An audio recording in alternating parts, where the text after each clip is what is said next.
Let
E le suafa man mano le tātou li i o Yesu Kiriso, te whātalo whātua i mō wholo whātu le tātou tunu.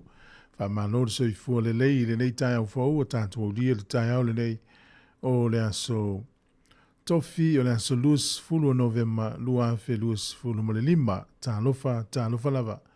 O le waunanga ma le tautua le nei e le siufonga le lau mua o amatalia i le nei tai au.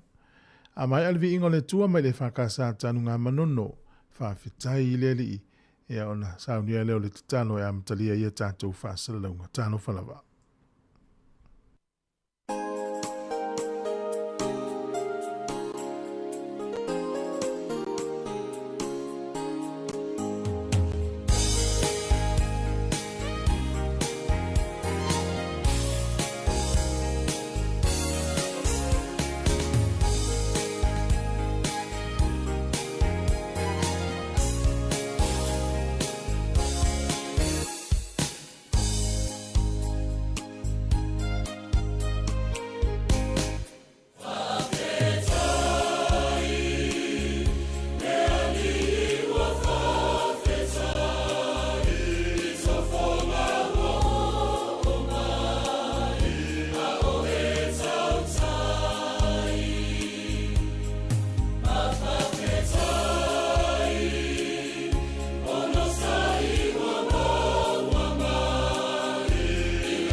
Tātou te talo.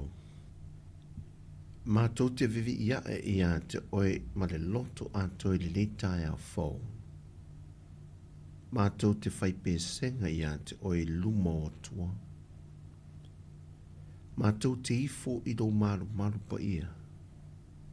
Mātou te vivi ia te fo i lo swafa ona o loa lofa ma lo wha maoni. A wā ua wha sili laua fionga i lo swafa uma. O aso uma mātou te wala awa tua ia te oe. E tali mai ai ia te mātou. Ma e wha teleina mai le mālosi ia te mātou. Yo vai. E vivi i atu ia te oe o tupu uma la vole larolangi.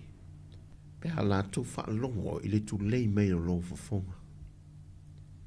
E pe pese fo i mātou i ala o Yehova. A wā e tele le mamalua o Yehova. A wā e maua lunga lava fo i o Yehova. Ona e sisila mai o fafonga i e loto wha maua lalo. O lea ia pipi ia nea i pea i o mātou lauru whaiva le upo le vi inga. Ma i fo atu i o luma le neitai au fau. Yehova e pa ia.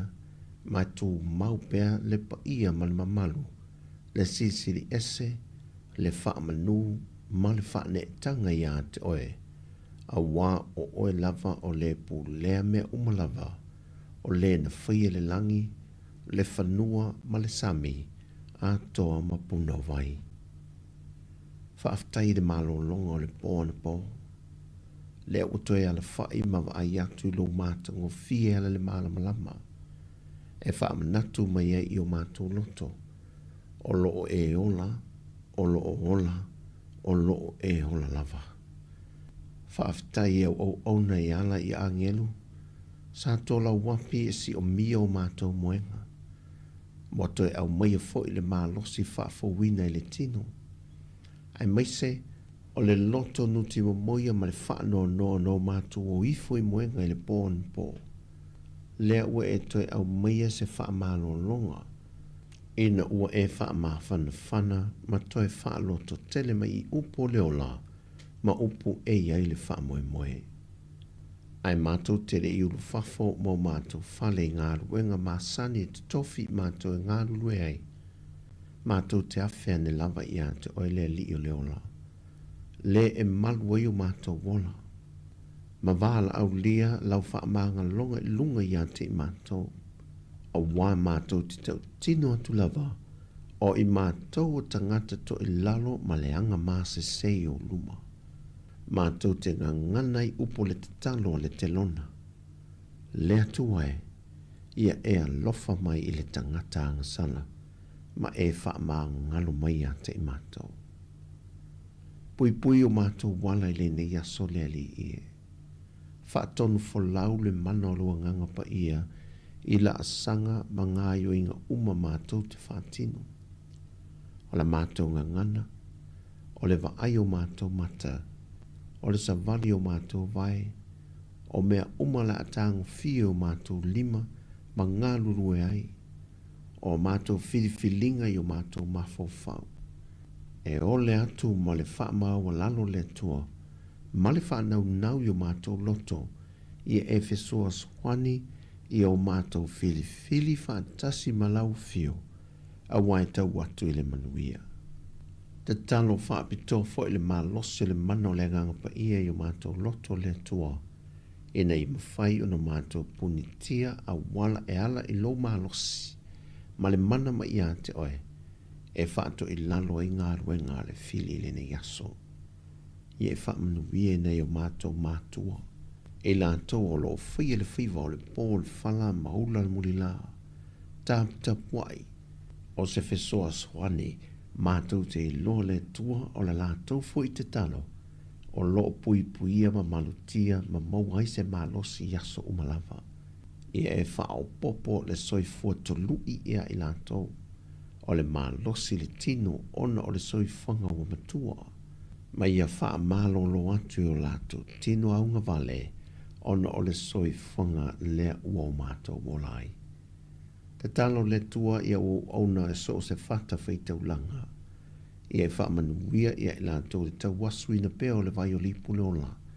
E whaafeinu i nai i e ua ngā lala i ate oe. Ina ia whaatu mawina i pele ola whaatu atua i lau whanau.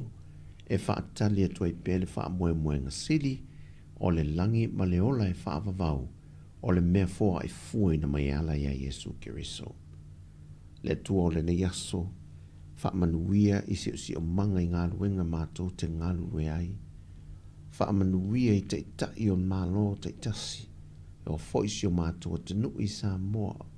A mata mai tumutumu maunga se ia o atu i se pepe fōua tu e sea ma le tina i le nei tae au. I au whaamanui yanga i le nei aso le tua. Whaamanuia i mea alofa ma tā leni o e fo ina mai. I au mātou whaonga aina e vi ia i pēr lava o e lo mātou atua. O la mātou te talo le nei aso. Alofangia se tasi wala whai i whaanoa noanga o na waufitia lona whale i leo pongi sā i le maliu mo leoti. Le atua o lo i te oe lava le tali o le whaanoa noa.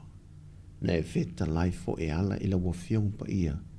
Le o tie o fea o iai lo tui. Ma le tunga maue o fea o iai lo manu malo.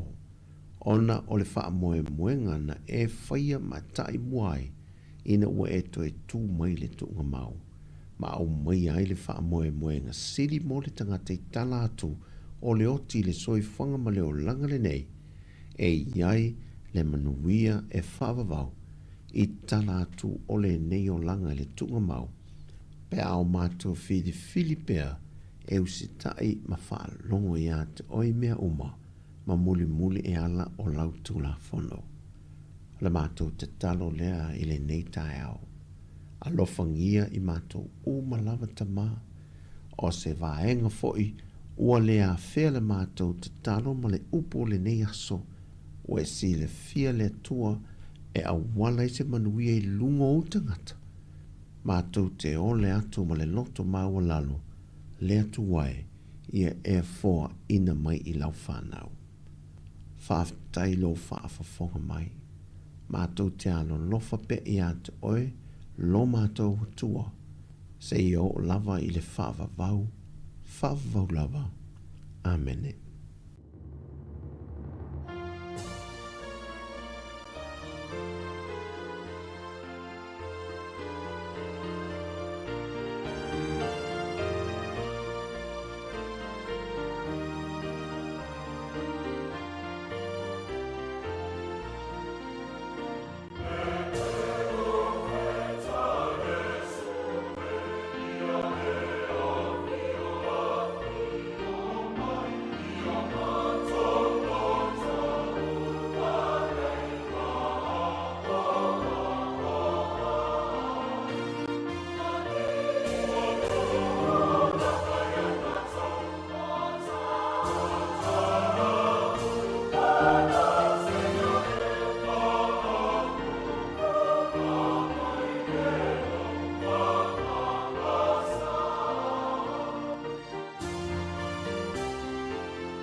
Malo whaftai o tautua si whonga le mua le nei wa mtalia taimi se furu iwa minu teo te nei fitu i teo wholofa mwha tāno whātu tātu tunu mānol wholau minuia tai hau na stofi u tātu iei le asolus fulu Novemba o wholofa tuai ma wha minuia atu le nei tai hau whaftai i lau tatalo ma lau tapo inga whaftai mo whamirianga le ua tātu whiloa i lungo peu ea mānol se ifua sunga i whawhenga ma whalitua nei tamam tina mātutua ia o le lo le atunu o mana i whanau tānu whalava.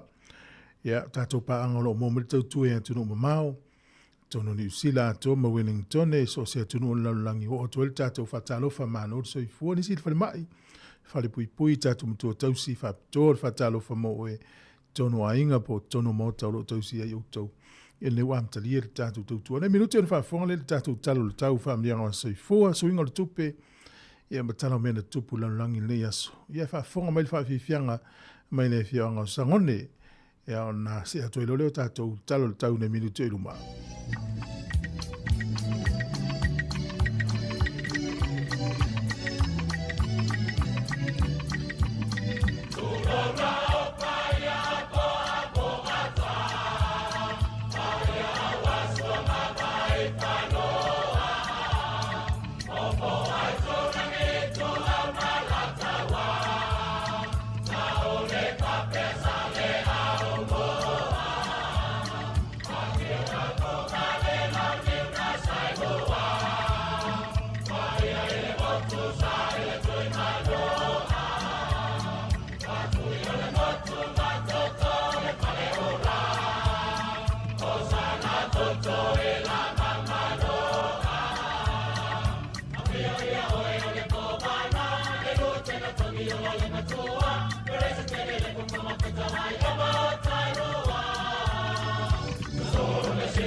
Leva ni molimo,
Asa o le taia, siufofonga o le laumua, aso ngafua i le aso faraile. Ata o le taia.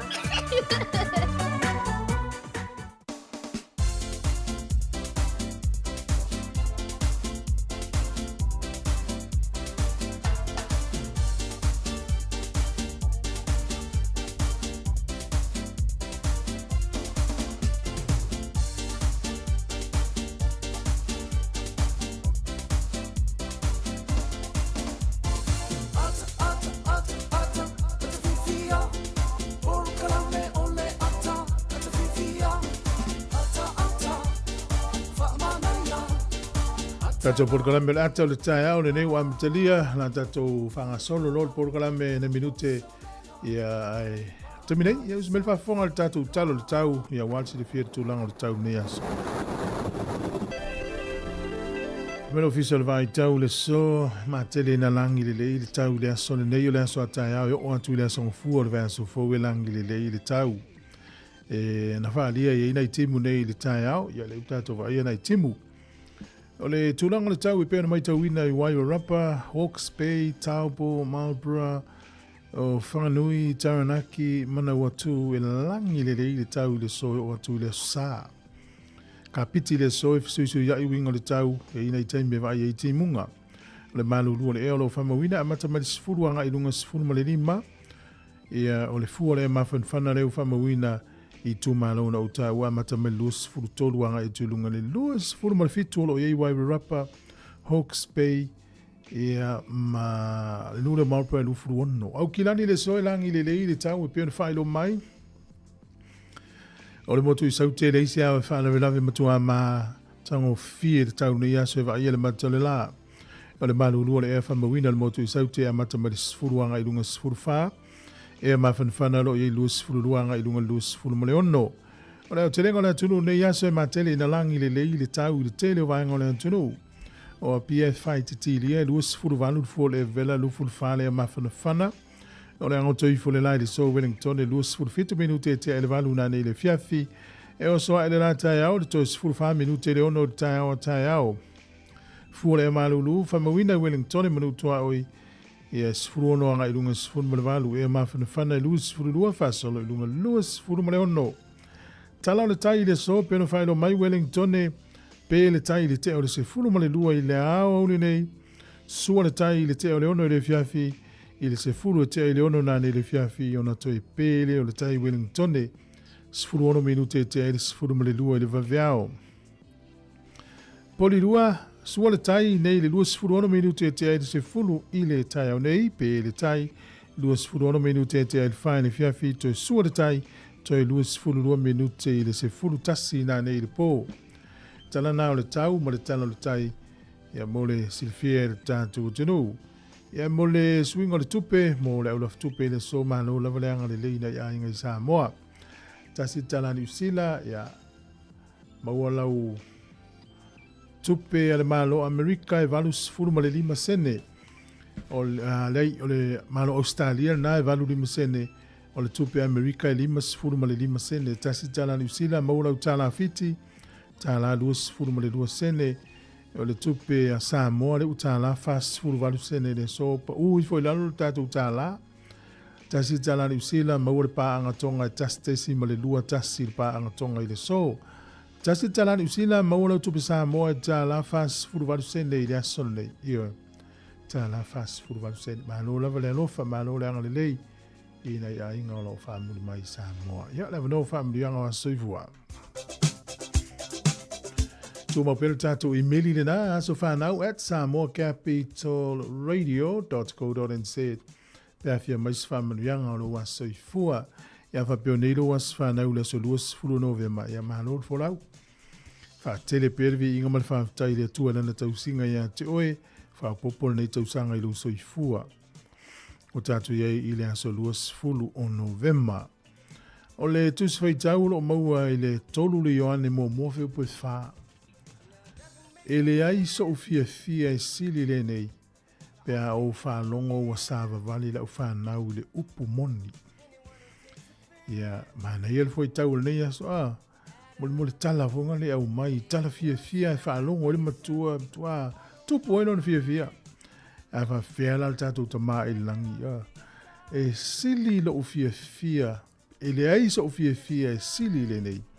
Pea o wha longo wa sāwa wari la o wha nau le upu moni. Ia o le upu moni o Yesu. O ia fo i o le upu. O le upu moni. E le ai se o ia i sao atotoa. Ia manuia lo wasa i fua. Ia pese nei e wha manuia i lo wasa whanau.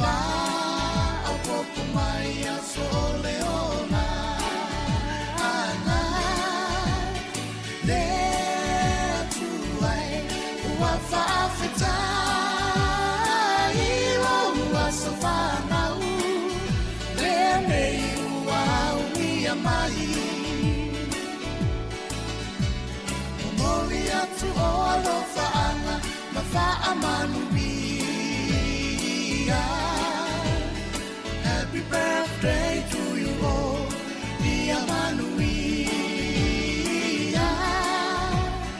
No wasafana unenei wa e auni. Atato fa afetai, ole atu alava ia via.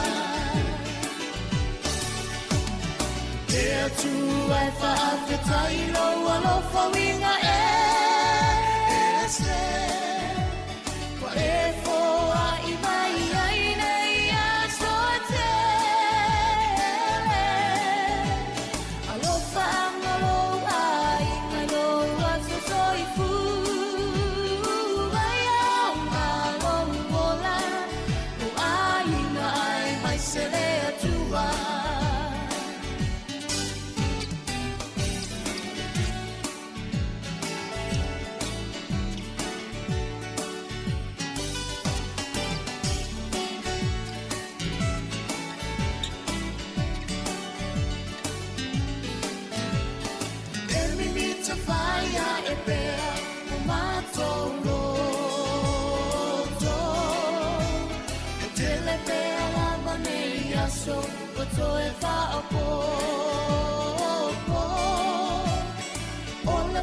Fia nato walenga tai lo wasafana lende ua unia mai fa amanu ria me tua lo wasafana fa mai na lo soi fua ya na fe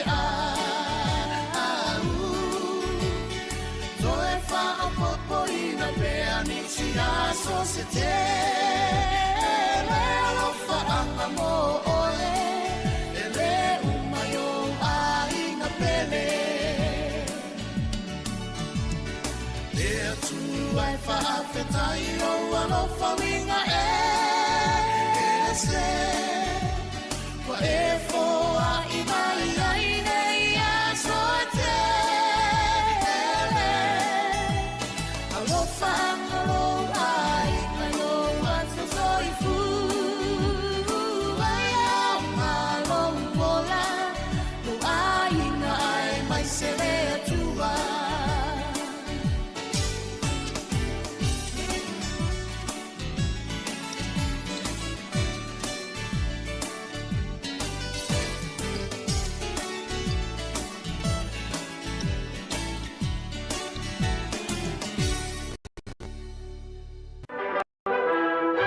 Tara fatu le tūs mail fa fongo le vavaile I tala o le tala fa solipito le langi le yaso tatu yai luas fulu novema.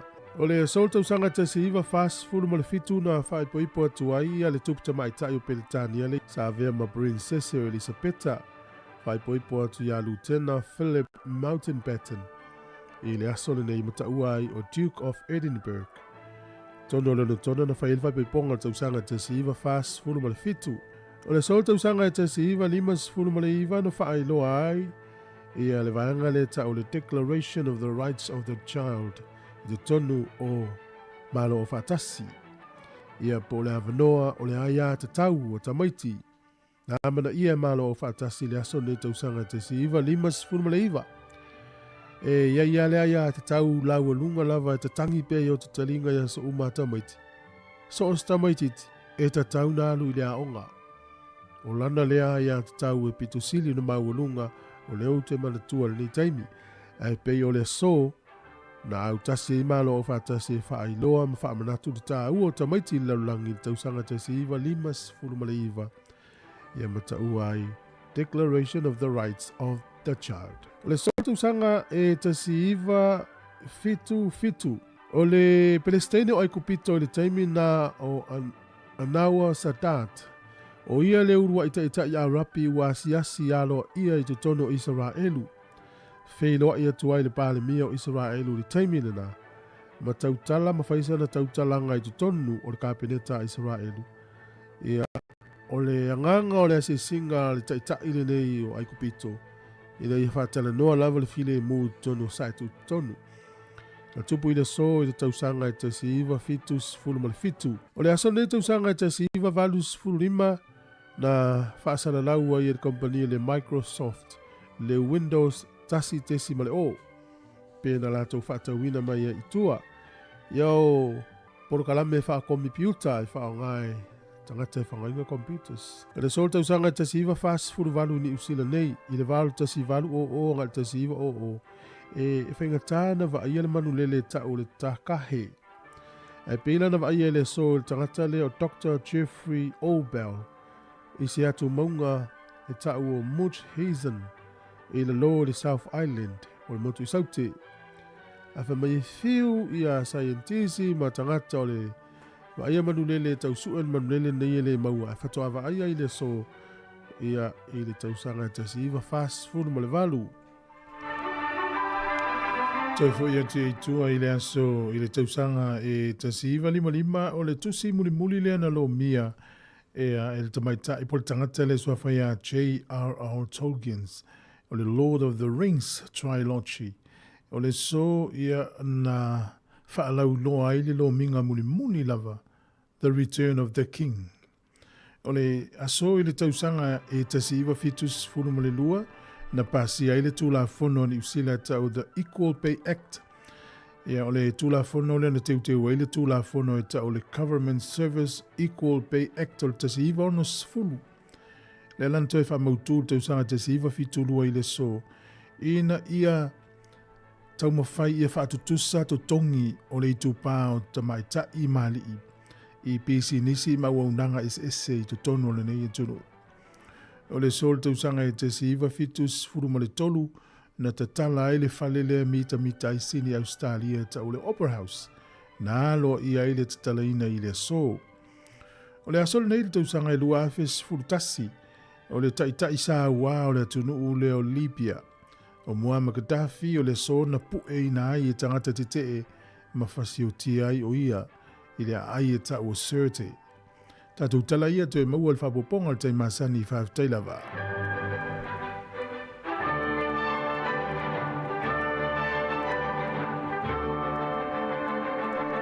O le whawhanga le tautua le siufonga le naumua le nei tae ao, ia, o lo tātou e le tae o le stofi le asalus fulu o November. Au vai ka le na wa onga pea ma le toe tolu vai aso le toi ona tu ua le o onga tamaiti. Ma vai le vave. Ia le vaso le pea tātou au lia i o na mata lo le un tātou nei tātou pese le Christmasi i e wha ma avenga i tūte mwhai vau whianga i tātou ia ma mai ai le nganga o le Christmasi ia wai e tō tele lava ia tangata ele e iei tangata pe tō tele ni se le te tonu Christmas ia ai o le memonia e le ima se si e musu e malo lo des Christmas so le fie e malo lo ia ai le te tonu uma i le tō tele ia mo tātou ai e lau ke wisiano pena soifua Iesu le solufu lima o te sema pele ai. Ia o le mea tauria tātou whaafitai le li. Ia na liu tino tangata le li i ala ilo nalo. Ia le o mau ai le tongiola mo tātou. Alo whaatutunga Ellen, Ia whamanuia atu nei aso le sunga Ellen, ia masifo ile tina ia epimena, manuia tai au, talafo pisfoti, tiulilo, siwesa ene, ma foe, whaftai ile, ui mai, ia le wanai mai, sunga ia pālii, ia, aluftere atu tatu proklame, te sia, ta sunga valele me lau whenga luenga i Otara, ia, aluftere atu proklame whaftai lava, si atu tatu Facebook, whamulmole, ia maua nisio le tunu, ia le tātou whaasara launga lea ua tā pena mai fwoi lau whai telefou mōne nei aso ia ua tātou tala e peo na masani ai o le walo i le official vai tau e langi le i le tau le soa le paolo masusu le awala ia vai lau la pisi la tau ia e ave le so tu lou lava le loli na watu ia nei te ua poloka e lau tā vale ia na whainga tāle na i tangata i e whaia le ngā luenga o na ave lunga lau pin ia po lau takalo ne ia tu tono o le lori ia toi lus futasi minu te valu la tatu atu le whawhiwhianga marisunga tio whailua tamo le niu io e tamo le niu sami o le tautua le siu fonga le lau mua toi lus futasi minu te valu talo whalawa talo whatuwhari sunga saulo ia maduia whiau amata o le nei aso whapere sunga sione tupai te Steva mai na Canberra tira atu proklame sunga tira ya Rachel le alofa tasi mo o el tina sunga Mary Mucheri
Siva so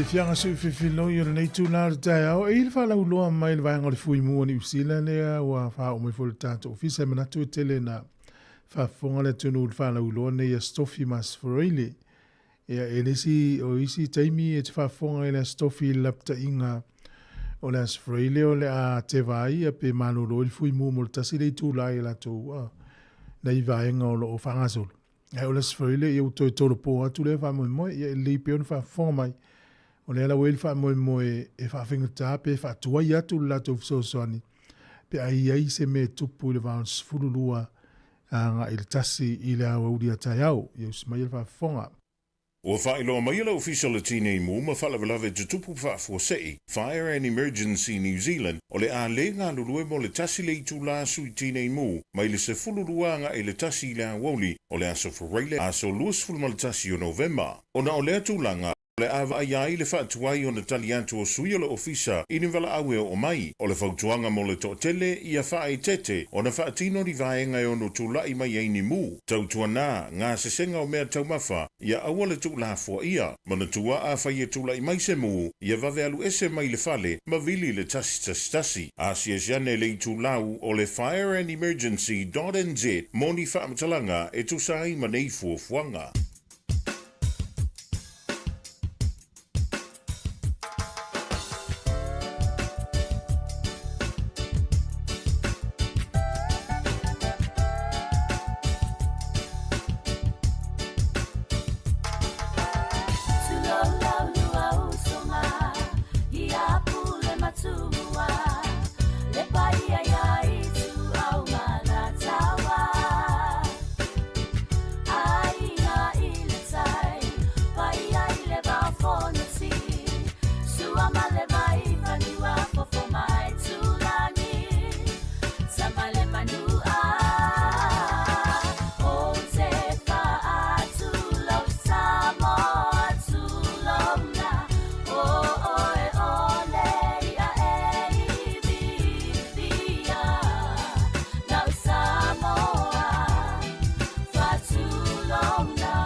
talofa pa o tono pelongi o lo e whafonga mai i le sifonga laumua i Wellingtoni.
Whawhiawhianga ma le sunga tēnari tautua ma le pese na ua valo mai manu o le tae au i o le pese ntusia e lo pese e sunga al pati o lo pese le penina o tia whau le utoi valu minuti o lo toi na tāne o le valu te le tātou i fuafua malanga mo le whaiunga o le tausanga ma walau mai nei stasi o tātou paanga whalongolongo whailo mai toi siaki atu lon tus fulau i e malanga le masina fo ia toi tasi ale peto e valu vai aso peto yo no vai aso le ngalon tus fo lau i le ala ua sauni tal sanga tus fo lau fo e ola vane ai ia ta o se malanga se isi o le tusi mua le na si akil tus fo lau e le o le ticket malanga le mea pito sili na ta ua tus fo lau so lo ye mal pepa le o le ticket ia tasi lo no le vai tau le fe ye ni pepa le ticket te la tua i luma le counter po luma le lau le ye lau fenga luenga tau ia sia ke tu lo sua fala i ton al tus fo lau ala me petsili tau te ule mafaina sa vali se ia na lu se si o tatou Sāmoa ia po se si tu no langi le fu i ta faonga no fa tu sunga ia sfa la wano ia sfatu ya manuia tai au fa tai ma fa mai sunga testiva ya manuia fo ile ne yaso i fo fuanga le alo ile tunu o lo fa o peso e ngal fa na une nei masina pe an failo atu ia pe to tolu vai aso le to na tu o le wa o ngole nei tau sanga ia pe to tolu mo le afa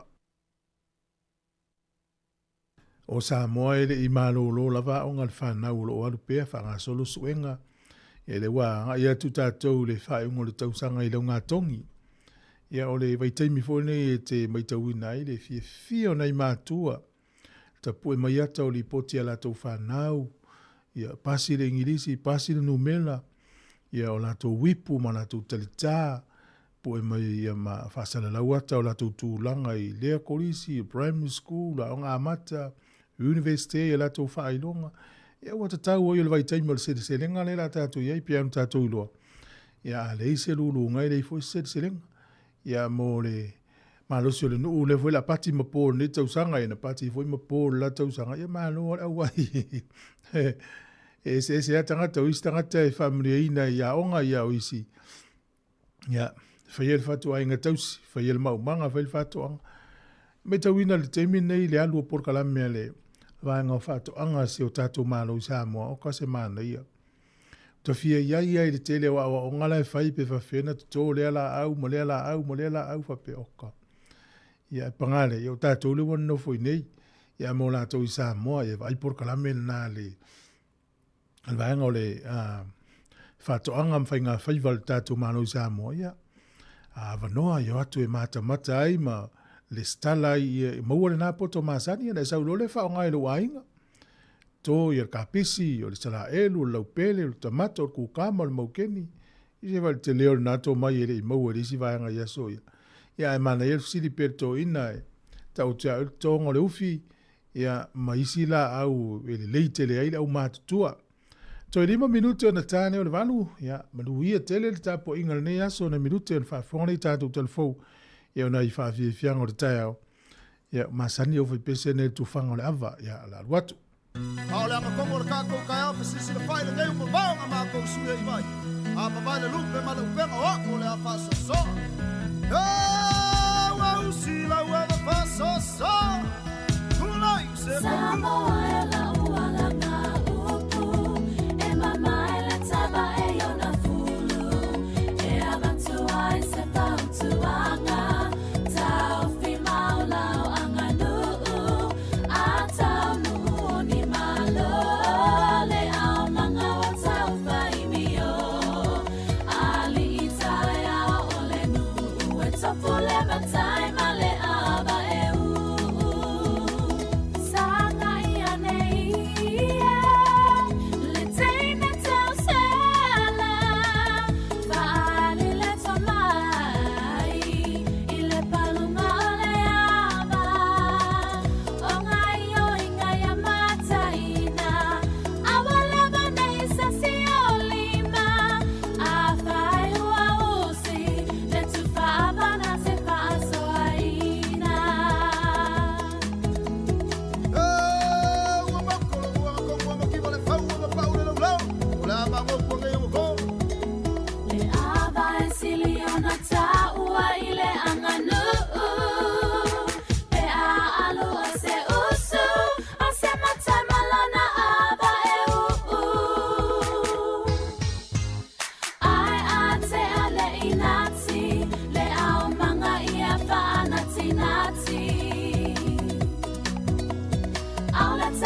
O le tautua le si ufafonga o le laumua o lo iai fo i le langolango a le New Zealand On Air.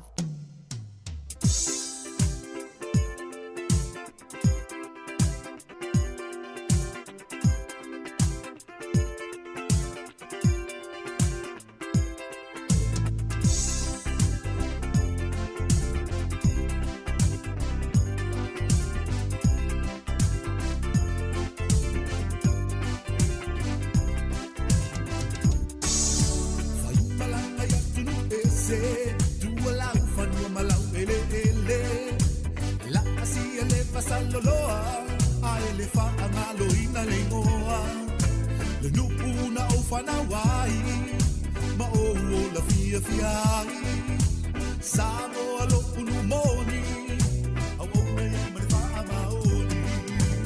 Lo Sāmoa, lau whanua vale vale loa. Lo me ka malau i loa.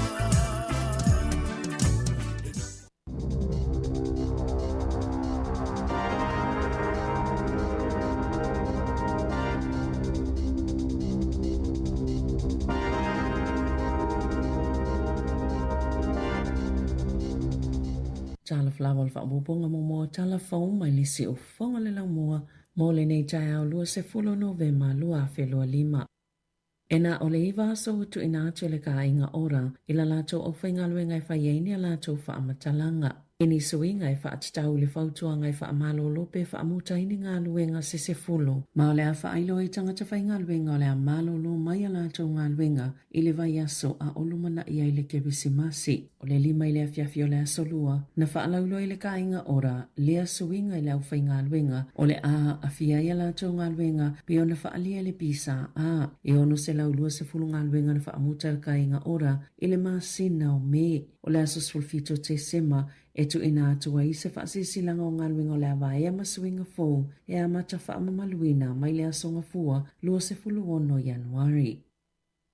Na tuli loa se hele ko pai o tako se taavale i se mamao e tolu se fulu kilomita o na whaasusulu mai lea taavale se leisa po ni moli lanu i pai late na malanga i se fale mai le vai aso nei o lo whaale o bea le fia o pai late e tutono ni usila ia mi o ngā tangata e whaasusulu atu leisa spo o moli nei a ngā e helikopa na whaatutu se ngā i oinga whaapea ni pai late le sali lea aelo la helikopa i lunga o Pamastone na tau ele helikopter so tako e yeisa tangata nei e whaasulu i nātu ni leisas i mātau pai late le taimi o se whainga malanga i le pōle a solua lea nā lai ona muli atu i ele helikopa le taavale se ia o ina tau fia leo na tau e Cram Kale na ave ia tangata whainga luenga i se fōma i whaapito mata e whaia la siaki ina ia mautino e leo whaaleanga ina le vaenga pito i tua o mata e ei taimi mtoa o ngā o ngā ia a fianga ma o ilawa ina tau waso le tangata ma ei tu a ingo ngā yoinga na tau o i Kale e leo whiawa i le pō ona o ni tā whaonga pei tai o lo ngā lulu e whela o wa inga se ngase ti ngā ina tele.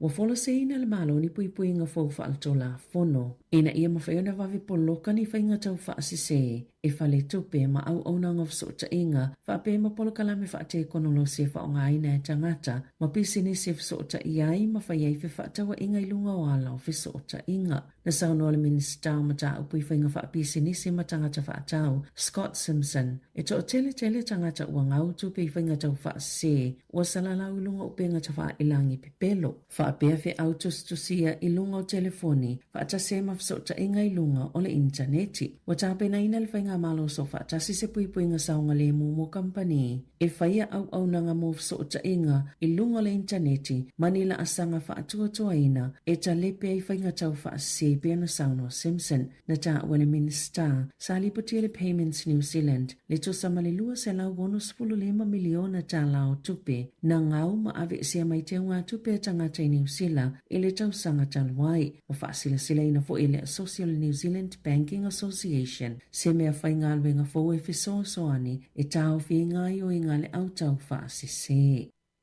Na maua se whaia o ngā omimiti na se pautapa e mai lunga o se kesi i se potua o ngai le taimi o se fia po se pāti o le kirisimasi. Muli ane, na ia whailo le sui pulu le a onga ele ia afia i le pauta lea na ia mimiti na peitai o se ngai o inga pito whaavale valea lea na ia whaia. O whaamaoni ona moli anga o amionga le tāle whea ngai, ma o whaasala ina pe o nei u iei se whai unga le pūlenga e iloiloina amionga a whaia o ngai New Zealand. Na saunole sui teitai fono Catherine Carvey, ele iei se whaamatalanga, pēna iei ni tamaitia o ngai lea taimi, pēna fia i fo i peitai, o le ngai o inga na whaatino ina i le whaia o ngai tutono le lotoa o lea onga, o se tūlanga o ngā tusa lava, pēna tupu i le taimi uatu ua i lea onga, o le fia le na whaia lea susfultolo te sema, lua a whelua lua, e tāwalunga i ngā luenga o le tausanga, pe tusa malito sfulu ono lau whai ngā luenga na toi fo i lea onga, e wha wau le fia, na wha mawai le whaia o ngā masino yuni lua a whelua wha, ina ua maua se lapata i ngā muli, ina ua tu ina atu i se lapata i ngā muli, o na ngā luele i se isi a onga, na wha asala ma wha atono ina,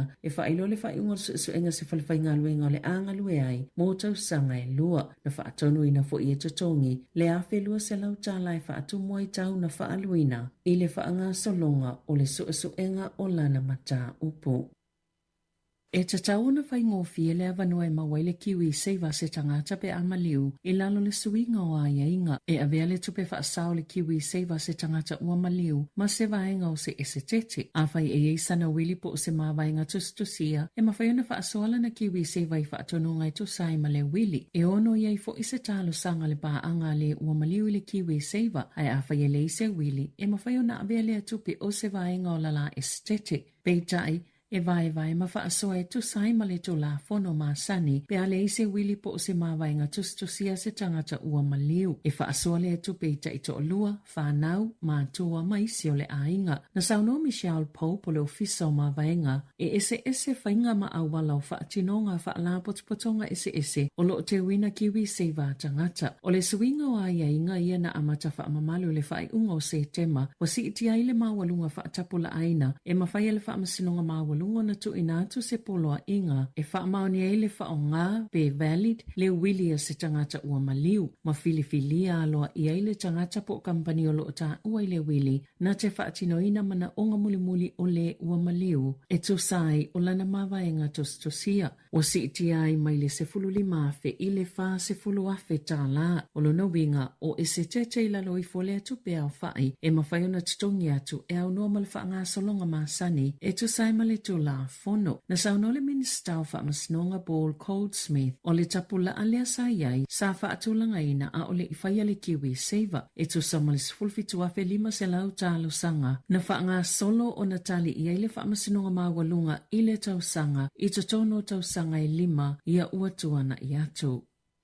Na tau a awi na atu le palemene se talo sanga ua yaini saini eiva se fulu afe o lo wala a wailwhai ngā malo ina ia wawe whaia se fufo. I le tūlanga wha le tono le polo kalamel soifua malolo ina le atono o na tatala le lola o yei saini a tangata ma fufola i lunga o si te pole palemene. Na sauno Malcolm Mulholland o le so po le Patient's Voice Aotearoa pe to samalilua se lau fitu se fuluono mita le umio le lola o lo o yei nei saini o le talo sanga tustusia le na saini e le whaita wafe o tangata e whailo i le tūlanga pangatia wa yei le soifua malolo ina ma e te tauna whaanganga nisi puna o whaopopo ea o ao sa ili ma tau fiele tele o tau si soifua fo mai ma tangata whapitol soifua malolo ina mailo la tau tu ua le au nanga i New Zealand o lo o whaingoa ina le talo sanga le Bula Declaration o nei whaape tele ina le maua tangata i Bula Vanoa mo le tau singa le leil soifua malolo ina o lo o la tau muumia ina peona sauno o Mulholland. Na talia ina lea talo sanga matau a au atu i whaipula le Greens, Labour ma le Act na sila mamau atu le taita il New Zealand First wawa samana i Winston Peters peitai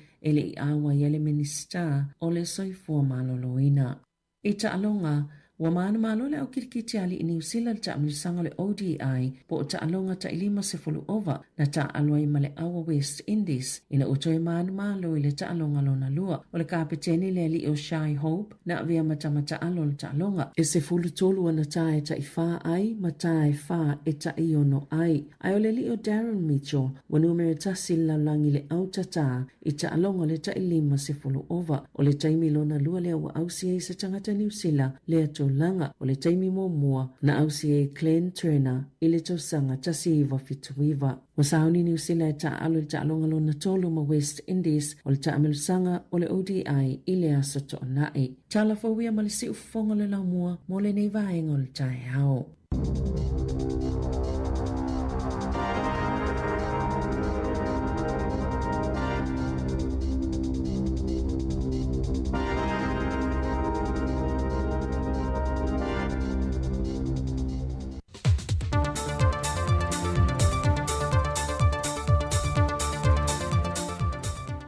Te whatalofo le tātou tunu i leisi whaopoponga telefou mai Sāmoa mō le nei fo ia so tofi o se mai ele whaafonga. O le tusi tālu sanga o sui tau vāo le pālota e avano whate te whono o fisa whono whaavaya le atunu i le poloketi o le 2 miliona tāla ua whaata oto le whainga mālo fōu mō le 5 tau sanga.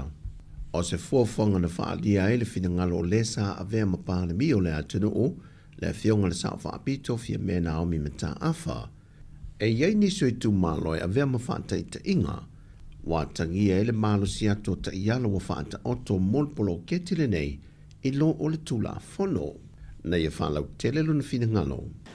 Ia, matal noa ma le fionga ia le tinu, ia wa o ia le i whaiasa na parot. Ai whamtala mai ia le tinu, o le ua abatura whaaringa. Wa una avela na fasili ona o yele ele isa na parota pe tau apalai pela ai avatu le tadi o la anga va ia isi su e to lua ia na tau mo fai tau va a wo fale a nga ina le tu na fon ile na foi la tu ran e fete na ia ile fanga fa vai ma tu na fon ia na fasili foi la ia le o le mafofobia o le malo foi le e fa vai no tu la fon e fa lu i to fio le tu no fai pule de o minista ma fai ia fai unga ia pe o le tawat e malo si atu le fa vai lo tu la fon. Ai le whilua inga lau tu stala ma le fionga le teitai o le atunu e le fionga le li pāle mia le laule le maali e tōpala te wau fosi ishmet na i wha amanino ai le fesuia inga o la sanga e lana wa ai ma mauma le silsile te toa ma lana kāpeneta. I le vai ma maula nei ma le rumanai e le tauntatu whatamala o tupe le atunu e le te tau o na tātou vai whatumtum lima iai o le maula vai e sa vai i le tolu whātau sanga taluai. Se i vana ngā lava tangata o le au wai le vai ngā whao whai. O na wha maoni le ma le lei o le tau o venga o le ploketi i tu malo. A o nisi o la tau e le la lango le whai ngā malo. O ina le fotua i me le tele o whaapi tau li le tau fōfō le taimile nei. Ana toi wha manino whai le fionga le pāle mia. Sa ta oto lava le fōwhanga mai i le whātau sanga taluai. E nā o sui o le whātua tui le tua Sāmoa o tasi o le ao lātou te ia i le polo ketire nei whonu whaavae pe atu lei mai le vanga whai pe taina ia saunoa wa te tala le awa noa ina ia whea mō tangata uma e mai se o sui sa tau vai le whainga pālota e tusi talu sanga i le awa noa. E o se vai ngā na saunoa i fōi le whio ngā fia me. Ia atono whaingo fia le la sanga mō le sai o whaipule. Alela wo mai nei, fa mai o suita va. Tau tala la o fa fai puli. O le ase manatu, po ilea o le tau sanga tu o le fai puli le o tu le taimile ni. Mai le whiriwhiringa e whiriwhiri mai le stangata. O tau tala la o fa fai puli. O la le winga, o la le vainga i le tofi fai puli.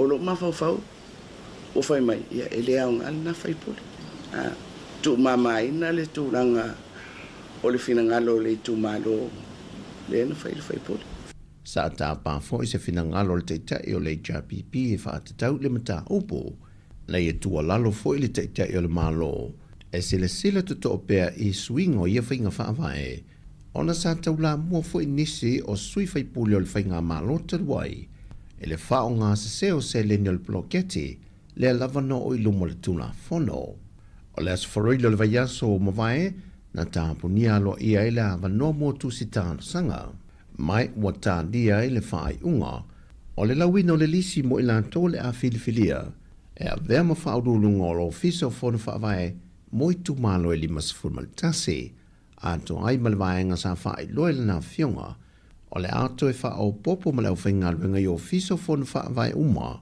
ina ia se laupa sene le ato toa o le whaate nongo polo keti o le a whaalu i na ise le nia le atano ona e le on se le ni la iti. O whaelo mai se pepo whamtalanga ni atu ngalunga al whalapo tonga lau tu stana li Pasifika de Pina e tu alano atua i le whainga malo i le tapua i o se tasio whalapo tonga lau tu stana i Sāmoa ono ta iala maala fuolo lima teite inai i ale autu stana ma lau whaasala lau e le ngata le Pasifika e whapea fo i le larolangi ala i le saolo tongo whaasala longa a o tā pena i le fionga te tai o le atunu o i le pepa e tu inatu i le kāpeneta e whaatala no ma wha maamala mai i le tūlango lana whaai unga. E le pepa mai i le Pina po le Pina Pacific Island News Association o le tapu wātangia i le tau whaamatau le awa no le saolo tonga mo whaasala longa ai o loo iai si a wala le tula fono o loo ai ai mata aupo whapea e sila iai. Mai o loo ai e foi lalo le tula fono le autostala o le Media Council Act 2015.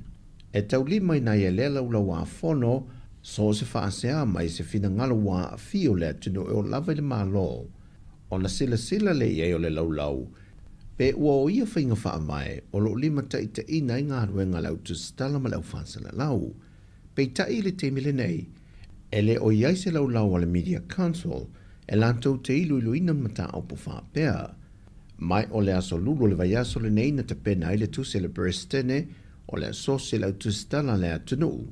E tu ina atu e se talo sanga i le fionga le pandemia e alofa to e liu le to wha i se isi ava noe to e tu ina atu i le observer e pe o na wha mawina i le tapu e le feilo inga le amatanga o le vai aso.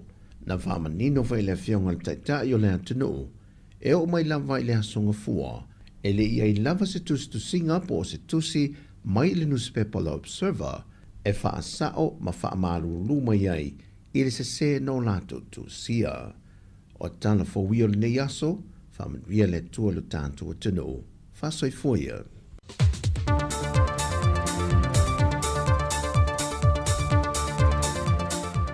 O le naua whaafonga le tātou atinu i tātou telefo le nei tai ao, tala mai Sāmoa le sunga e ata se Salem Sam.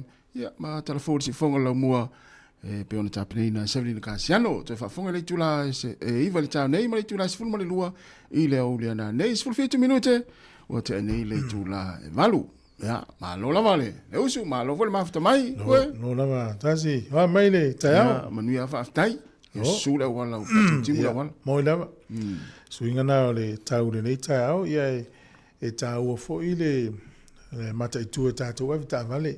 Tātou i loa lava o nei tamaiti o fia ia tū lolo tā vale mo mo e le si tū ala.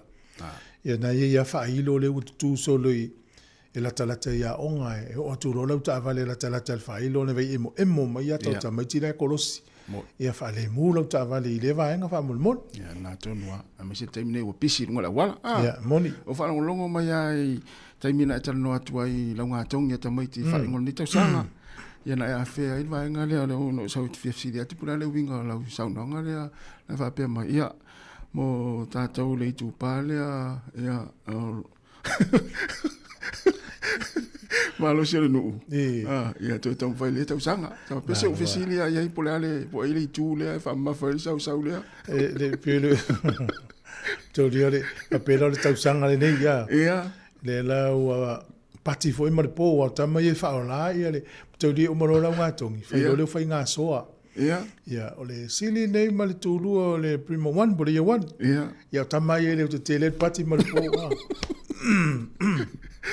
fa mo e fa ia onga ia ole sili nei ole ia tu ia ma le tu langa lua tu tolu ia tama ye le te sala fa ia ala mai fa ma ya tu ngole fa ya ngole fu taimi fa malsi mel malu o ta malaya mtu asala mo ta usanga lente nei le nei 7 nei ne la we 8 ile ya zezu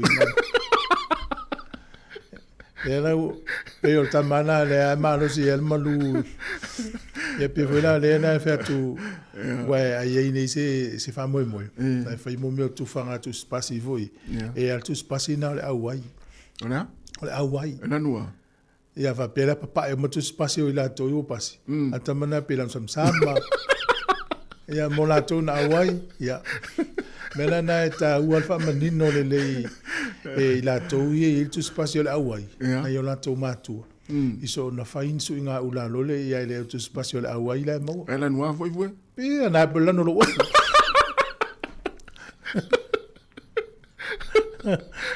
ia le la ila le taimi nei o ia nala o manino ia se atangata ali le stangata ia lulea onga ia se fo ile wala la tuama fa manu ia ia le stangata te ia va iua fa ina ale o ia tausia le ainga tausia le no ia ale o ia te vai o mai umare ainga I fa fo ia no fo ile ainga se atangata o fe la to ainga tangata sa mo ia tau singa le ainga, tau sia le nuu po le tau le o taimi ia ala o tise mai le tal momo mena o wa o ngai le sa interview le faila e tile sa fa sa interview o no le wala ngala ia lo manatu o no le man nei o fo le lo lau o ulu tala le tai au ma vai e te o mai ele mo foi tu tala fe mela o o te loa ole tala le na fe tu tai au mo to ia nga le la sunga ina ata to do pe to no le na ve ele o pati marpo ele foi la to pati marpo ni ta usa o sa va fa pe so le ese le ni to inga sa le mete o se fa lo ngala mena ta ulu ta ulu la nga a faina fa le tonu la ta usanga ia fa sa o ne ta usanga sa o le le el pa unga tas un male ta usanga o le ta usanga ia o me la va tas ia ma lo la non sa o le tala fia mo tato le wa e nai timu e so son o no le o me le fa linga al va ngol fuimu ia ta ia o le va sfulu tas ia nei fatua I te fatua ia tuna na tu pe atu pu sefi ia nei fatua le tunu fa teste lava ia fa ila fa timu le ia le so so ni fa malu ela wele ana ia ia time for ne asto va tu fa na tu na fa silanga ia le la tatu se especie vai foi mani se ona fa la ulo ia fa tal va tu sunga vai ai ono ia sal Tyrell ia tu ia Terini ia fa finga isila malola fa tele mafta mai Olenta ia sunga salu fa ea ma fo Eric manuia lava ni tao mose fa tele lava ia o Mateo fa maulalo ia fa tele lava le mafta mai fa pele tai tu ave le sunga fa fengainga ia lofte le atu le sunga fa pele manuia fo ni tao fa tele lava le mafta mai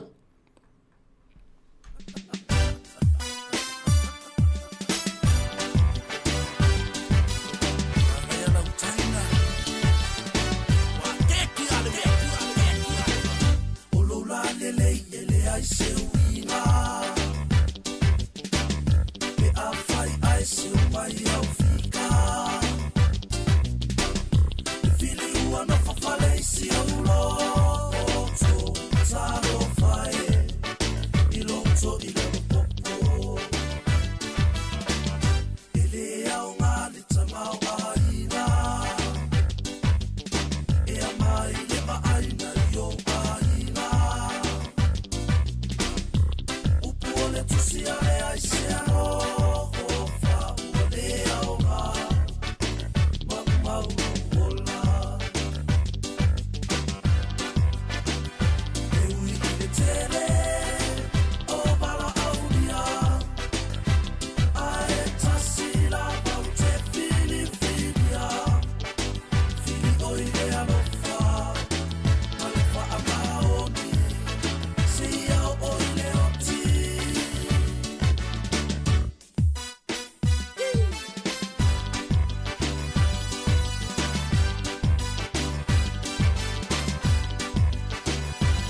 talia o e se aso.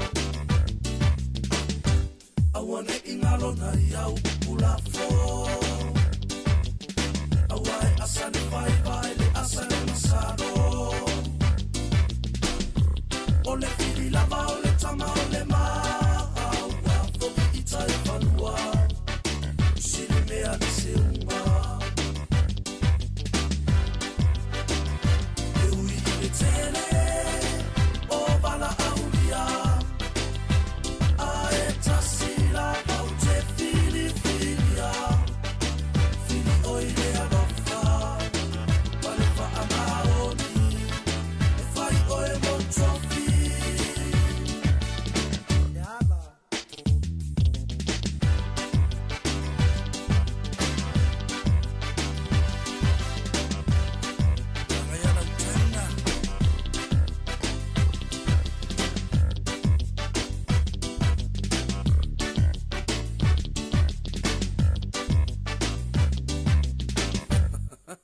Ua whaeloa mai ala official tine mu ma whalawalawe te tupu whaafosei, Fire and Emergency New Zealand, o le a le ngā lulue mo le tasi le itu la sui tine mu, mai le se fuluruanga e le tasi le woli, o le aso whareile aso luas fulma le tasi o November. O na o le atulanga, o le awa ai le whaatuai o na taliantu o sui o le ofisa, ini wala awe o mai, o le whautuanga mo le to'atele ia whae tete, o na whaatino ni vaenga e ono tūlai mai eini mu, tautua nā, ngā sesenga o mea taumafa, ia awa le la fo ia mana tua a fai tu lai mai se mu ia va alu ese mai le fale ma vili le tasi asia jane le tu lau o le Fire and Emergency.nz moni fa matalanga e tu sai manei fuanga a fai o malelei le tau sanga e tere i malanga i Sāmoa au ala le pole o saunia nei le titu saul se avanoa e te ono malo ai se pepa malanga i Sāmoa ma le lima se lautala Amerika le tupe te tawhawai na ona whao ngā lava le ClickX e lafo ai lau lima se lautala New Zealand po le lima se lautala Australia pe silia tufoi i le mai casual titu saul tau ai ngai Sāmoa ona maua leo le avanoa le se i le aso mua o te sema ma le se i mulimuli i le aso limo Januari e mawhai foi ona e anga waa i le se i pe awhai e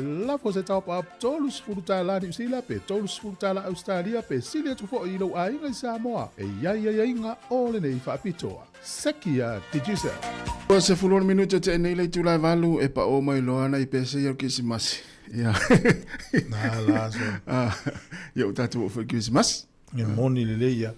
Toi whalau tele atu tala langa le na tele na e ta ua foilele i na iutei ma nephews and nieces, me lo fi na ulau. Foi lele nei te ua ma te le lau whaari i tamai te otu spasi e lungo le wō. Ia otu spasi o le awai. Mali ne miso se ao. Wala, tori wala nga ia vai fa pena, tu se fa pena. E ta otu ai ma tua lele itia ia se a onga. Ia la le. Taulan fie ma tua wala to le vel tamai. Na. Wa le asta mai te tia sola i te tua ne ia lu leo. Io nei ma tua. E ma tel no la ma na fi fa so fo il ma ne il vai ngale la tano im savilina ile. Por que la me nei la utinam tamai tai. Tau mo fainga nei fa na wi light. Ia wa i tamai ti vo e fiu we fa fangu lunga. Ia. Ia o foi nala e fe atu ile o fu no foi le mal mitia fu no foi lava fali a le fulu mata tu e lo mo sink le fainga e fai tama ti va pena e wale uta to lo le o langa ta mai tasi a lua o pu o so lo mo limo to ina ya ta matato nei tem e wa tele al on sa yo ma tu o la to lo me fai sa o le fa ile le nei tama ti unia fai ne se ma fo se seria lao ya na to noa. Ja, se al tu langa sa fa ai tato ya sola e sin de vai time ya no ma lo se tu la fono e me se me ole ia te o ye pe tanga tu time nei ma sola ia o fete o te no fo mo ma fo wan tato mai mai mo ma tu sa wa te le po ise ma tu fa fo mai ma tu e ui me le sa salfano o te ofo pe fa fena sa ita le te pula tu pe afo e termine foi let fa na Willem foi not foi ele me tamai ia ale fenga ta ia to fo fa se nga peso ia termine ta to wa pe afo e termine la masoni o so la ai se me se fa ele sta mai tit ai fa si uma ya tamai ti uma la al ma to ele fta wi al na ya no tem so o le upu ale fa tonu ita mai tini le taimi. Yeah. Te le roi ai ta te o se lo manatu ai pe fa tai el nei tau tal fo ita mai tini le taimi wale ui mai la wala tato ui mai aso. Tu sa le o tato mai tato to o fai tato fa na tu lo wala tai. Ya o tato to ma na tu aso la. Yeah. Ya ona ole na ona o tato ma tu ia. Awoni tato o ta anga ista mai ti foi le a. Ia wai me fa pena se ava nga ma foi ona o sa ya tato ya sola. O le fiu e tau wala au. Ia vai nga o ma fa pena. Ia po e ista mai te sa le o le lotu. Ya sola. O le anga fe au. Ia. Alona o le peo fa te nga peo o le te vale atu ila o le te o le o nga wai tata pena. Ia wa ala foi pingel finela la tama ava longu tala si uleo la sa awa to pil to miti a o le ngola to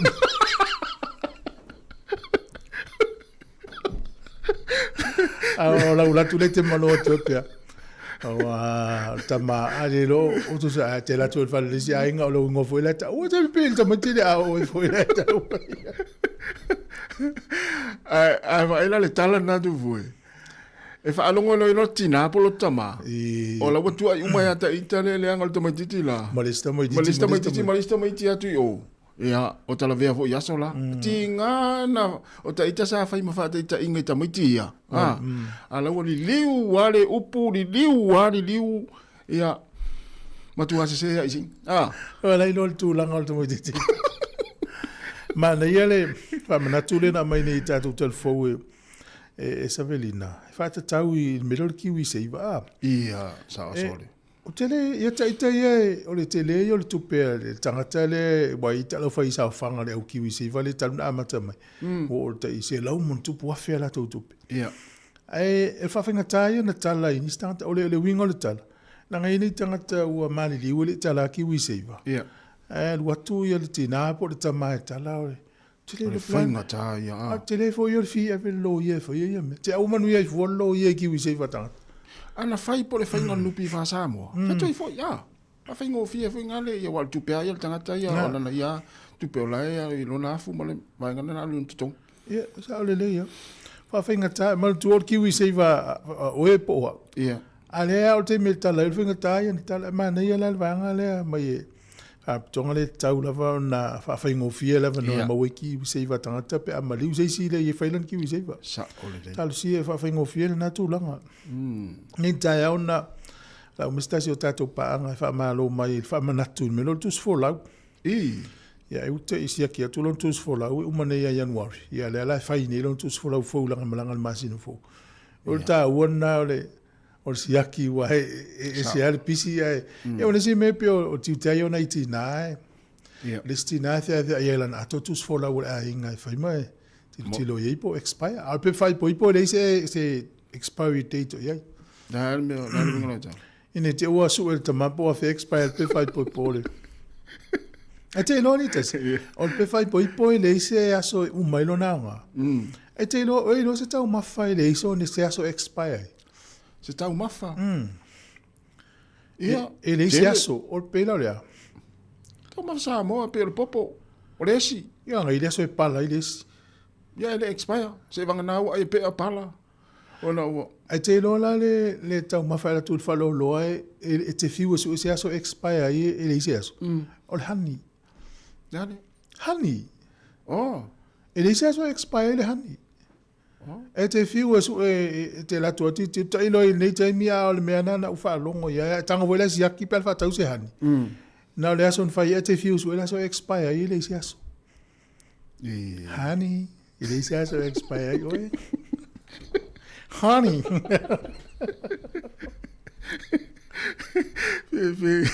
Fe luta minga el pan. O le tau fai elifi mai nunga lesi le fone al po kala meu. E fi lu fa walanga minga miana I mo tau mafa. Ia le wata to wala fu tatu fo ila hani pe. Ya, sa uno mai malo se fua. Oi, sai fo manuia. ilo ki vidia ko le manga ia mo yo lupo kala mengi ka tai ngia wala ba ia ka u fa me fa kon kon ko ru sa du ia kala pa ko fa no mo ya la me mo na va ko mo ya ba da lo ki u la mai be su Mal chung. Me ke ro le fa na pe fa lo ma ko ia na fa ma lu ko ya ko fa singo fa ka fio filo sa na ko le pa le ko Ya, malo. O fa no ko lo ave ngai le ka pura ko por aí se me aí de fenga ele se expire hoje. O la uno hani. Ya. Ora ni o an mele le de no al Facebook ka na ai de no me o ai o le ai me ha de ko mo o ko le me ai o le de fenga ai so o de por ale un mi Ya. Ai la e pe chao la sio fa wa Por to dia o le rule of law ana sa o leia. Rule of law ka ko ka na pse Ye no ka ye va ye foi kana pse ele no le que pa ya uno na pse vai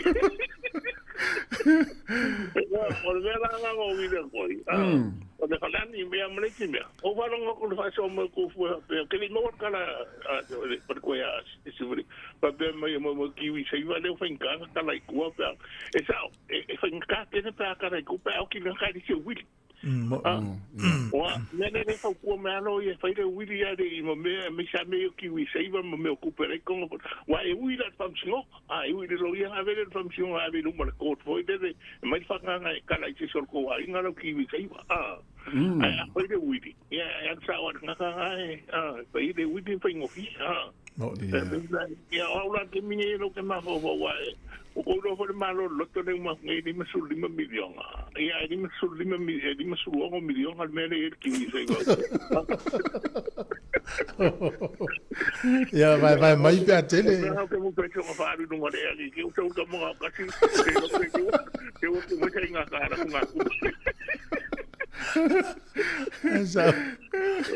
Ya la e wa le ngo fa no ko foi na ngo mo certificate foi de. Ia. No certificate ka si na e o la nguru. Ole au ai. Wa e ma la nguru no me o ki a ko ar me.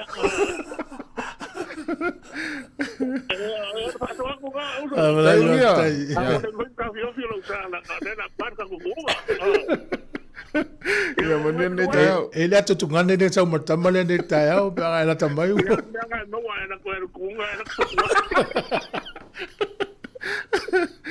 manene tau ngia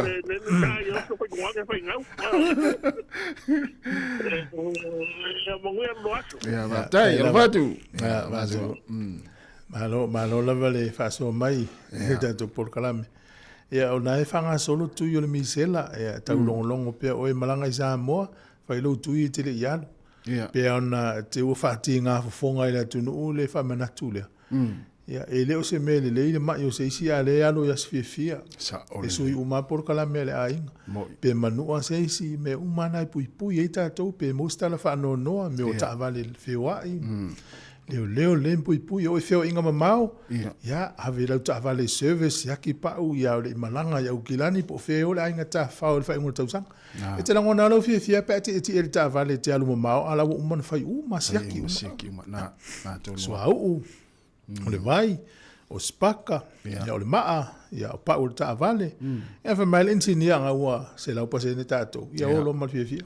na mana ia ia nai famana to tai au te le dofu ele tal tapes e le utala le fia fai E fai tu ula o. le ai e te le mana fai misao O no tala ye le se na nga. Awana stala nga mola o. E fa fo me tala le se na nga le. ole te ina ngale tato wala o ia le se uma fai tu tala matu asiri tu na ngai tala uma tu se la ulus fulu uma tala fol wala malo te fua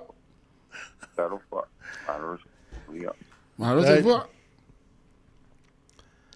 ya sau no mai Taro fatu i go sunga le tau fo. Ai lava. Ma ko manuia. O se fua, ele sa ulvala. O le watu nei o kirani. Oi, ia manola. Ah. Manuia mai nai tu o tanto tunu. Ia, o manuia me uma i o le tua. E masani ana fa longo mal tato tautua. Ia, o whaira uma le... Oi, so sui mai lo leo. Ia, sui langa la o waluti na le inga finga ruinga le. Wa va lo telefone. Ma lo whairaunga. Lo whairaunga. Ake kua, lea iwa, o rana ieli, e pong wharonga tue por karama. Ai wha tai tasi o le tau roi eile, o roi le expire. Ai o le me tā wai. Ta wai le e mau le ko lo en al tamilo mai pe pai poi le ai otto mai han ai mamma o al na pa tamilo mai po na to no tu ai no wa o vai a tu to fare to un batengo le lo le expire Eu so le si mal popo e pala nei le sonde. Quando un le fura o ceno le lo le expire ai le tonga cam mai ko pai poi ai tu ti eta Ia. expire uma o lo le so lo le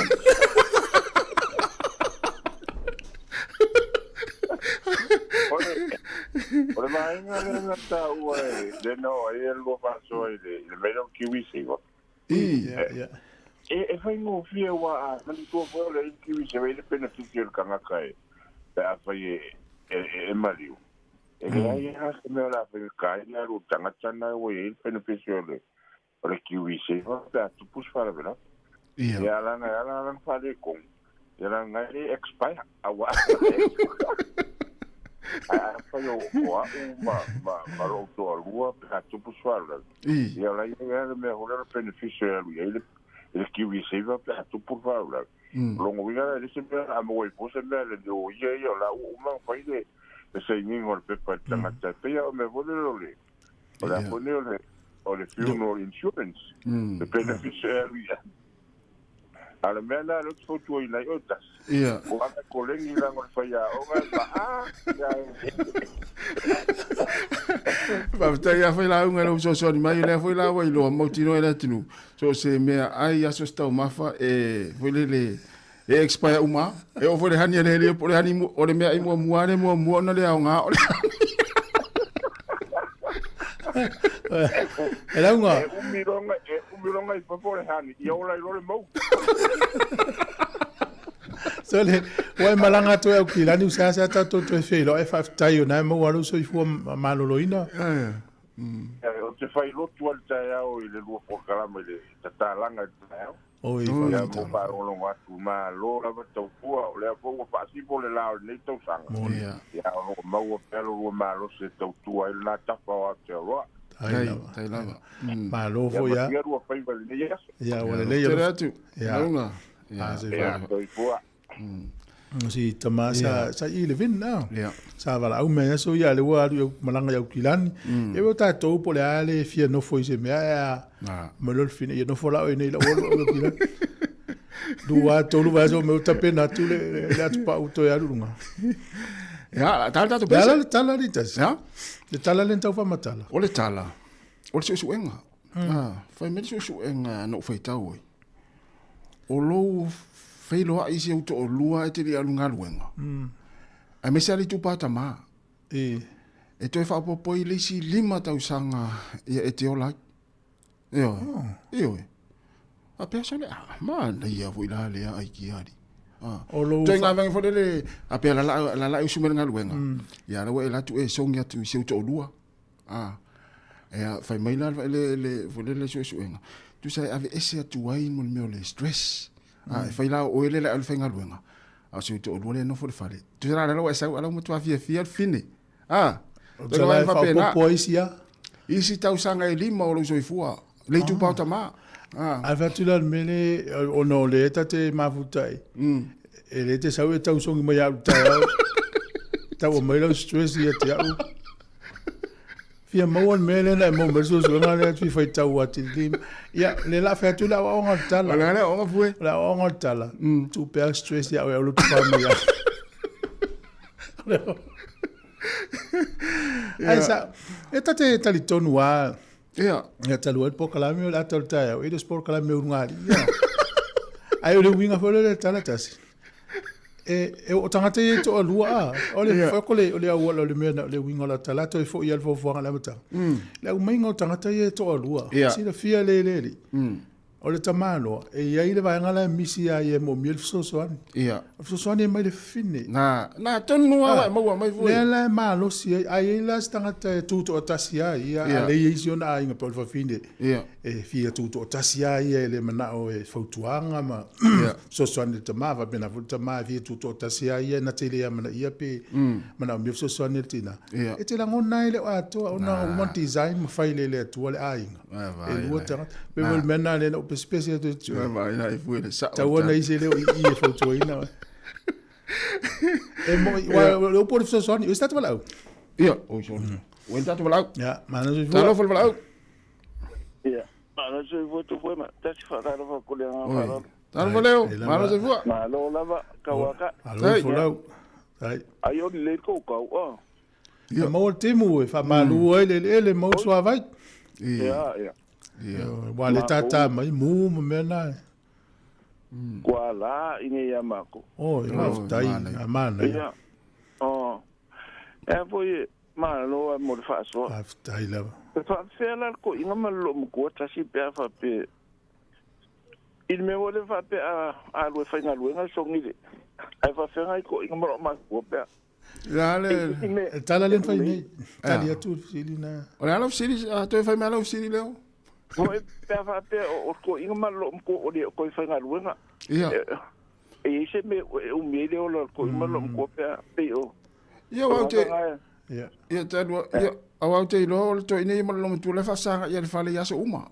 La mo la u fia ale tama fo le lo sunga luenga. Ale tina le fale. Ya, fa ma sanita tu tama ona e songi se to lu te ya lu e fenga luenga. E mana? Para ngai ma sa ngi ya ka ko. Ya wa ta tu pi ya langona funga fa pi la u tiro mo vainga. O ka ko esa o ka la pe a vo le ta fo ya vo le sia alu fenga lo ngai le e alu la e mo le lo ko alu ko fo le la ku mo va la ulanga ku lo va la ulanga mai le ia sa lo le ka ngo si ala ku ka le no ma pa o la fe ni a o le ya la ku le pa pe ko mai o china ala ku la ule mai so lo mai ko Bueno, ja, esa fo. Il meu faso mai tu foi ma ana ngafi. Il meu or ka mai ki le manga o se ve ai o fale o lo. Ia. Le fa mai le o ana vole le puele ka le venga a vele i ko vi fa ia. E mo lo se ku pe fa ka. O wa o ke dei lo ia o lo po le se o lo. O le mele ko pungi ka maki. O la o mawe fai le me fai ko ka mama ki na o le fai me ma ka maki. Ya. O le mele fo le a fa lo lo po ka la me ang. Ya le e ka ka wa fai le me ma ka maki. Ya. Ai pe o me ya le sa ka o fo le me le sasa. O le me ka ko la mai Sāmoa. Le sasa anga le sa saka ko ele ye mo se a wala ma fai no fai ka ki fa lo ngoi mo suska o ja ma kwa o ma kama ele se me le fa mo le mole ita o pa to o ka ko ngon kama fa mo le fa ngoi pe a ele fa ko ka mi ki ho le se ra ko me le fa mo le mole e fa fi kai a ku sa fa kai o ka wi nga luenga aka ko ai ngela i ngai New Zealand mele o ko mi palangi ele mo fai ko fai ko mi le palangi dong ka ma holele e ka ngai se pu fa mo le ale ai fa pe mo ko mi sai please o la fa ka me ko mi ka mi ba ko le pu le fa mo nga ru le fai le mele mga oi e pe o le winga le o le ya o e se le vai ka ure nei kau kile o koe ai le a mele nga ko sa so I fu maolai o le sasa ale uka ko mai e uka ko ba ai fu le o langa fa pa langi la ko a ka ko ba ai fu e o le ai sa wanga ile o kua e o ngo fanga fa kele alo inga me fu le o fa mali nga loko ka mai ya ese ia ka ko e ko o me mga o ka mai ya umsalo o le fainga le o kele o fa nga u ke mingi ele ko fa ye me fu le wa o so ye fa ku ka mai e fai mai lo ka mai ki fu me mga ina e fa kwa no mane ele ska ko upe umalo kusala voi lo ka mai ki era a wa a ma wa ku pe nga fai mai ya fai do mal me mga oi le stinga e fa me fu ele fai ele se ku pe se mo se ku pe fa ka u me nga mga oi ya o lu nga e a nga fo mo me ye o ka fo ile e fa ku sasa lo ka mai e ai le o fa nga le me ma e o fa so le ya o nga i me o ngo fa ngo ba la wa e o ngia mai o ki dan fa pe ye che ba la o fo te ni ten o le e ma ku ka wa fa so ma ya e fo fanga fa ngol tauanga ya e o le pisi ka ko I me o fa la inga me fa loko moni da e ken fo I au loko fa ia le I orkisimasi moni ya e mai si me o si o fo le ka fa wa so ye ye me fa mo fo le ya ai le faina o le a maka kwan pisi ka min ngai au me na vai nga fo na so fuanga e mala ele fai manu le mol malo si wa matu fo I feng tanto yo ye fa ya tu fo nga se na o le si aso me le lo ka fa yeah kasi alwa ye so quero esse sa o le e longa e quero esse kulo ese me vo ele e me ko ingalo uma me yeah kusa ko I relax ya o sa o le o le ka ua ia esse ka ua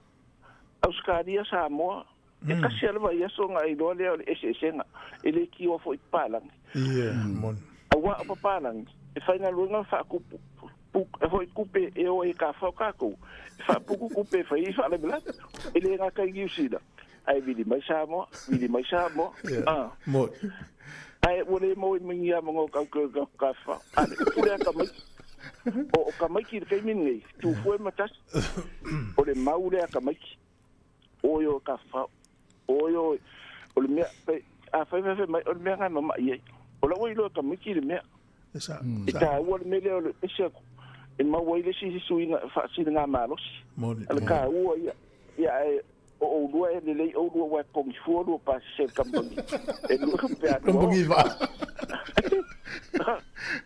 me ha se mai pa di bia ale nga o fe o fu va ai ka ko va ai le mele la sa wo ni ka mai e do ka ko e ni si de va ai pe le ma wo ni ai ka la fu e o fu ai ko ya lo tele tu leo pai ka ko tia I va le e pe mai ni ma su ka la ai ka ke o fu ai ya lo tele tu leo ya va se lava ke de laso ya lua ma lau me o kilani tasi me telinen ya ma no alfa fo ma ta to Wellington ya la tal pese se ta no ya la pepe si fo no lo mua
ya to fa to tatu pese na pe ate le va le o mo so ta inga mo le finga le be tele tala ile ne o le whaatonu o le tātou company telefone o titi sal, whaatalo whaatu mle ngang whaalolo ni tai alo whiongo le pepitele, ma lo lava le soi whamnuia, ma lo fo le on sa inga alwenga nei aso. Ia, ma lo le, tawa ta ile nei tai alo lua sasai lua, la sunga mai ava, me se foi le sunga ato fue, patalo pato fo i paanga le tātou pokala me tono le laumua, ma lo le, pa ma lo si le nei aso, ia, o lo fai lava si, pa tim o mātou i nei au kilani, a mata mai lava i le asonga fua. Ia o le ala vele i longana susuru lai nei a mātou. Ia tātou whai whatalo whanei tai au, ia o le tūlanga peo na i le tau, i peo na mawatu i le tātou tala o le tau o le nei aso ma le tau tuar si whonga laumua. Ia e langi le lei, ia o le vai atu le tai au le nei, ia o lo tau whaatimu la fo, ia lo malu fo le savili le nei tai au. Ia, o te misalo ia steimi o le nei aso ma le nei aso atoa ia o le ava ai le la ia i matou ia e whaatai le tua lewa lata in tātou tau nuu i ngā luenga whai o le nei vai aso. Ioi, o vai te mea neo matou e usua tu isi e watu lato whanau le au. Ia ala e katoso atu waa le isi wali, ia watu upena le isi wali. Ia, o le teim whangota neo matou ia kilani langa e le fifia e o le samite me maluru e le pe o tau sanga atoa o tau maluru ina ila lo ina tau sanga. Ia ai o mātou seironga e tau mawhanwhana voile. Ia whatoa i loe mātou e o kilani whangota. Ia, te loa tūlanga na ia e sao le ia le sao nonga le whionga le pepitele o Wellington e nei matangata whangota mai ai anuaru e tau ia te se maua e te le tangata fwere le asi mai. Ia e pio le tau mawhai e masani ai ma fie i tangata malanga mai nei Wellington. Ia pio le tama leo pāua leo wa ofa atasi ma le matua mō monga le tui le taimi. Ia e ma ua mai saunonga le se wuli e mātou ia e whai tui nei o kilanga. Ia. Mai o lau o whai atu ia le vaianga hui e le whaatanga ape fia leo whai ingoa tui ave. Ia. Mai o lau o tatala.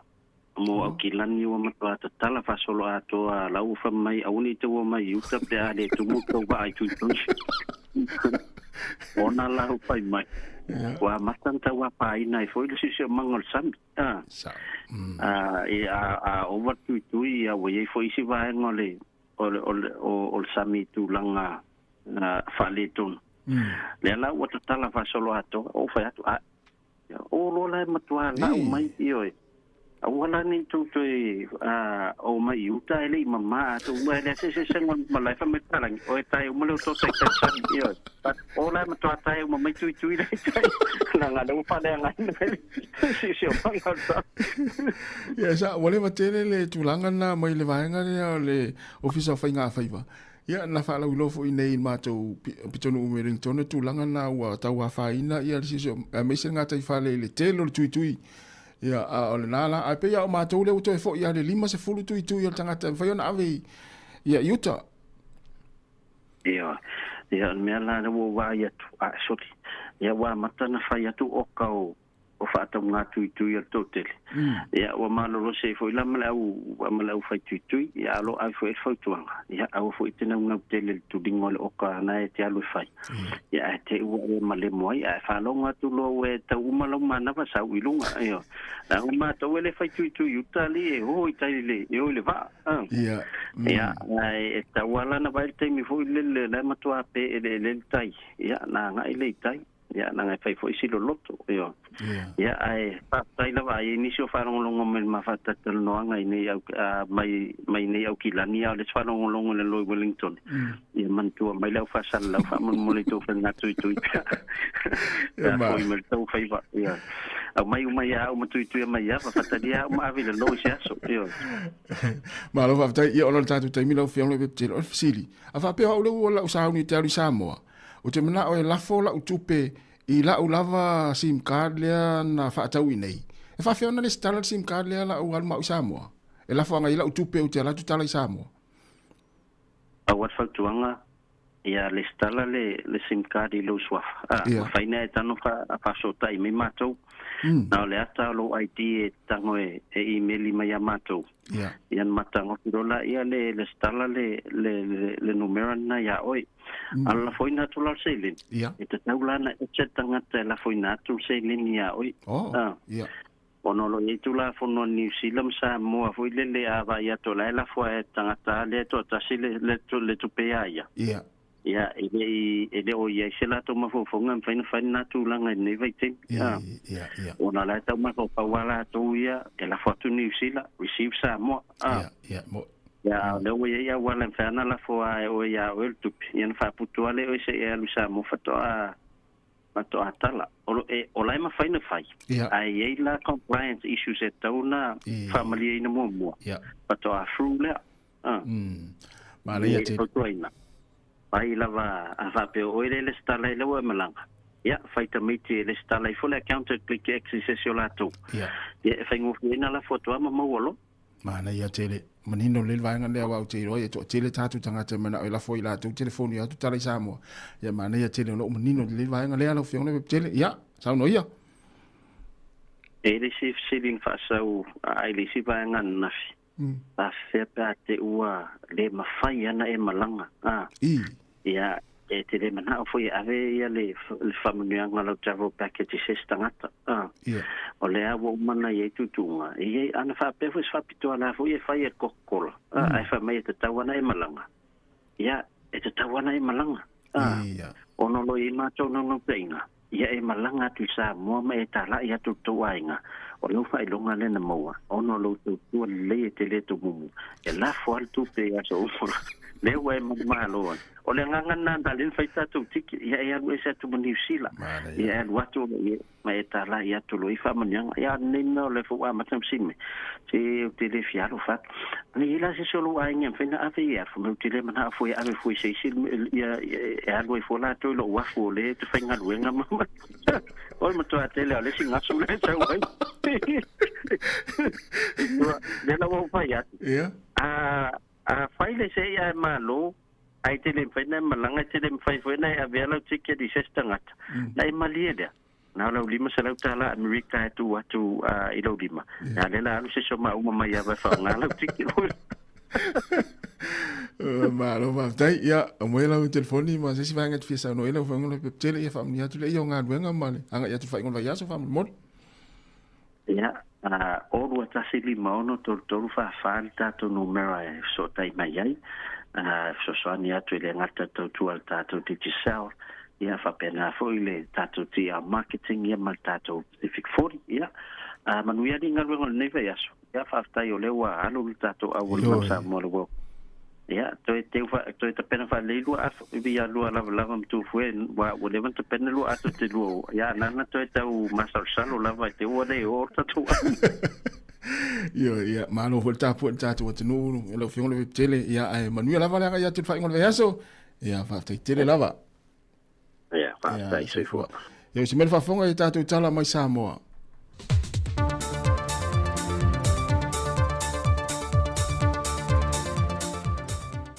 Te whatalofo le tātou tenu i leisi whaopoponga telefo mai Sāmoa mōre nei fo ia so tofi o se mai ele whaafonga.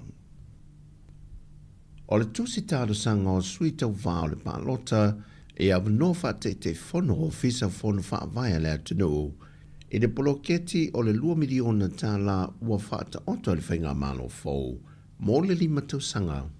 O se fuafonga na whaalia e le whina ngalo lesa a vea mapāle mi o le atunu le fionga le sao whaapito fia mena o mi mata afa, e iei niso i tu maloi a vea mawhaatai ta inga, wa tangia e le malo si ato ta iala wa whaata oto molpolo ketile nei, i lo o le tula fono, na ia whalau tele luna fina ngalo.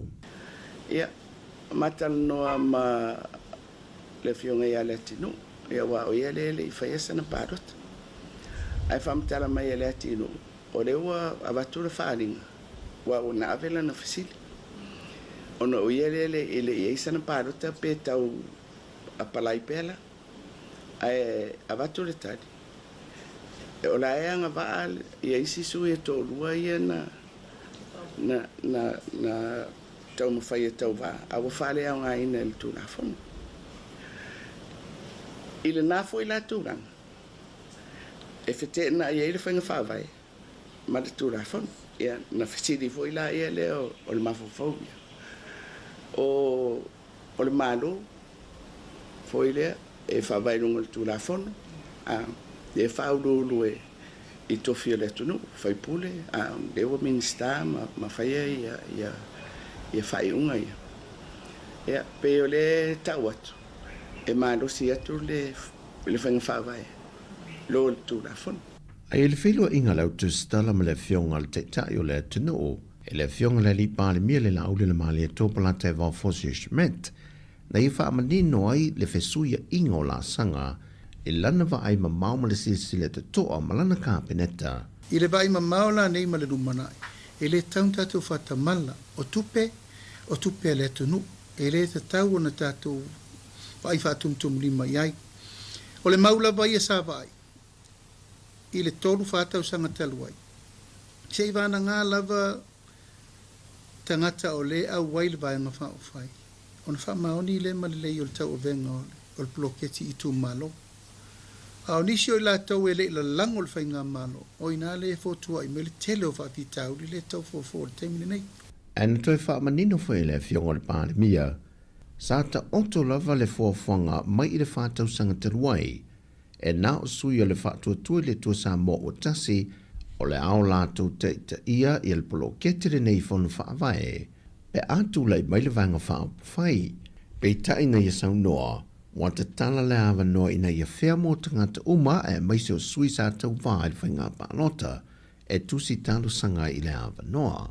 E o se vai ngā na sau noa I foe le whio ngā fia me. Ia ato no whainga o fia le la sanga mō le sai o whaipule. A le la o mai ne, whamai o sui tau wā. Tau tala la o wha whaipule. O le ase manatu po I lea o le tau sanga atu o le whaipule le o tu le taimile ni. Mai le whiriwhiringa e whiriwhiri mai le stangata. O tau tala la o whaipule. O la le winga, o la le vainga I le tofi whaipule. O lo mawhau o whai mai, ia e le aunga alina whaipule. Tu mama ina le tūranga o le whinangalo le tu malo le ena whaipule. Sa ta pa fo se fina ngalo le teitai o le JPP e whaatatau le mata upo. Nei e tua lalo fo le teitai o le malo. E se le sila tuto opea I swingo ia whainga whaavae. Ona sa tau la mua fo nisi o sui whaipule o le whainga malo te ruai. E le whao ngā se se le ni o le bloketi le lava no o ilumo le tula fono. O le asfaroilo le vaiaso o mawai na tāpunia lo ia ele ava no mo tusi tāna sanga. Mai wa tāndia I le whaai unga, o le lawina o le lisi mo I lanto le a filifilia, e a vea ma whaurulunga o lo ofisa o whona whaavae, mo I tu malo e lima sifurma le tasi, a to ai malwaenga sa whaai loe le na fionga, o le ato e whao popo ma lau whainga luenga I ofisa o whona whaavae uma, ina ia se laupa sene le ato toa, o le whaate nonga polo keti, o le a whaalu I na ise le ni le atunu, ona e le o ni se le ni la iti. O whaelo mai se pepo whamtalanga ni atu ngalunga al whalapo tonga lau tu stana le Pasifika de Pina. E tu alano atu ai le whainga malo I le tapoi o se tasi o whalapo tonga lau tu stana I Sāmoa ono ta I ala maala fuolo lima teite inai I ale au tu stana ma lau whaasala lau e le ngato le Pasifika e whapea fo I le larulangi. Ala I le saolo tonga o whaasala longa. A o tā pena I le fionga te tai o le atunu o I le pepa tu inatu I le kāpeneta, e whaatala no ma wha maamala mai I le tūlango lana whaai unga. E le pepa mai I le Pina, po le Pina Pacific Island News Association, o le tapu wātangia I le tau whaamatau le awa no le sa o le tonga mo whaasalalonga. Ai o loo iai si a wala le tula fono, o loo ai ai mata opo whaapea e sila iai. Mai o loo ai ia foi lano le tula fono le autostala o le Media Council Act 2015. E tau lima ina ia lela ula wā fono so se whaasea mai se fina ngalo wā fio le tino e o lava le malo. O na sila le ia o le laulau. Pe ua o ia whainga wha mai o loo lima taita ina I ngā ruenga le autostala ma lau whaasala lau. Pe tai le te mile nei. E le o iai se laulau o le Media Council e lantou te ilu ina mata o po whapea. Mai o le aso lulu le vaiaso le nei na te pena I le tuse le Brestene o le aso se le autustala le atunu. e tu ina tu e se tālu sanga i le fionga le pāle mia, e alofa to e liu le tō whā, i se isi ava noe to e tu ina tu i le observer, e pe o na whaamawina i le tapu, e le feilo inga le amatanga o le vai aso, na whaamanino vai le fionga le taitai o le atunu, e o mai lava i le asonga fua, e le ia i lava se tusi tu Singapore se tusi mai le newspaper la observer, e whaasao ma whaamaru luma iai, i le se no lato tu sia. Ma le tala mai ta alonga? Na malanga whatasi mai i le presidente o le au si o mema mawha Sāmoa ma le tātou au sa whatasi atu i se tau wanga whaavao malo sa whatau teia i au se tā lia, ma nisi o le au si o mema mawha mai i le Pasifika. Lena wha e loa le presidente i atu au pepe Jerry Warwick, le mafo anga le whai malanga mai e o lātou ne i Sāmoa. Pasalo ia leo kousi sila mai wa filo mia foi ma o kele ia sui mai fafu ia leo ka whakasia ia sa maku malanga whakasi mai ia mai a kaupanga e Australia ia o mai whakasi malesi mai ngā Australia o leo ku o ngai bea ia ele kau koe whaiaku o leo o ngai le ka ko Oceania Weightlifting Institute Mal Academy le lawa whaonga le hoi sa kousi sila mai kwa mai a ko foi ko le nginga le ngusila ia sa ngai fo la ku training camp. Ya leo fire training camp o Oceania Elite. O vaenga o mai leo a makanga ka va ia le Oceania Weight Federation. E mfainga o sia pingi i ka vanga o Commonwealth Games ka sa fu. Le la o va ICC la fu ko kele fu e le wi. Sa pingi o le Oceania, pe sa pingi o le Pacific, pe sa mo fu sa o sia pingi i Commonwealth. E lanta ile se fulu atu no o malatu au ia i Sāmoa. E ko leni mata pena i le fale si o mema mafale asosia le atu no. E tā pena i moisi tau vanga te tele i le tausanga fōu. Nā sia fo e le whionga le minister o tā alonga mal fia fianga o tangata, le apitanga a le au si o mea mamafa Sāmoa, ma momoni atu iaila na whaaftai tele e whai masui o le malo. E a lātou tau mo whainga o lo si tia e pe lava, ma tū mā te e hei Sāmoa e le waava aia le lololangi, i lea foi whaanga ta mor si ua mea mamafa. O le whai unga leo telefou mai Sāmoa, i anga le leipe le tuai fua whango le a whianga iei masi o tātua tanu o le nei aso, whaasoi foia.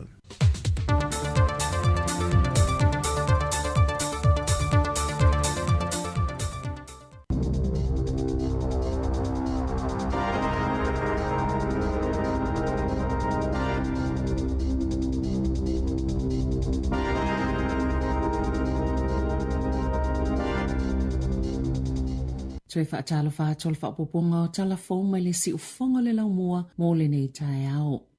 Ua whaaleo se lapata inga mai se su enga fōu, ina ia whaia ni suinga i le lalangi, ona o le whaaoli o li mai o ni whaale tonu te tele o le soifua maloloina. Ua whaapopoina le tino putanga ele, po o le mamafato le tino nailo le tūlanga i te tau na iai, e tu sai matau sanga po le matua o le tangata. Whaapea i maisi whaafitau li o ngaonga o le soifua maloloina, e tu sai ma se fina ngalo lau whaito whaafa a mao malo, ma ua lātou whaelo ai, ua mo umia vave lava ni suinga. Ua momoli atu ilungo le Lancet ni lapata inga i whaatitau i eitu a inga tau mafa po o ultra processed foods o nei mawalunga i lava le suka ma sima ma ngao e le mawaile soifua maloloina ma e ele fisota inga maletino putanga ele ma isuka ma e ole fatu ka nesa ma whaafitau le soifua maloloina o le mafau o le finau le ausu e te tauna vave ngā ioi whai ngā malo e whaini fuafuanga i pe o la fonga i vai inu soa malie whaasao na whaalau loa tau mawhanei i whana witi.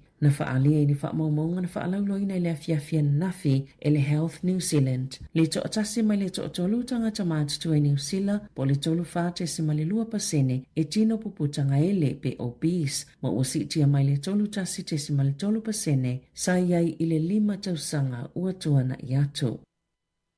Ua whaalia a inga o ena maali liu ina ua pāle mai na le Pike River, matua maua le taimi le whailoa inga na whaia ma le minister mo le saunga le mō. I whale whai ngā luenga, sa fono Anna Osborne, Masonia Rock House, whaatasi ma le minister Brooke Van Velden, i le pāle mene le asoana nafi, na ato ele se 15 tausanga talo na tupu le whaalavilave le Pike River, na whaalia e Osborne, e umane le fono o la ngona lava lona le fia o na ele mawhai ona mawai se wha mauninga e toi fo i tangata i o lātou a inga ma le saunga le mō pe aho e whai ngā luenga fōlinga mai o taimi umalava e mamawhai le tua whalawhai ngā luenga le manato le minista na lai ona le mawhai ona toi fi wha alongo i ai pe ona sauna o Sonia Rockhouse na o ia tina i le fono i fia wha asoa o lātou ngalunga ona o suinga le minista na whai e whalawhai ngā luenga wa wha avai vai a tili e tu la fono le saunga le mō mai e ni tūlanga la matio nisi whaalavilavi te tele e ona tūla i mai. Na sauno le taita el New Zealand First vawa samana ia Winston Peters o le Pike River o se no fuanga le fasio tangata wha amoimoina ma whaailoailo na le malie e le whaatūlanganga o le saunga le mui no fuanga e ngā lulu e tangata po o whalawhai ngā luenga. Na o la tau le vaenga wha upwhai na whina wina le whai o seilo longa po su e ngai le ataimi mai le solomuli e lava.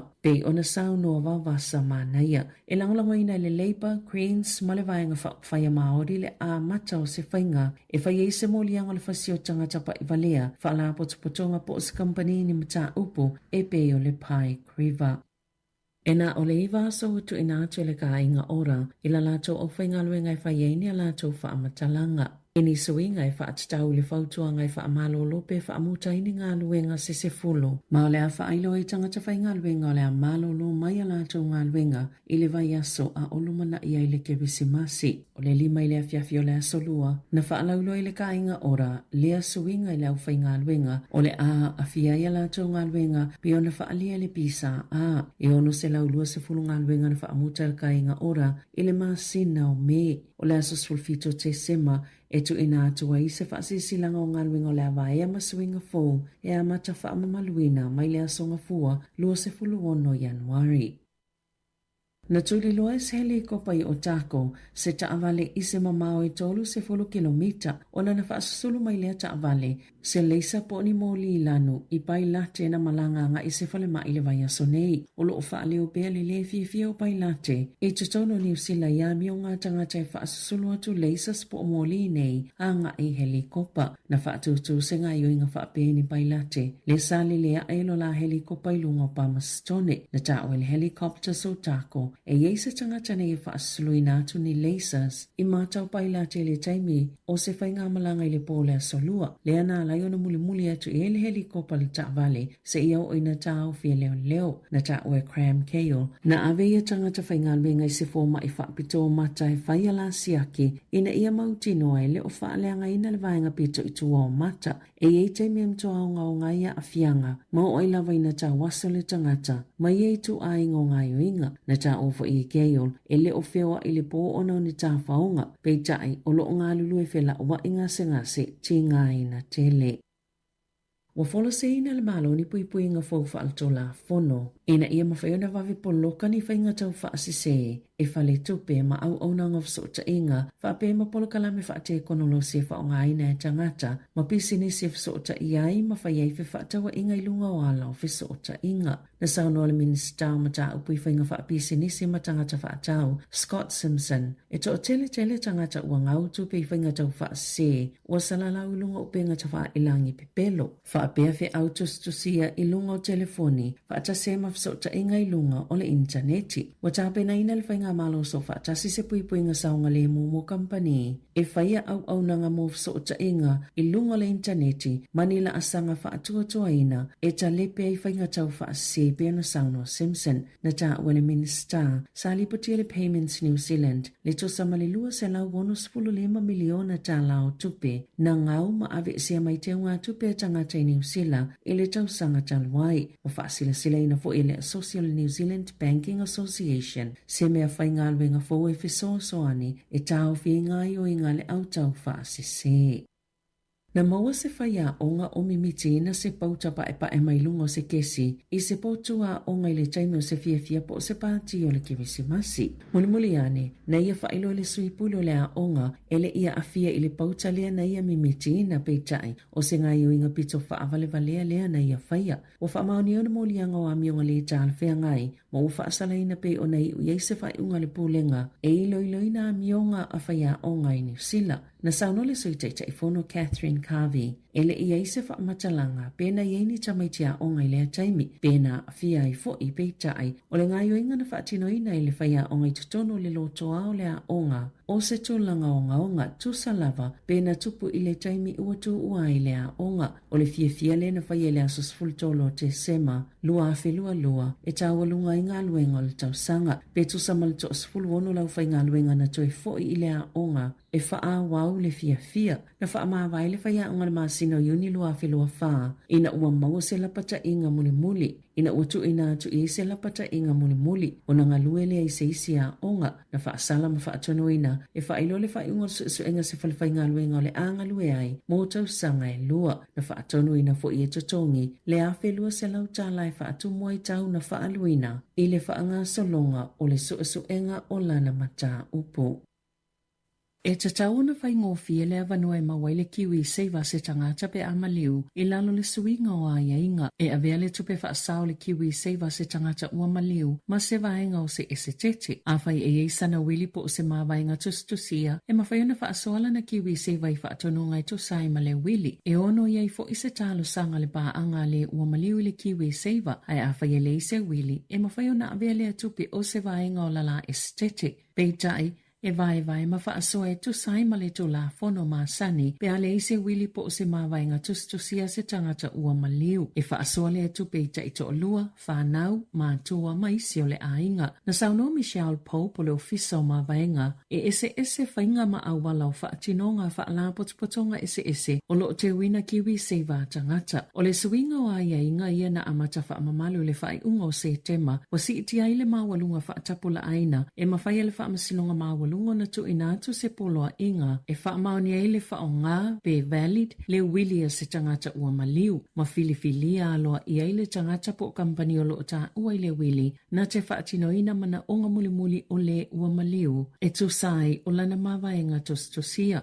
o si iti ai mai le se fululi mafe i le wha se fulu afe tā la o lo winga o e se tete i lalo i fole atu pe au whai e mawhaiona tutongi atu e au noa male whaanga solonga masani e tu sai male tu la fono. Na sauno le minister wha masnonga Ball Goldsmith o le tapula alea saiai sa wha atulanga ina a o le iwhaia le kiwi seiva e tu samale sifulfitu afe lima se lau talo sanga na whaanga solo o natali i le wha masnonga mawalunga i le tau sanga i totono tau sanga i lima ia uatuana i atu. Na tau a aui na atu le palimene sa talo sanga ua yaini saini eiva se fulu afe o lo wala a wailwai ngā malo ina ia wawe whaia se fufo. I le tūlanga whaale tono le polo kalamen soifua malolo ina i le atunu o na tatala le lola o yei saini a tangata mafufola i lunga o si tepo le palimene. Na sauno Malcolm Mulholland. O le so upo le Patient's Voice Aotearoa, pe to samalilua se lau fitu se fuluono mita le umio le lola o lo o iei nei saini. O le talo sanga tustusia le na saini e le whaita wafe o tangata. E whailo i le tūlanga pangatia wa yei le soifua malolo ina, ma e te tauna whaanganga nisi puna o whaopopo ea o ao. Sa ili, matao fiele tele o tau si soifua, fo mai, matangata whapitol soifua malolo ina. Mailo la tau tu ua le au nanga i New Zealand. O lo o whaingoa ina le talo sanga le Bula Declaration, o nei whaape tele ina le maue tangata i Bula Vanua. Mo le tau singa le leo soifua malolo ina, o lo o la tau muumia ina peona Sāmoa Mulholland. Na talia ina lea talo sanga matau a au atu i whaipula le Greens, Labour ma le Act, na sila mamau atu ta ita il New Zealand First, wawa samana i Winston Peters peitai ele i awa i ele minister o le soifua malolo ina. Ita alonga, wa maana malo le au kirikiti ali i New Zealand ta amilisanga le ODI po o ta alonga ta ilima se fulu ova na ta aloi ma le awa West Indies ina utoe maana malo i le ta alonga lona lua o le kapiteni le ali o Shy Hope na avia matamata alo le ta alonga e se fulu tolu na ta e ta ifa ai ma ta e fa e ta iono ai ai o le li o Darren Mitchell wa numere ta sila langi le au ta i ta alonga le ta ilima se fulu ova o le taimi lona lua le au siya isa tangata New Zealand le ato langa o le taimi mua na ausie Glenn Turner i le tausanga tasi iwa fituiva. O sauni New Zealand ta alo le ta alonga lona tolu ma West Indies o le ta amilusanga o le ODI i le asa to nai. Tala fawia ma le si ufonga le lau mua mo le nei vaenga o le tae hao.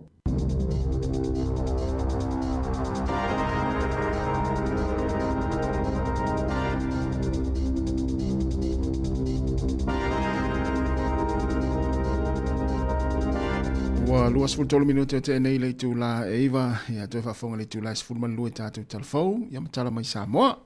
Alo, no lama le. Un sai le tai au fou. Tātou tuno maluia ya suenga nei whanau lo. Ia. Tātou tapo ia omu suenga tamaiti le nei taimi. Ia mo e malanga ia manuia whainga malanga le nei aso. Ia. Aina le mo mai au kilani pe ona sauno le whianga la wep tele le tūlanga le o tele le tui au kilani. O whaatanga ina o e lau mai iuta. Ia o tātou Wellington le o toi fo ia 5 tui e whaiona ave tangata. Pe wala na si i lunga tui au kilani. I nisi o tāna u whaalongo tua. Ia. O nao le malosi al tui e lau mai au kilani iuta o le valu tui e le tangata. E le loloto tele me e o i le manava tangata au kilani. La lau ala lo fale peso whainga whainga. Tal sang au kilani se so matuala o me tu yuta le tai valu tu ele lo inga tau ona o te ri tai ia o la o tai se oli ai le au la lo me tu mela na la tau o tele o mena wani tele tu au kilani o ele au tai se furu tu ia la oli ia la fa la o yuta tu o tele ia la tuanga te fitu mal valu ona ele au la lo au mauru au kilani vai não ganhar no dia. O desse mele é a foi na se fiel tudo. Pe e fata ia foi lá te ia fa longo. Eu tô na mata tô o la fola tu pe ya oi. Talono tolo te ta te dei fa longo sta la forta ta tu pe ya ia. Ya al mele o pe o fata ia foi lá tu fa longo nei ta ya. Ia. Il tanga le no fo ai mala fo lan tu pe ya ia. Se le no mona o va le FC sa ya no pepe.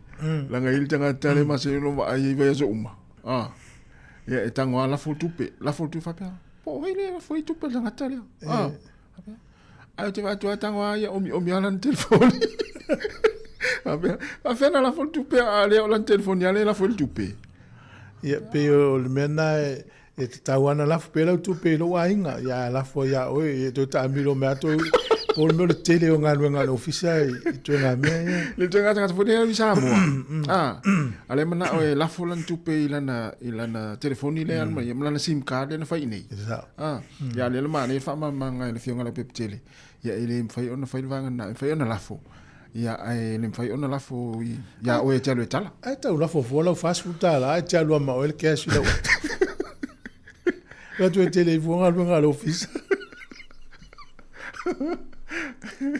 o tele o tele le fala pula i tele o fala lo ni usila fala pula ai o le mai maua ia o wa sau e tolu ia tane le mama fa container fala pula fiti le wa tau no mai ni usila terminei ngala ia lu le fale fa tau te fie fa tau me o fala automa fa mata ia se akila fala na la fa tau po se fala mai fiti ia va pete la tu e tolu to inga fala ia ma le fa tau fala mai fiti lang ia o lo mai fiti wa le se fala o sa mai Sāmoa pau fala ia mai Sāmoa mo ia tonga al matua tele al mele sa mai Sāmoa ia mai tala tanga Sāmoa so ia al mele yo ia tonga le umana i fa fori ni usila Australia o ni so le fiu so ni ia tonga ni ia o fa mo ana le ala na mai tang le tangata Sāmoa le o Sāmoa mai tonga e ala no mai malato e fa mo mai e teu le nei wa to fo ia Sāmoa ya fo e la e fo le fa pel vanga yo o ma ave i tonga yo al fa mo vanga le Sāmoa ya to tu pun fa bla vai mai to fo vanga le o tu mo to va tu tonga ya sa e melana e to fo ia tu a e alu los falo loa si aki e fala na iai ya to fo le fala fiti pe a mai o le wa whaino mai e le minstal so i fua manoloina. O le wa mata na whaile le tool po le me whainga luenga na whaongai le AI. Lela na whaia ia trials po whaateta inga i Hawke's Bay ma whanganui. Mai tauina le manuia. Na o mata i le news taluai whaateta inga lea. Lana me whainga luenga? O le meta o le tool. Ai tu so software po le kala meirunga o le computer. Ai tau ia. E ta wala fa pe tani o le tool po me whainga luenga o le AI e ta o le Haiti AI e subscribe la le laua manatu ia le sa ifua malo le minsta o le ua manuia ia fa te inga na fai o le la fa sa fua i le tele o isi fale mai tonu ni usila. O benefiti e pe ona tō lau mai. E vaveina va ai ia ngase. Fata inga le tumu tangata ngase i le emergency po le vaenga le e watu i tangata mo mia vave le fisosoni tau so i fua mana loina. E vaveina va ai ia tangata mai e la ititi le taimi whaatali i tangata i le vaenga le emergency. Ma ua maua i fo i matangata mai whao popo e vai e le fo mai. Afa tata inga umanga seti le kalena le fo mai le aso. Afa peala e sfuluruana mai vai le aso.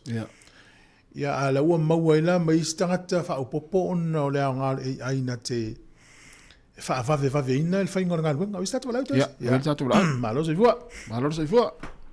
Ia, lange mai lo lua se lua ni kai au fou le lo fo le tua.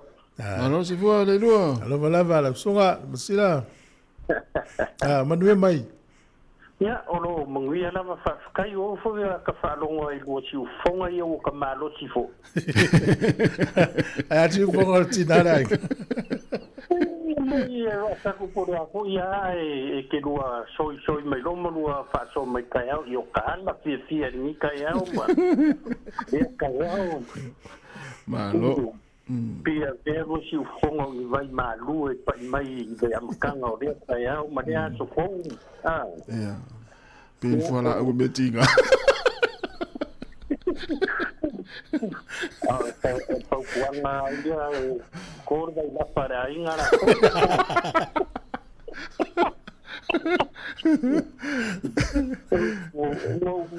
Apa mo ko lau kai au ni.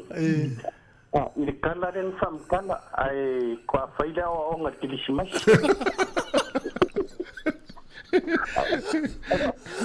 Wā le te tili nā le waku mai ro ma whauri kufu. Pe fia kausanga o le a whauri umi o la kasongi le kinga o le a ingo ka luai. Songi ia so uma o le suenga nā e tauna e wheloa ia se o te olua ia so. O le kala le sau i e songi lo ko lua e aluai whaupopo kausanga e lima. Sa. Uka vai valo anga. Uka vai le kala le sau kupai a le a koe whaupopo kausanga e o lai ko ingana. Malo. O Facebook no maua ili atala. Tango fi fata i tai. Tango fi fata i tai. Nei hopo se ku lau ni kia le nga makamaka le kala dea. Fata i tai nei lua, fata i tai se... Uma mea o ngā uma mea ia lau atu ni tatu li tio, fata i tai mo e tui fua malolo ina ma. Ia wako yo ma uma ia makeo ai kanyu ma makeo whakasi a... Te makeo e mo moli ma whangau lea o ngā makeo uma. Sa. O whakau e o uma.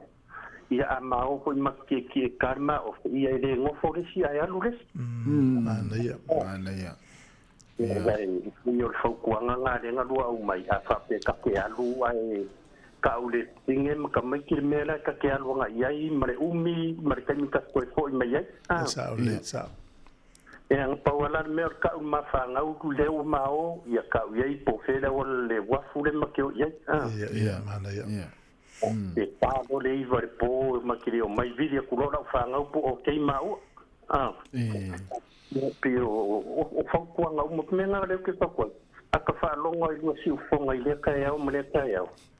Ia kake aru fia foi whaite au o lea aso mele aso. Sa.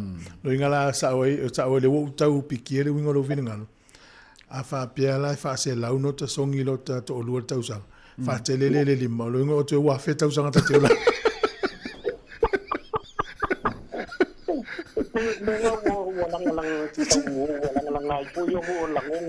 Ta te uri ala ta o tau sanga ye to wa fe. Ba le wa fe lo lima le ni. O to la to wa fe lo lima le ta te fe ola. Ore songi kuriska ya pa pen lomko. Se lo yo ki ngani ko mo. Tawa uku nga lo makua. Ya,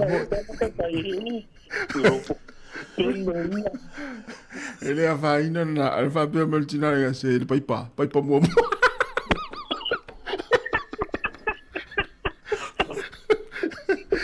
Malo. Karango foi la a pilango lo karango mai mele ole. Por ka penga ai mai se kangaka. Ia. Ya ka vai ngai esiri fa popule ngai sa ole le ia le sa wanga ya ke ulo. Por la le fia mare umin ka penga se fa moi moi ai mai lo se. Ya wa poroka ko fu wanga wa e fai la kala ya la fai a fa kai kai ka pengan makumalanga masuk ko lumra fa ngau fa ungor kau sangan ni ku mo ke on masih ko ka dia i Sāmoa Christmas ya ai pi ka isa fa kali le dua masinga kalwa ya wa mau mai lar kala e le fai ngo wat ya ya wa fiula kam fai le tinga mat fa ngau e ola ko wa umanga o le laki awa koen kokongi pasese awa umang kapenga mea umai Sāmoa ma pu nyai ma mea ok wa ngam ana mai lor kala fo mai e mwhai ngawar ya wo pina koe kam whai siau whangau pa war kala lau whangau e le mwhai ngala ko man laki ngā ai kua sao leia e le mwhai ma ko o la ngonga la ngai pe ngalua kana ngō mai ai mai si sio e ainga Ia ko ma ia o tala kamiti e faia soleri a ko ngai kule ka sanga mo fainga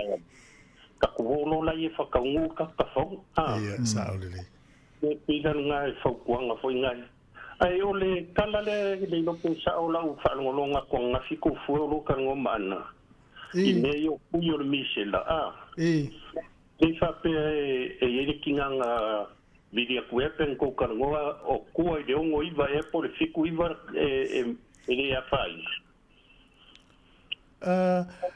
E sa ili atuna te ose se atu tali e ole matua o tau sanga le te sau noai?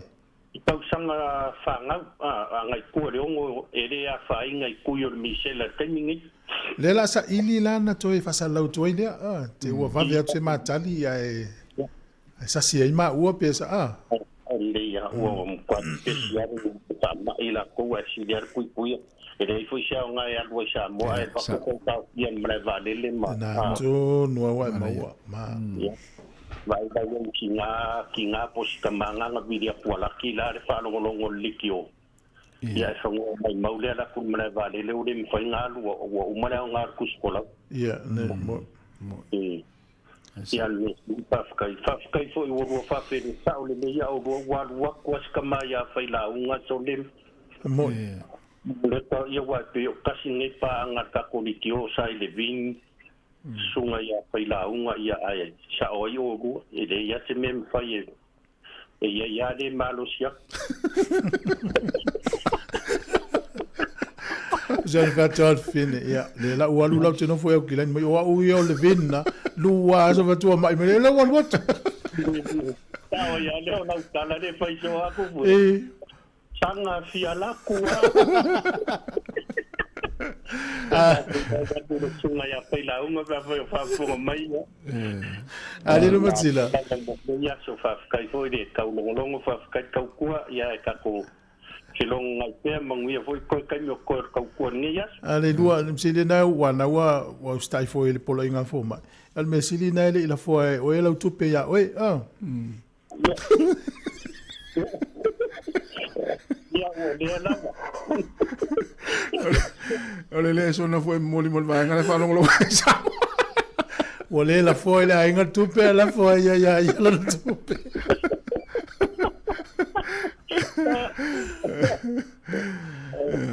Malo. Tai la valu msila. Lua.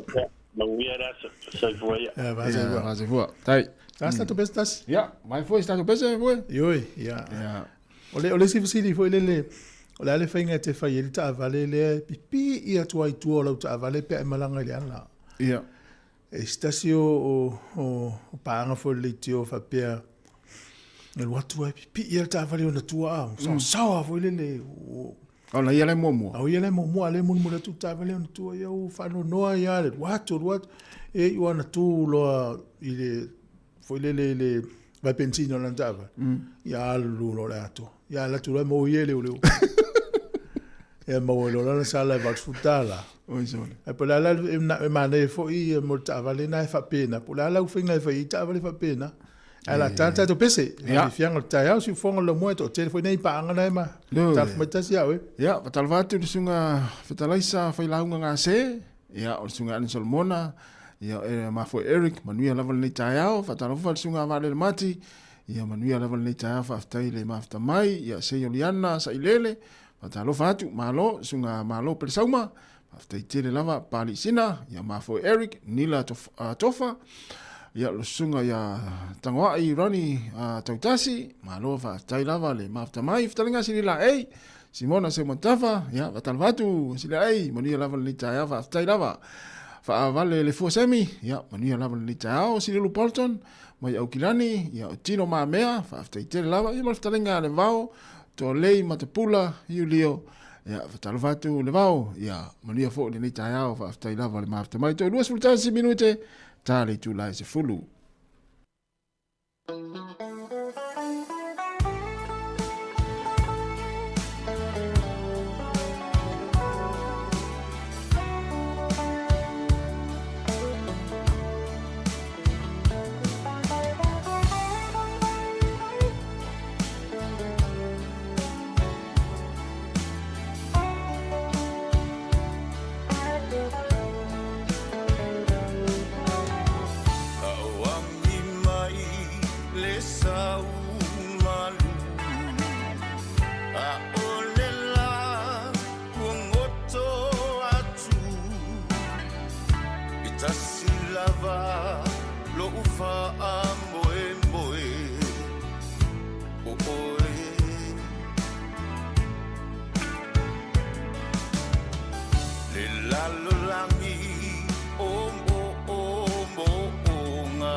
mia oe pe a vai vai lo utino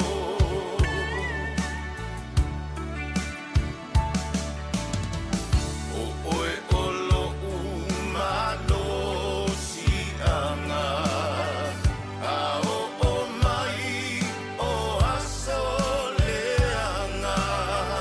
paulava lo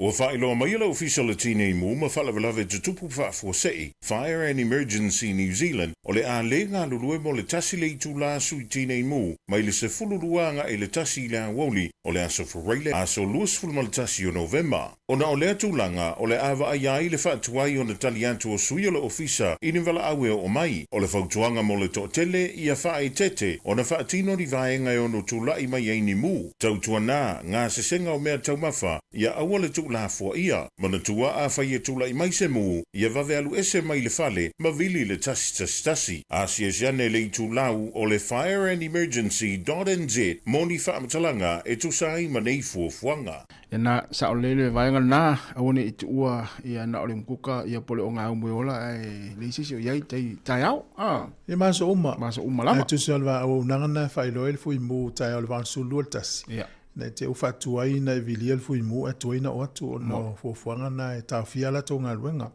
le vaenga le na fsiringe lu matsila ia ole neila ole tamaiti e se e lua ia tausanga nga is fululua masina te vasa watu tamaiti e se fululua masina is fululima masina tauna tasi pe lua ia tui o le misela ia tamaiti e lunga le lima ia e au fie matamaitia e lima tausanga nga i runga. O pepe ia ta isfululua masina i lalo ifo. E le o iaise anga fo ile le wha marusia ia le le whai o le tui. Ma tina maitanga. Ma tina maitanga. O ila tau ia i lalo lima ono tausanga le matua. Ia afa pea e tele o mautinoa ele ini wha maunga o lo whaingo le misela e oe. Ia, ta ua le whai o tui o le misela i tono le sifurulua masina. O le vaianga le lima ono tausanga nga i runga. Ia, afa pena e soifua mai whana i Niusila. Ia, ia le flea ia e te oe pe whai pe le whaia. Ile o wha malusia tele le vaianga pe a whaina soifua i Niusila. Lima ono anga i runga le fitu sifuru. Ola tau ia ile ang watupulanga lo lima ono anga i runga le fitu sifuru. Aina whana nau isi atunu o lalulangi. Ale wana nofo i Niusila. Ia e fua lava e oe pole pe whai le tui pele ai. Pea whai oi la tau na whanau isi atunu. Ai le no nofo i nei ale malanga mai nei. E fua lava i le atunu una na e au mau ai. Pea whai pe e mo mia.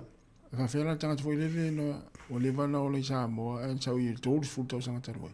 Ma nei ala tamana fsili pe lau fo mai whale a inga. Pa matala i le tūlanga i oi.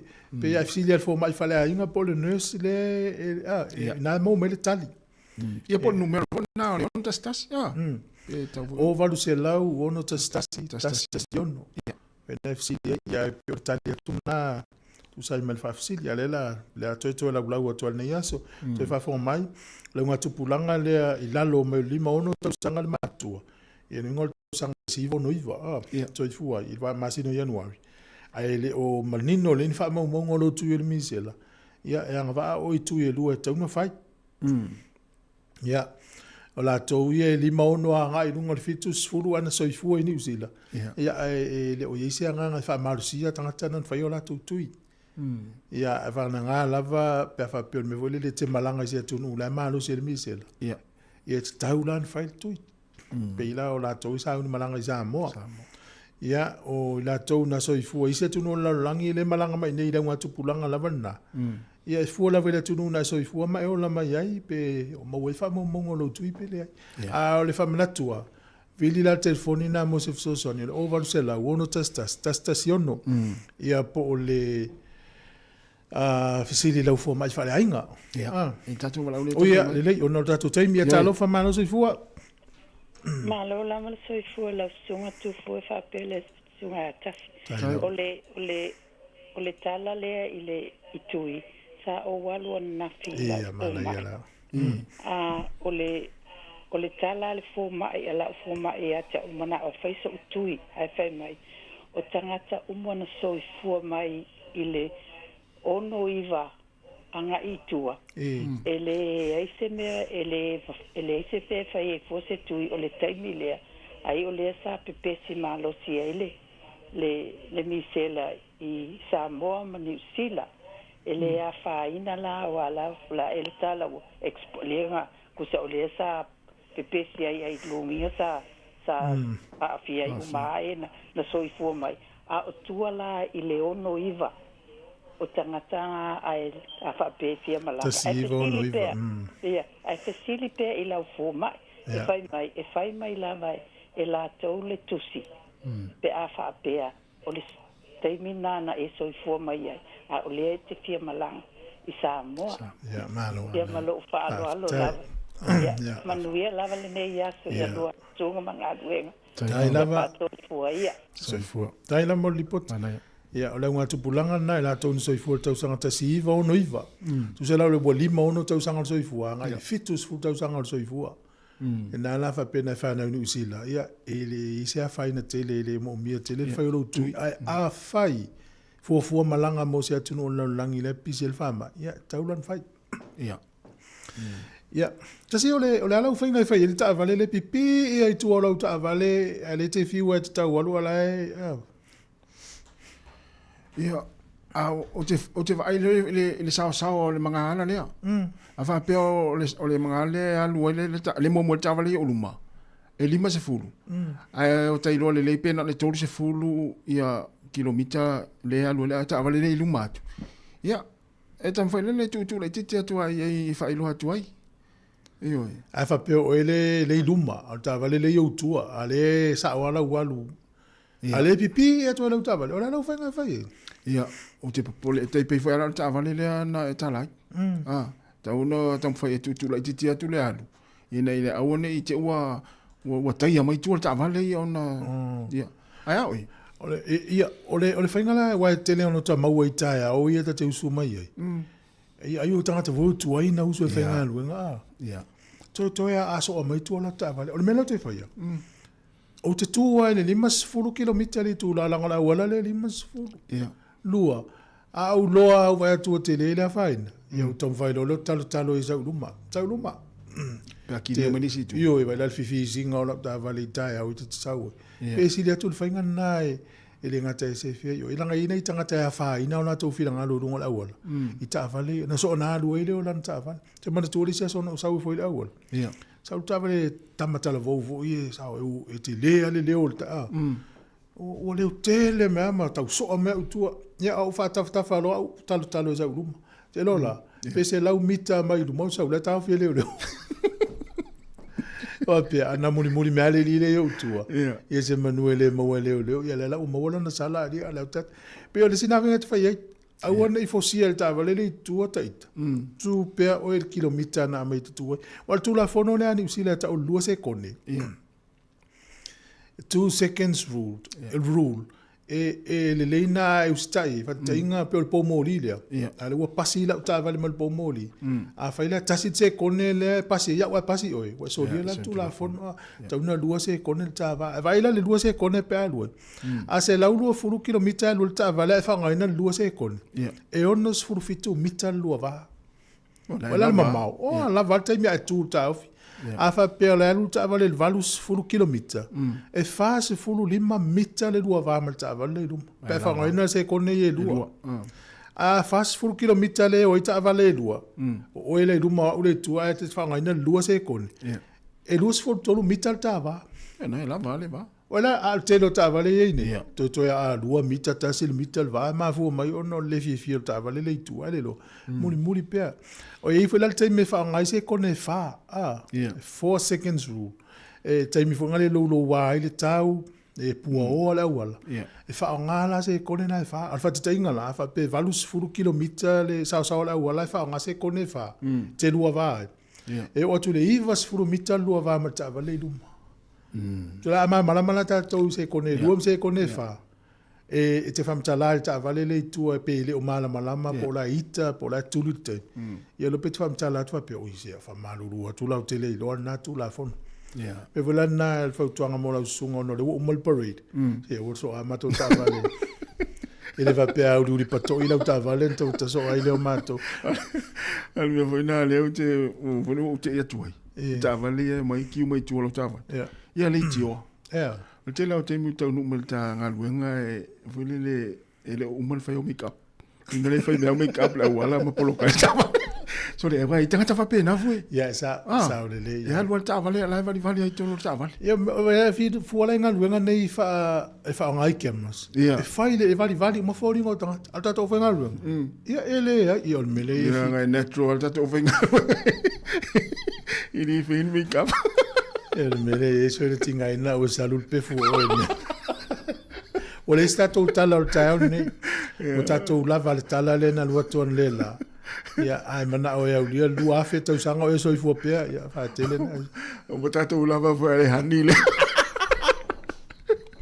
e o pa fa manatu Sāmoa se a wala fo o tu pe ya o la fo se so ro ai nga jamo e te u fa se ino ta to tu o le hani expire e te le hani na mo ta to tamale ta to tala le tala le na mai je la va fo o ji o lo ai le ni so expire o ye o masim ke ki sa na me Sāmoa e te ya lo va tu le ngai le ni so expire ale si me a umina nga u koko Sāmoa tu ul furisa e wa si koko o tau sanga o le wa ya tu ul furisa e wa mai ai le la ya wa mai ta mai mas ne so mo e cash an me le e cash mai an me le fental fon ta ma fa lo fio o le sona ta u ala tala le o fa no ine ya pa pela o mo wale una fam tala tala o le la o ngala mo a woni o fa ngai na tala after tele sa mo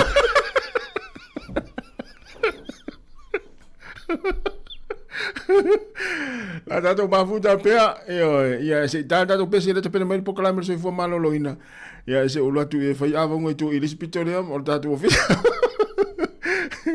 pa tele no mafuta mai Sāmoa la tato mafuta pea ya la tau tu ne si fanga lo mo Wellington to 3 minute ile o to lu on tale o le tu la se fulu te mai sa vino kansiano ya wal po kala mer so fo malo loina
Sāmoa, au tau mawhane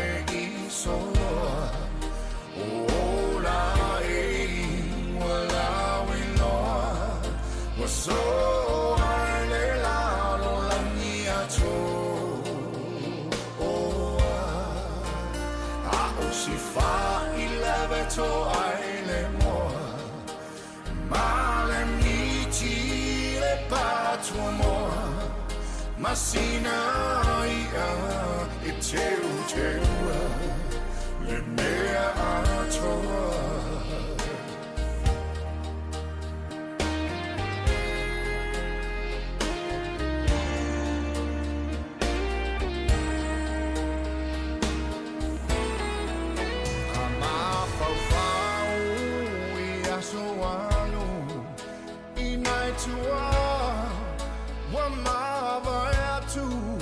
le tau mawhainga pela ea e lava singangu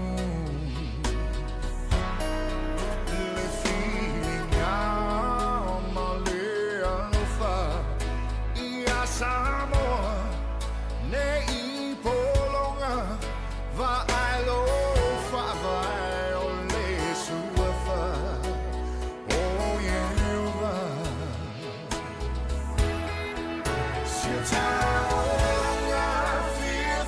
Sāmoa, oh, tamafa nei soa, oh, la ei, walawi loa, so ai le la langi ato, oh, ako si fa I lava to ai le moa, ma le miti le patua moa. Masina ia e teu le mea atoa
Masina ia e teu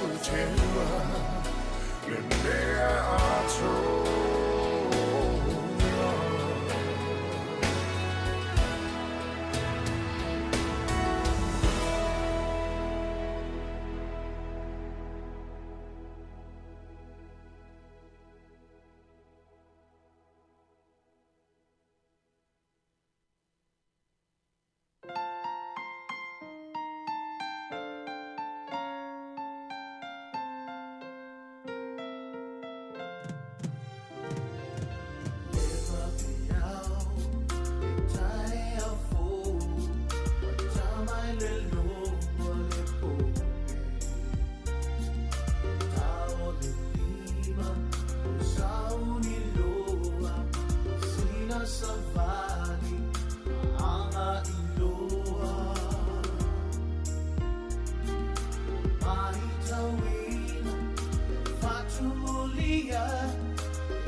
le loi Whanga o yoi pea Leo o mai O aso le hanga Ai ua le mawhai Ua tuai Usita ia Tima inga uma E soi fua malolo ina Pui pui mai whamai Lo wola soi fua lele Ia tato sawa vai Whawa male tau san E mai suka tino puta whaalalo pauna Ia fifia lava e tui whaatalo whātu nei tai ao, ma lo lava soi fua mawai a tau umalava, o lo o mawhai ono tau whaafonga, ia malangolang mai pē le tau tua masani ale le te ol si ufonga lau mua, ia pole Sāmoa Capital Radio, i Wellington nei, ta alofa lava. O le pole kalame le soi fua malolo ina pe ona masani ai, i tai ao o aso lua ta itasi, tanoa tuai manisi o nanga le soi fua malolo ina, e mai se tato o nanga wha Pasifika, o lo ngā lue whaatasi ma le mtanga lwenga o soifua malolo ina i tono New Zealand e tau longo ia ma moli atu fo ile te au ina ia mawhai o na lau sila fia ia ile mamalu o na i o tātou tangata ile tūlanga o ia ile vaenga o le tausinga o le soifua malolo ina ia le ngata ilea o le fesosani mawhai o na maua mai I nei au nanga o lo o whaavanua mo I tātou au mawai I le nei atunu o New Zealand. Tai au nei, ia leo whaatasi mai le fionga ia le ilua po la ta iwao vesi Maria le ilua toi lolo, pape le fionga ia tu au tō paulima mai awa mawaenga mai le kupenga o moana. Ia se itala tano fo ipo le alto langa o ia la tau o nanga le taimi nei, ia mai se fo I of sosoani o lo tu ina atu mo tātou tangata. Ia ai le imai ai le nei tau sanga, ia ai pole a fo I le vaenga o mwhaiona fsosoani ai mo I tātou a o anga I atu I taimi o le whainga malolonga le kepisimasi. Ia mal tau sanga fo, malol soifua ia te o lua, a fionga la le lei o le o mwhaiona, mai mo ma ile mamalo lau whaafonga ia ma ila tau mwhaiona ki ma ila tau Facebook ma le YouTube, e mwhaiona mata mai ai. Malo lava soifua malange ma Savelina ia ele ngata foi lea whaatalo whaatu foi I le sunga foi I le whaatonsili o le tātou ofisa whasala lau le tio nei si ufonga lau mua e mesa lau whainga wenga ia whaatalo whaatu foi le pa ia male malo Sāmoa lo whapeona whaafonga mai ta whaifia o le nei lalo langi e mesa foi New Zealand nei whaatalo whaatu I sunga whawhiangainga ma o tau whale tua la le le ngata foi lea ia o fionga I pātele ta mai taisa o fisosoani katoliko e pikopo whale tua matausi ia o tūlanga ese foi ma pulenga ia whamanuia le tua mas whenei o tātou mātu tua o lo whapea o na tu I maile muri papanga ia malato tapo ia foi tiutim whi amanga ruenga whanau ia o onga Sio tātou atunu. Ia e mai se foi o loo whapea o na whaamuli whale ma tausi tamaiti ia nei whanau iti ma lo lava le soifua. Ia whaatalo whatu foi so se tasi o lo asiasi mai I le lau mua. Ia le fo o tātou toi mafuta foi ne tai au. Ia wal tātou puro kalame ia lau fionga tu o wato. Whaftai mo le avanoa I lau sunga Savelina Whapena fo I polo tai vao le lua vesi. So I fua manuia ia naua umana whai atu ma whaatalofa whaatasi e le sunga ia vesi. Ia atalofa Sāmoa whaftai mo le avanoa. Ia, malo. O le watatou tō lata atu I taimi e whai malo longa o whai ungol nei tau sanga. Ia ai le o umai lava ngā luenga. Ia ai talitono. O le atu ina e whaasol solo. Ia po avaenga wo ia e mai se lava po kalame o le inati lea o te manatua le sa tala noi fo ile fionga ia tu ua o to ile taimi ua whano pe a whapea e fia o ia se lua tala noanga nei tai au. Ia I whawhitai Savelina o lea ua pena ma o mai fo I male fionga ia tu ua ia o lea ua ato le ne whamanatuina ia le tasita usanga o o inati le usavali le tama. Tama Usavali. politini. O matu e tau teita. Ia lea. No tamo. O te amal susu. Ia ai fafitai o lena famanatu la sono no na o se pokalani sa tau a mata mai le tau sana. Sa va ai foi pole alo na lunga ia malfasolonga ia ai fafitai la fianga tu ia o le tau ivia ia ai o se nganga fia ona o le tali mai fo el community ia ai me se fo lango mai ana yo tato uso to e lau ia ai tu atu la fionga ia tu o to ia pe o pokalame e o whapalangi it's her baby o lana pepe sa forma fa pepele ia le wa tu alta sanga ia le tu Whaftai mo la manoa, ia a ole I amatali, whaamtalanga ole inati, ia sina whaamtalanga I leo whaatau waa nei, o au o tu ua wato po lima mawaenga, o te whainga luenga I le kupenga o Moana, nai Lower Hearts o address o le 2 Dudley Street, Lower Hearts, po le 15 Dudley Street, Lower Hearts. O au o le whale mawhana support worker,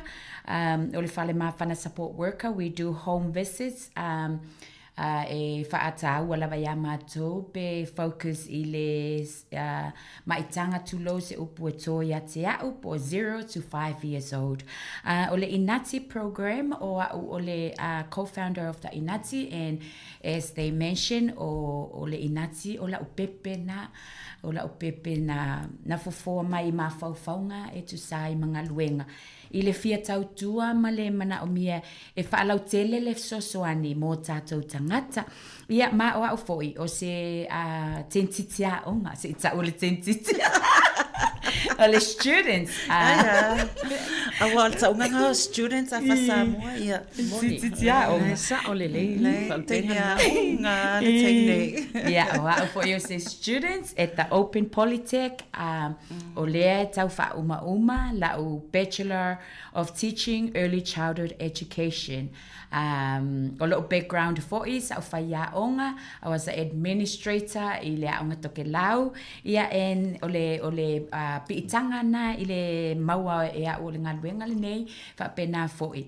Ma le aonga le nei o le I le Open Polytech. Ia o lo tinao maliana mawaenga maiava, o lo nga tinao nukunonu toke lau, lo e tu toke lau na, lo tama. Whaalilo alai nuu ese, sauia mai le nuu sa tuia tua, Savai, Sāmoa, o le suafa matai leo te matai e tu ua wato, ia mai le lale whanga nao sa tuia tua. O lo tama late mawaenga maiava, o lo na tama o maiava, mai le nuu sa fai I savai. Ia a o lo na tinao po lima, mai le nuu o le pea, mamanono tai, e to a whala o whanau pe telo te 2 junior mawaenga, o Zach o la ho mawaenga, late o la sia o tamatene, pauna sia o tamatene, late ana maalia, ua angelu o ia mafiatu le langi, ma le wii o he anele po penehe. O lo ainga po la pana o whaleolo whaavae, mai le nuu na motaa. Ia o sina oto atu o le tatou Inati pe yona saunoa tu fo ila fionga ia polota I vao le lua vevesi. O le Inati, o le tatou pepe o le Inati na atoa le tausanga na amata I le whaavae I le luafe luas fulufal tausanga leo te ia Novema ma na atoa lon tausanga I le asono Novema.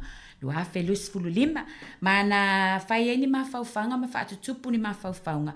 O nai o le Inati o se tasile nei o anga nuu toke lau, na mawhauwhawai o le aavatu I tutonu o le tatou community toke lau, le lata mai walanga le mau te base I nei Lower Hearts area.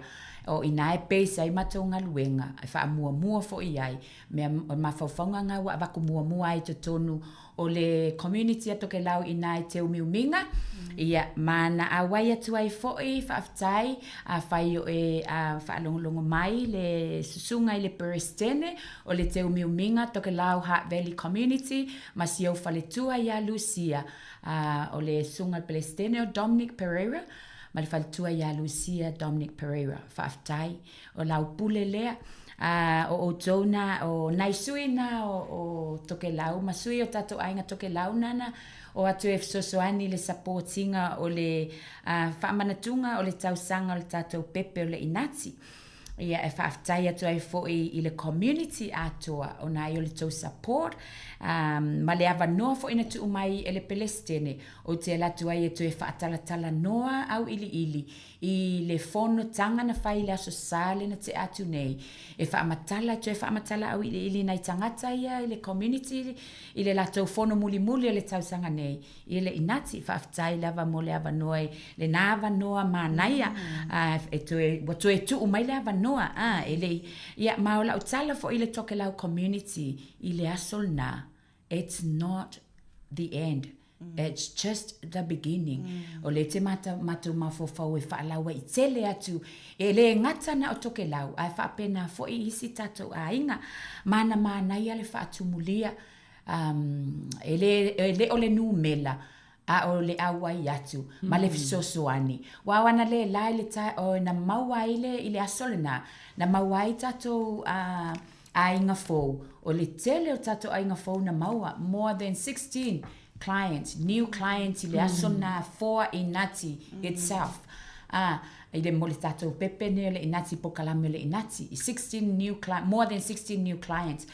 O le tatou kupenga moana. Maua mai ai o anafi na o aluai e enroll le sit o le vaiaso le na tea i le aso ngafua na o aluai enroll le sit tatou por client o le inati na maua mai lunga le inati i ngaluenga community wa le inati tu ava noita i sosi tu ainga community sosi tu ainga ethnic group tangata mai sosi tu la langi o alala i lunga o Lower Hearts nei ia ma o le vaiaso nei fo ina ualuai enroll le lona lua ananafi na ualuai enroll le lona lua tatou clients through inati ia o nei fa moe le pule alofa le ali o nei fo io le na maua mai ana le la ia na maua fo ile si tatou clients o le inati i le aso nei pe po le asa taiao o te alatu ai enroll ta maua le tatou transport pe piki ma drop i le taimi o le aso le inati sa iai fo i tatou me tau sami o mana tua mai o le tatou por kalame nei e le aise totongi o mea uma e whai ai wha pena fo i por kalame uma o wha atutupu i totonu o le kupenga o moana e le aise totongi free mea uma o le piki o le drop o le maua le tausami tau maftanga ma le vainu tulo fa pena fo i le sosoani e va ai tatou whanau sosoani matua ma clients e o atu manai tangata community e o atu e va ai tatou pepe i pepe ia e avatu ai whaatanga na amai o whanau o le amai o lau whanau o le manai a fo ina o le tatou mafutanga o fa pena fo ia e free fo ia le va ai o whanau me uma e tutupu e fa tutupu i tono le inati pe fa tutupu i te tono le kupenga o moana ma isi polo kalame e le asi tutongi o sina oto atu na o tatou polo kalame o le inati i le whaamanatuina o le tausanga whaafitai mo lo ua manoa malo ai e mana i fo ila le toi fai po le a fo ile me tutupu ile po tonga o le polo kalame po le ale winga o le inati o le ale mafuanga na a mata inai Taftai mo le fasili ma le avanoa o le inati e peio na o talanoa tu whaatalanoa tu mua se tasi te le nao o anganu o toke lau inati e na o tupu wae o le real inati culture e o so se resource lava po o ai mese lava me tau sami o ia o le popo o le o wa o peio o maoiana o to e lau lato me tau sami tauana e o la tau le lea e whangongota matama whangotanga mai la ia o ia. Ai no nofo fine matene e whaila e ia ula mapale e wha ula e tau nuu mai le whaiva wha ula ai pe iai se ia pele ai ai wha tino pea ia e wha ula ita ia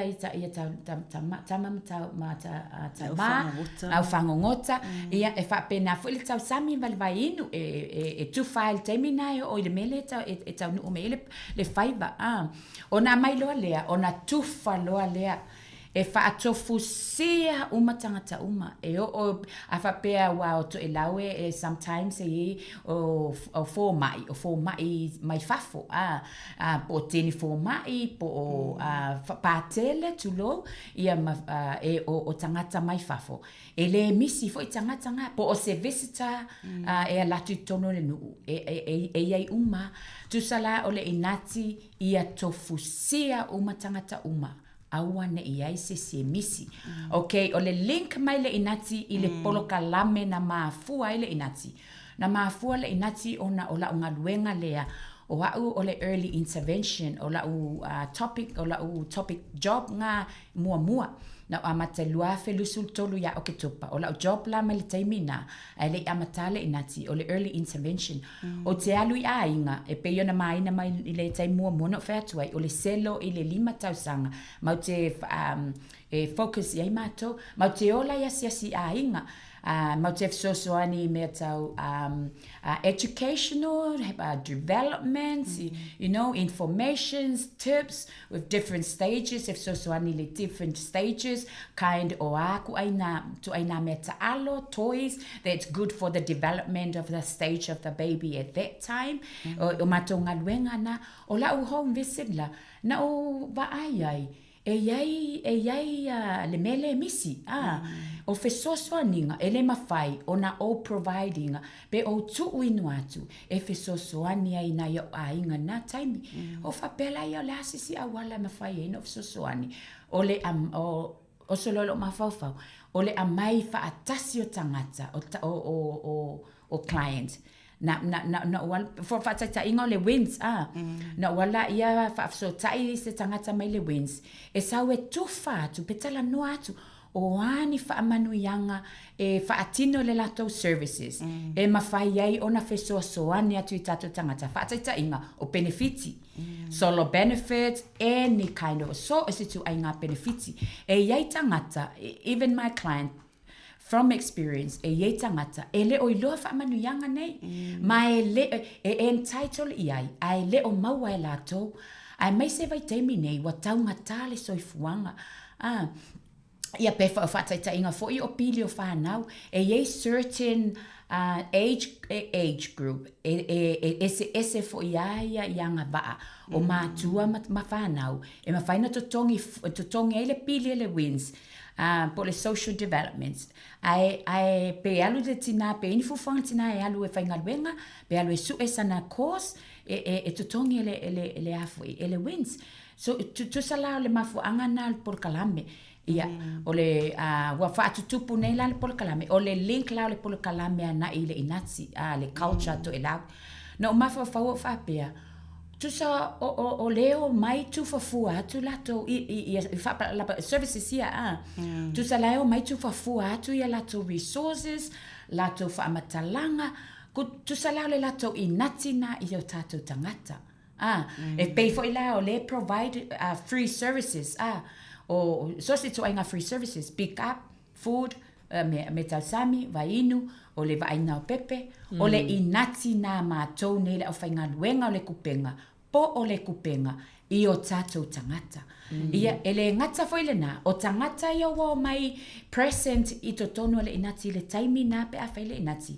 E o lato fo, ia o tu fo ita inati ai, I o lato ainga, pe tu fatu ai lato wo, ia ma lato paanga, ma lato ainga. O le inati e fa atasi na fa atutupu I le masina. Na o le lua ma le afam I tula, e fa atutupu ai le inati. O le inati foi, e le base I need o mātou nei, le o whainga luenga. E base I need o clients, o ainga, po o communities, po o whaalapo tupotonga toke lau, hea moa ni we. Ia, Pe isi ina te whaato wala I titi atu fo ele tala noanga. Ai pe o le link nganga I te tonu o mafua anga na whaato tupu mai ei o mafau faunga vai ma le whaatau waa o te tau tuai mo tātou tangata whaafitai mo le apnoa. Malo. O e fifa o popo iei. O a foi a tono lo whaafonga mai ia nisi foi o le pa ia male maru le tunu to e lau o le afionga ia tu ua atala nuoro ina te matua I alu ato ilo na loto malona nganga ile o stangata e se foi le loto no male o no le pena matala nua ma tu ua ile sia supeo o tato Sāmoa le ma lusi la val tato anga nu o foi tono farfenga ringa ia o le afionga foi atu ua pena whaafonga mai e o ia foi o Sāmoa ai vava ai e tono le ile ngaluenga pe e vai pela I titi se taimi e whaonga I langa nuto e lau e betu langa lea ua matua I alo a whamalo sile vaa Ai te sila fia le lua wa tile lo fia lu to e lau Peka tau na so no to e lau ole mana I olwa matalanga le wa tile lo to fia lu to e ngau ale lo to tangata matalanga le inatia etele tinga ine e se meta sami wa le fa mai e tufa fua la vai o te wanga I se la ofisili fa mole a ia tu o to o lai fa atino ale tu manga I tono to e lau le taimi le nei. Whaftai mo le whaafisili e se le mānai o le fisili. O le mea tāua na I le matuanga nu to e lau. Mai le o lai whaatino ai tono to e lau. E le ngatana o mea tau sami e o le ia. Ai o I whaalave. Tu sa o mea alofa a inga e vatu mo whaalave pe o se maliu. Tu lo o se whaipoiponga.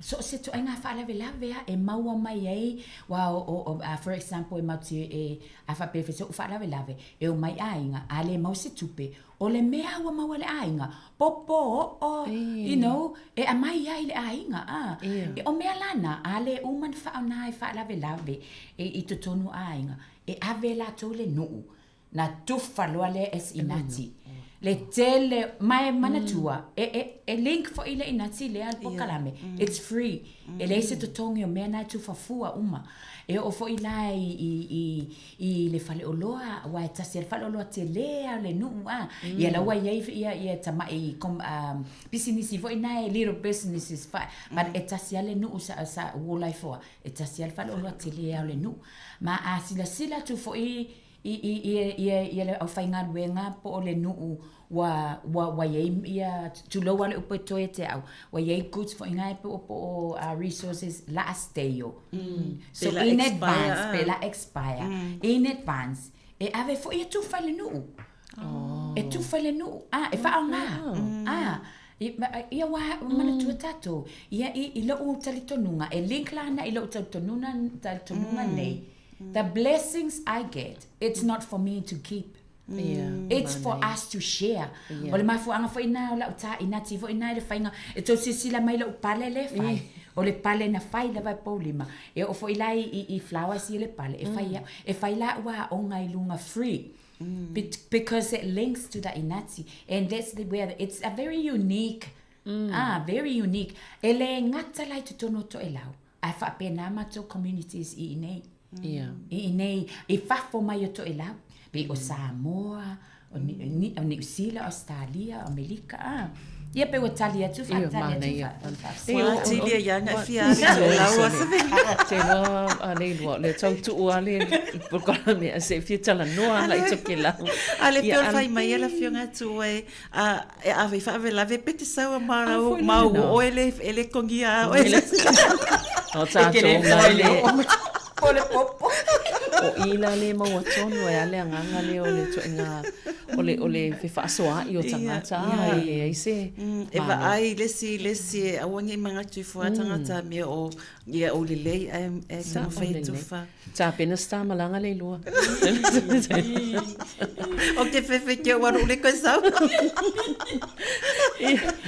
ia le lei ai fa nga solo le tato no nga I si va nga I o la le sila sang ole ina chi mo le lumana I tua fa fa time fa sili o te sema Ia, pei wege e o tatou ho fo il taimi bisi. E whai alofa fo ina i tatou a inga mai o tatou communities. Le awa iai le malilienga o le amalo lo le tatou inati o te sema. Ai o le atu umai le avanua le taitai e alua i e promote fa taitai inga o le nae market. Ia o le taimi nei ele i ein tatou flyers o le wanga wa emergency lava ngā lulua i ele o whai ngā luenga i le tau mawhai ngā wai ese wale o whai ngā luenga i lato e whai ani ia tatou flyers ma le tatou pena ai o le plan lawa iai o le wa lato i nā i le marketi ia soto o nai e promote ai wha atu ai le flyer ia o le fo i tu o te askis ia uso nei o vevesi ia wawa vesi o se tasi le na o pou tu malosi te tonu o le kupenga o moana. Mahalo. E whamatala e tu ua o te re I will be disrespectful if I talk about what she does. I lana ia ngā ruenga. Ai o se tasi fo iti nāle nei. Ese le songa. She's a really good role model. Ia te, o le mea ana, le o te pipi ia. Salosi ia mo. Ia o le mea ana te pipi ia. She's a very, o le toanga ia e sue. So anga so se tu nga melelei uma e ne fa to a uma tu se uma fa matala ia langa course fau ale fo tu alu avele si course mai si course you know and she's a really good role model o ina fo ilo nei tangata fa tava ma o ia o se au na ese le fa maoni ila va ai to tonu mato ia va ai e tonu le tio pe tonu ele tio le oka o ke le lo pe se superwoman saola saole leia la falpenga na tana avela superwoman ia ma le pol kalame o le tato plena mo te sema o le mapu ai ale alu le tau au na fa tau va e promote ele ngata na le inati ale a promote foi ma le kupenga o moana my services taitasi I'm just going to do the summarize ona tu ulola ia yo telefonio o leaders ia o por kalame taitasi e vilia ia tangata le fa so tai pe ave fo ile leader e fa so tai il tangata le na mil sosani o januari o le amalo lo fo ona ia malo lo o le tino fo ia mana o mia la vasina malo longa wa ale health le tino pe malo lo so fo malo loina e le mawhai fo i mātou le au whai ngā luenga ona wa ai tangata uma le tangata i mo te whai ngā luenga whaatas mapu le tatou malolo tatou te sema januari a o le plan mo februari na o se peleni fa ata fo ina le ale le pele tu watu mo nei taimi e fai fo ina e tala le vanua e fa so tai mai ai pe ai se to ma fa nga fo i ma sto so aninga o le peleni la februari o le atala i tu le vanua o le a sui fo pe e fai fa workshop fo ina le ai mo ke focus la i le early childhood ma le male ana faile o male social worker me social issues social workers e invites lai mato o na maila ia a faila to lau ia na fa solo lo la ia o tangata ia la awa ia tui e ta walta ele a fainga benga po la la tof so aninga mo tatu tangata fa pena vo la na fa ia fa popo ia male art and craft e holistically i le tangata e anga uma i tu pa tangata tu lo i le art and craft through singing through crafting you know through art drawing through painting no fai la o ma fai la na o e pe ona o fai tal no atu mo ile fono le umiuminga to ke la Hard Valley community le na wa le sa o ma fai na o fai lo i le tato community na e o mai ina ilo matua le la to me fai de fale e su mai fa nga la totali na matua e vai ma fa matamata tangata vo ina pe promote ai fo ia o to la tato ainga Sāmoa or for anyone listening it's open to anyone if you have art and craft it's a mau fa amanuia lo langa ina tu ainga taleni o atu tato we vai na ma promote ai fo ima ma tatou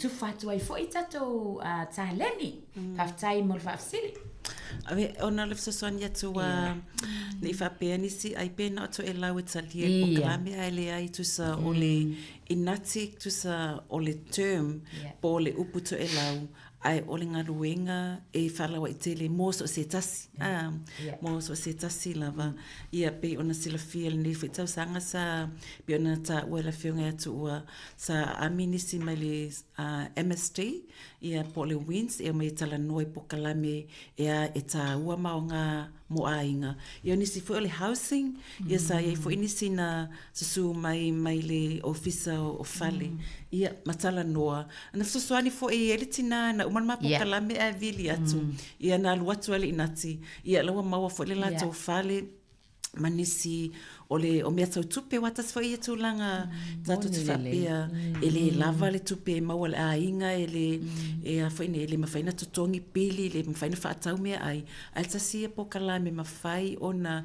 vesosoani whaasosoaina o tupe o a mea tā ua e tataona whaamua mua ele ainga mo le whaongaino le tupe ia o ai to inga mea ai tataona whaatau ina ia mawhaiona maua le ainga le soifua maloloina e peona tā ua fo e la whiunga iatu ua o le tūlanga le tatou mea tau lima tasi le tūlanga e se le tā ua pea o te wawa aia ia tu ua le telo taimi e sui mai au na pale ailo ni pale fo i whaatau o pale whaia ia o ula e whaonga pits mafunga la au mali pine ia o se tamaita i fo i e se le talenia ai ale aila ia o onga ia e tufatu ai ia le taleni matomainia ia e mali watu ale se tulo malu atu ia malana taleni ale ele oilo ele se tu ia pe le sosoania tu le pokalame ia ai e se le taua ia I look forward for more tausanga for le si fa awina for le nati mano se I tato stato peselea se I to vai for tato tanonga nei tau ia ona toi for imailea toi fa waule fa tanonga malo lavalon sa ia to lua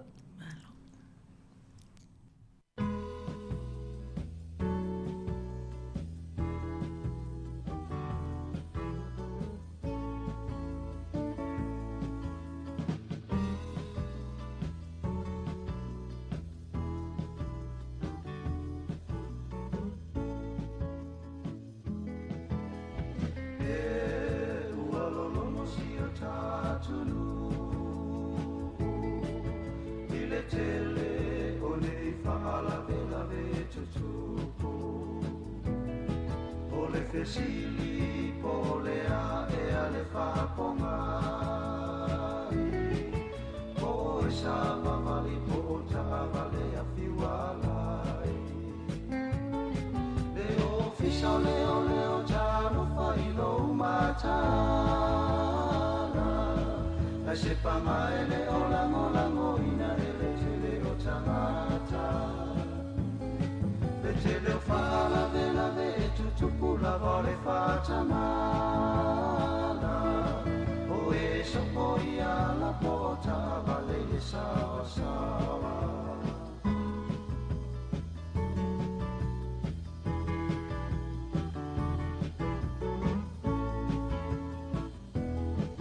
ua ave mama san fasili o pase sei pasi o loli mapiki a pure popole ai la vale manatu ua lau tutu manono fole tala fea mai e telele na onisio faala vela ve tutu pumai na ita maiti au mata avale a fio italo fa o telele tuto masai lo lato rimatala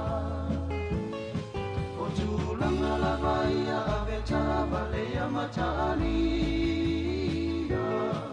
Esa uni taimi o mawa e sili la vale pui puia Leo fiso leo talo failo matana Ai se pamae leo lango ina ele te leo tamata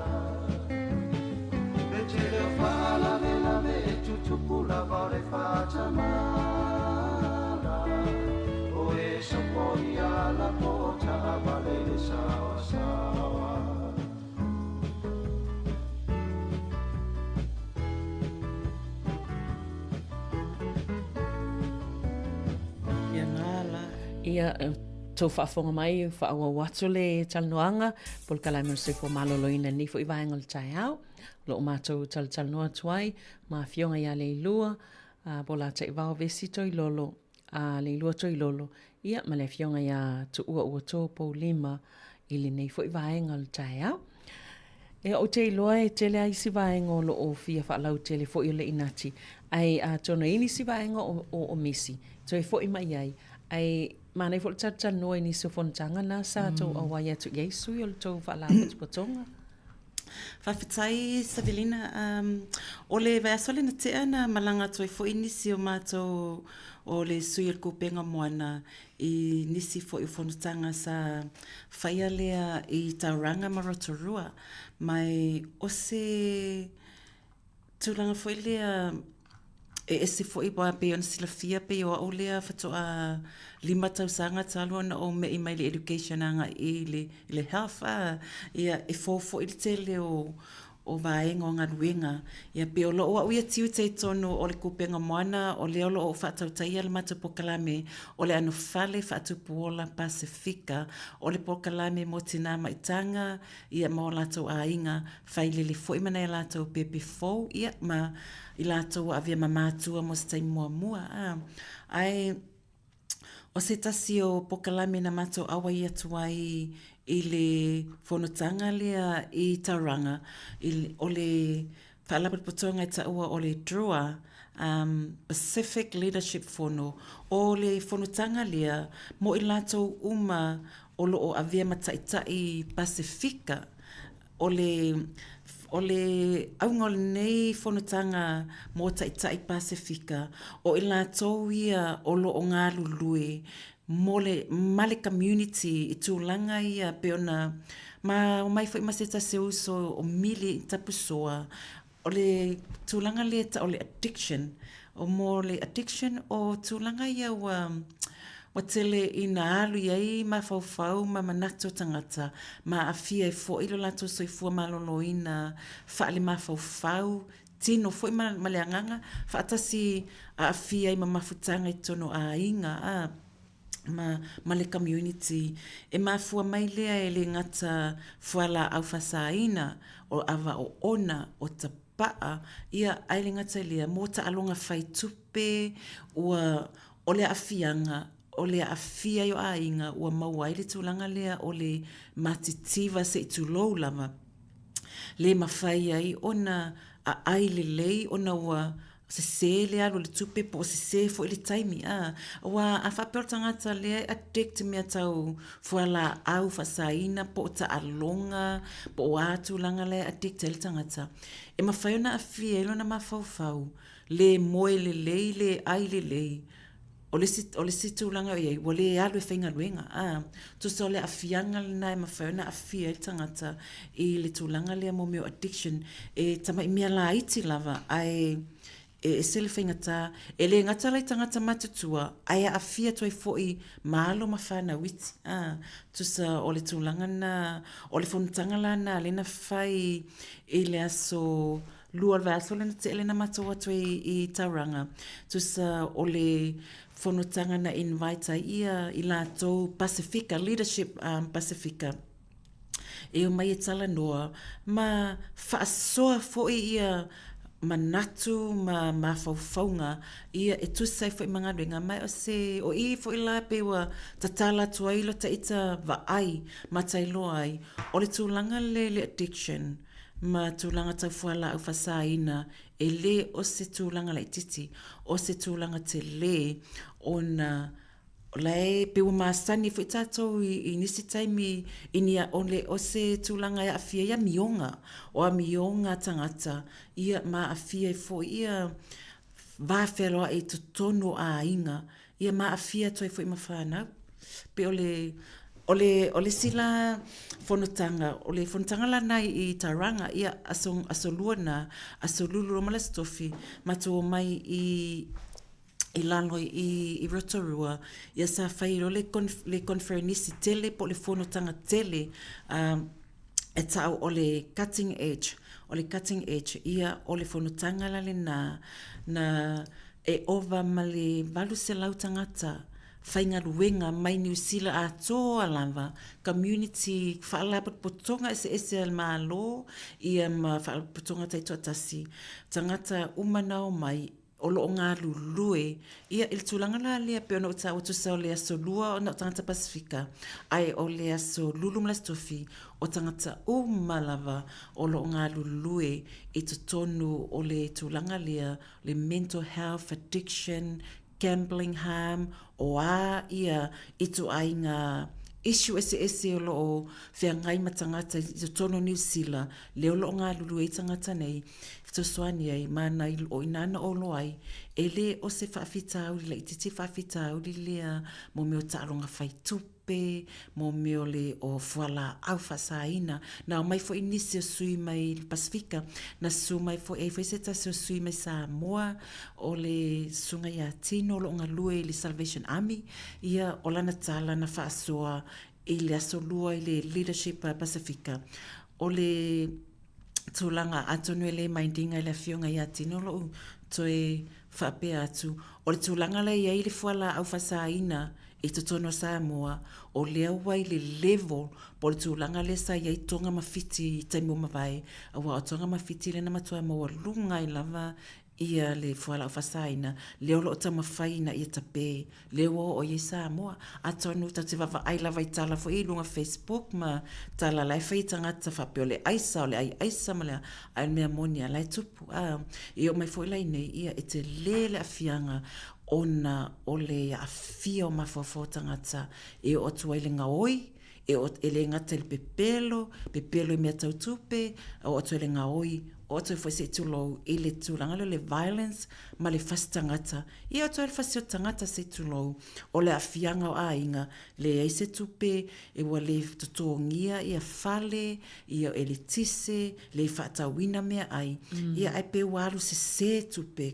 I a o toi le tūlanga mo le abuse. I a ma le violence i tono ainga ona o whaaleanga ina ma whau i whala au matuna whapena. Ia o oilo le stūlanga le talwhengai. Pe whalona ta uana mātou poka la me le alo mātou ngā lulu e kupenga moana. Mātou te ngā lulu e ma a inga.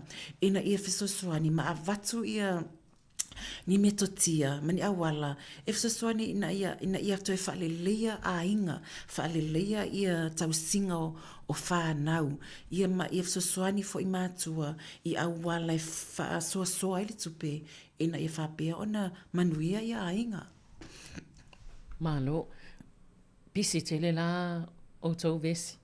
Pai o ngā luenga whaatinonga taipela o tau pokala masan. Ia o nā fo i fono sa tau awa iai. Ia, o le tāua nei whanatanga, e ta tau lava ona, so se whaalaputonga lava o lo ngā lulue mo le community, e ta tau fo i pēna o ta ua so o le upule o le network, e ta ua lo ta network atu i se whaalaputonga, ta te iloa ai, po a fo i la tau tua lai whai, ma ta iloa i fo i, o se tamai whaafita au li lea mau ta ngā lulue i tutonu i kupenga moana, i tutonu le Hunt Valley, so we are part of a big organisation. O mātou o na o se whaalaputonga la ititi. Ai olo o mātou ngā lulu e whaatasi mai si whaalaputonga la iti. E avea o se vaenga o se whaalaputonga tele. O lea ngā lulu e lava mātou lo ahad o isi Wellington, o isi Pororua, New Zealand atua. Ma mātou tilo ai. O le whaafita auri le tupu lo ahad. O la whai tupu Pororua. O la fai tupu i Wellington, o la fai tupu i Hastings, o la tupu i Rona Winga. E te tau na o mai whaatasi, o mātou ne ngā lue whaatasi. Ina ia whaasoa, ma whitu whaai, ma whaalongolongo fo i tala, ia mātou loa, i lena mātou le mautetia ma whawhita auri. Ia wani whapea, watale la wā, no, o lai iai fo istangata, lai ngā lulue whaatasi, ia, mai fo la tau idea, o ia tau idea na e whai oi i kalaistete mo tangata Pasifika. O idea la e whai au kilani e mawhai o nao ngā i oi in me kako, pe mawhai o nao ngā i nei Wellington e maporua ma. Whapena, ia aile ngata fo i lea, watai loa ai. O le wata mita toi fo i nise pa ia mali mamalo tātou atu no Pasifika. O lai, wa lewa na ngā lulue. Ai o le tala fo i lea whaamamoi loto. Ia ili tangata se tulo fo tamani i Sāmoa swawhai Philip Sitanga. O le tamane ua lewa na ngā lua i tūlanga lea o le prokalamia mo e addictive wala auma, o lana ia tala, na ola mai e fuina i e tūlanga lea. He grew up in a family, sava ai mo le violence, sava ai i lona tamae whasa wā. O lana tala, ele whape tufa mai le tala i ona tua a whape whaaleanga, ai e tufa mai na ia tātou loa ai. E ui ai na whaale tonu, inga na tātou ola mai se tu lou, e nisi le whasau wā, ma le sasa ma turang whapena, ai le whapea o se excuse lana, o le a tātou whaawawai pēr tūlanga leo le whastangata. Nau, e mawhai o na tātou suia, ia le siusa o manga, tātou te olai. Wa lewa tātou matutua ma tātou loa, a whaina leanga le siusa o manga na taola mai ai, e whasau wā ma whastangata, ia tangata lota a inga, i to inga tūlanga ese. Ia, tatau na au ina tātou, e le ostūlanga le lei mō tātou whānau, e le ostūlanga le lei le fia ai o tamaiti a sauri tali, e le se tupe, a laiva ai o tamaiti, o lai tutongi lai whainga ruinga, a lai alu le tupe i le whainga le pōngesi, lai alu le tupe le housing, lai alu le tupe i fuala au le pia, lai whafsanga i le ainga le pia whaatau le pepa tapaa, e lua se fulmon tuputala, ai le mawhaina whaatau se fruits ma se vegetables, a lewa homeless, lewa a maile tusi, wa tatau nao ese ma le whale o le mawhaina tatongi. So sa tu ainga na, tu inga tūlanga na e wawa ai, e whape whea o na tātou sosoani o tātou tangata, na tātou o mai Pasifika i nei atunu, ina ia maua se o langa, ma se soifuanga manuia, lumanai o tātou whanau. Ale me le wawa ai atuai, ia o whalpuipuiwa, tele ta tupulanga Pasifika. I le ngata i lea, o le mental health lea wasau, o matuato a tele ta ngata Pasifika, whale tonu ma whawhau se tulou lava, bea a fia fo i popo lenga, ia ma a fianga i to inga wha mai ia, e ma fua mai, ona o le popole ma le atuatu vale, e le ngata na le lava mea ai, le lava le whasua, le lava tupe, ia ai atatu nofo le lalo, pe ona tala noa atu la fianga atu ua, maua le sosoani, o le sivaenga, o le fesili mo se sosoani.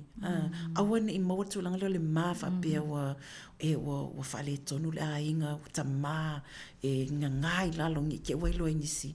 Le tu sa, o le vai vahinga le tūlanga na o le fesili. Ai fesili mo se sosoani, o ina e lo ai, o oil tangata e te lelo loto, ua e manao, e maua sosoani, ina ia whale lea lo langa mlo soifuanga, a walo manuia, ma le manuia lo ainga. Malo. Mana ia vaenga ia wai. O le tau mana tua atu ina ua e tala noa i vaenga ia o ta alonga whai tupe. Po tau mana tua atu i tala fōfu ia o le tala wha po le tala wha al tupe le lua whilua tolu, lua whilua wha ia. E pe e silia ma le lua pe lua tesi ma le fitu ea biliona. Tala. Tupe e whaaluina e tangata.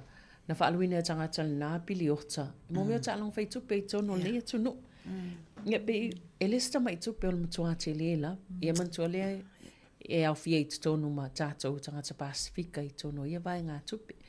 Ia e maa nei ai lal whaasoa e winga i namta upusa au tau tala noaina.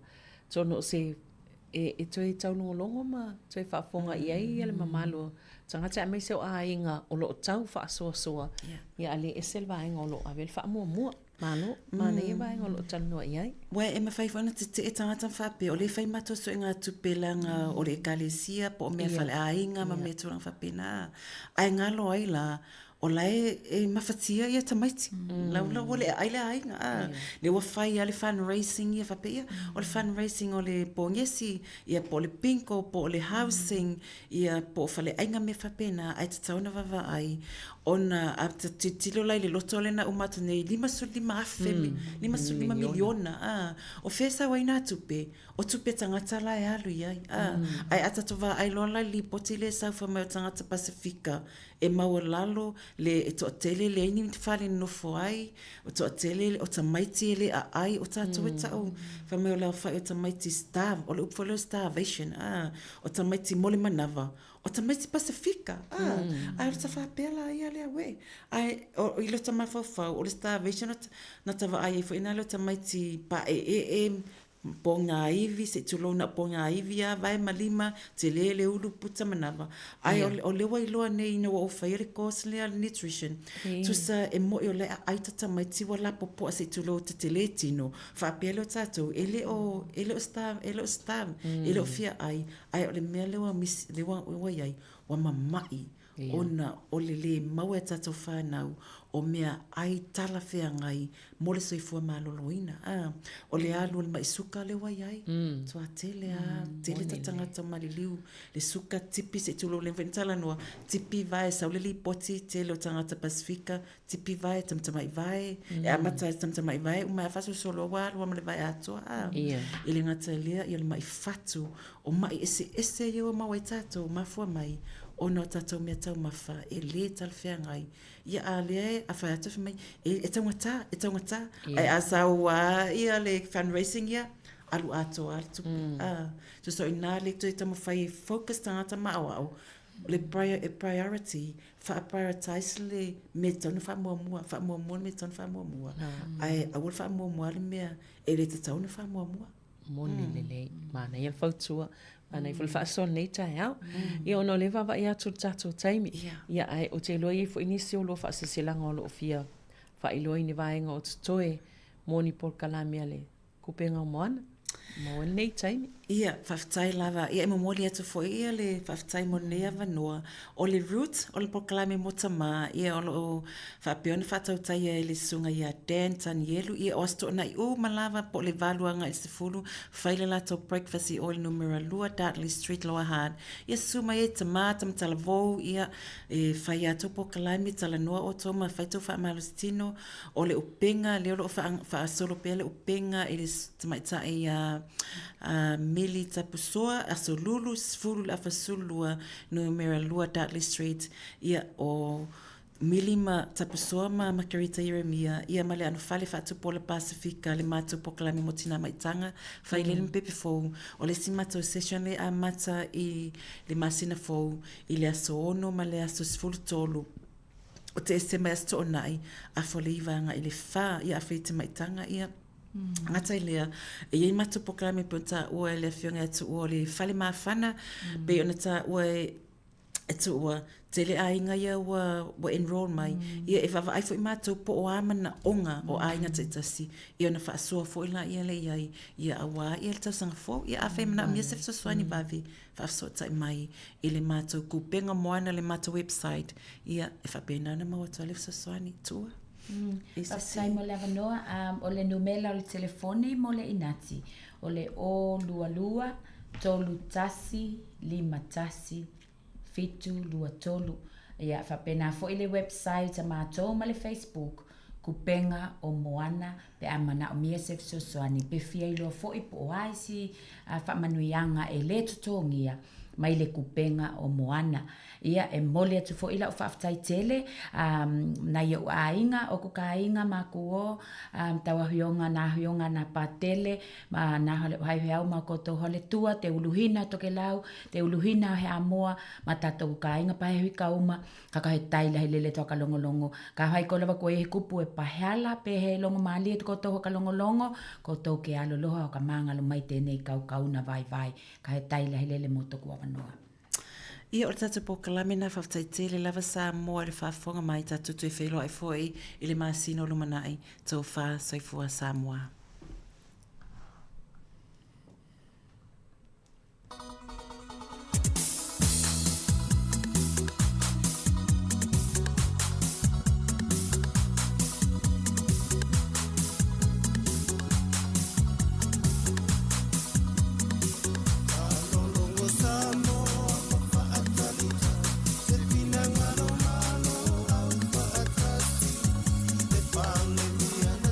Mala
Sāmoa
O le tautua le si ufonga o le laumua o lo iai fo i le langolango a le New Zealand On Air. O lo whawhong mai pēi le tautua le si whonga lau mua i Wellington se fulu fitu minute o te enei le tu lai se fulu maritasi te whawhiloi me toi whatara whatu i le tātou o te nuu nei taimi o le tai ao i le ngā te tonu a inga nei mātua mātua nei mitua tausi o lo whaalongolongo whawhonga mai ai i lungo o le ala leo le tasi onu te si maritasi whamo pele mai moanga i lungo tātou penga te whailangi e pe ona iei le tātou Facebook ia ma le tātou YouTube mai se ea o le tātou website le na ia o le www.samoacapitalradio.co.nz ia whawhiloa i mtu e whaatalo whātu nei taimi i le pa ia ma le malo le atinu mai se la tau lo o whianga i pefi au mga luenga ia ma la whaalongolongo mai le ngā te tono lo sa i lau ta avale nao lo e whai ngā luenga i nei taimi ia mai se tonu o fisa ia o matanga luenga le malo o whalenga o si oloa ia o whale oloa te tele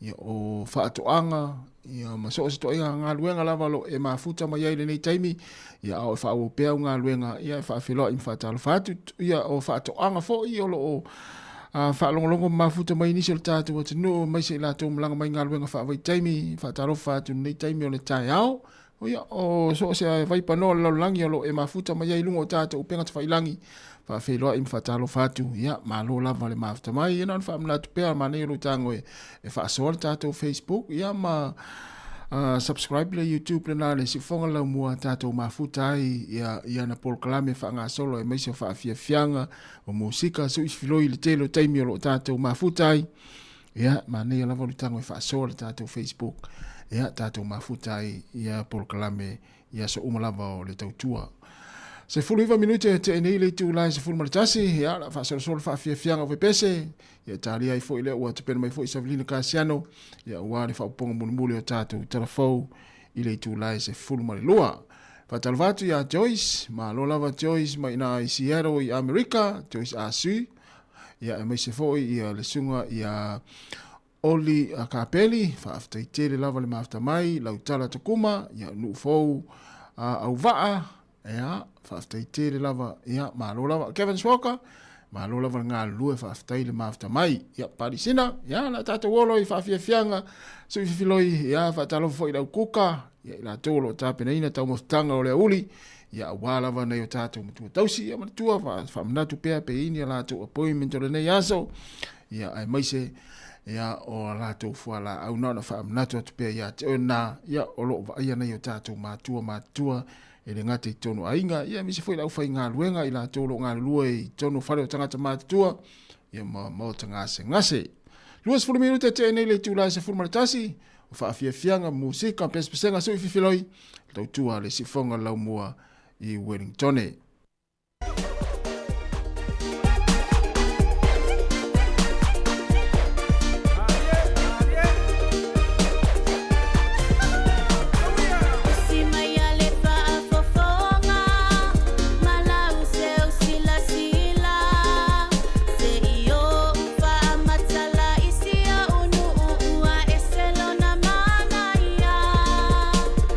Mai le tu isa sae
Vivinga o le fionga o tanga mai le jamaitai a ane pito. I o tanga i le moteri sala fai.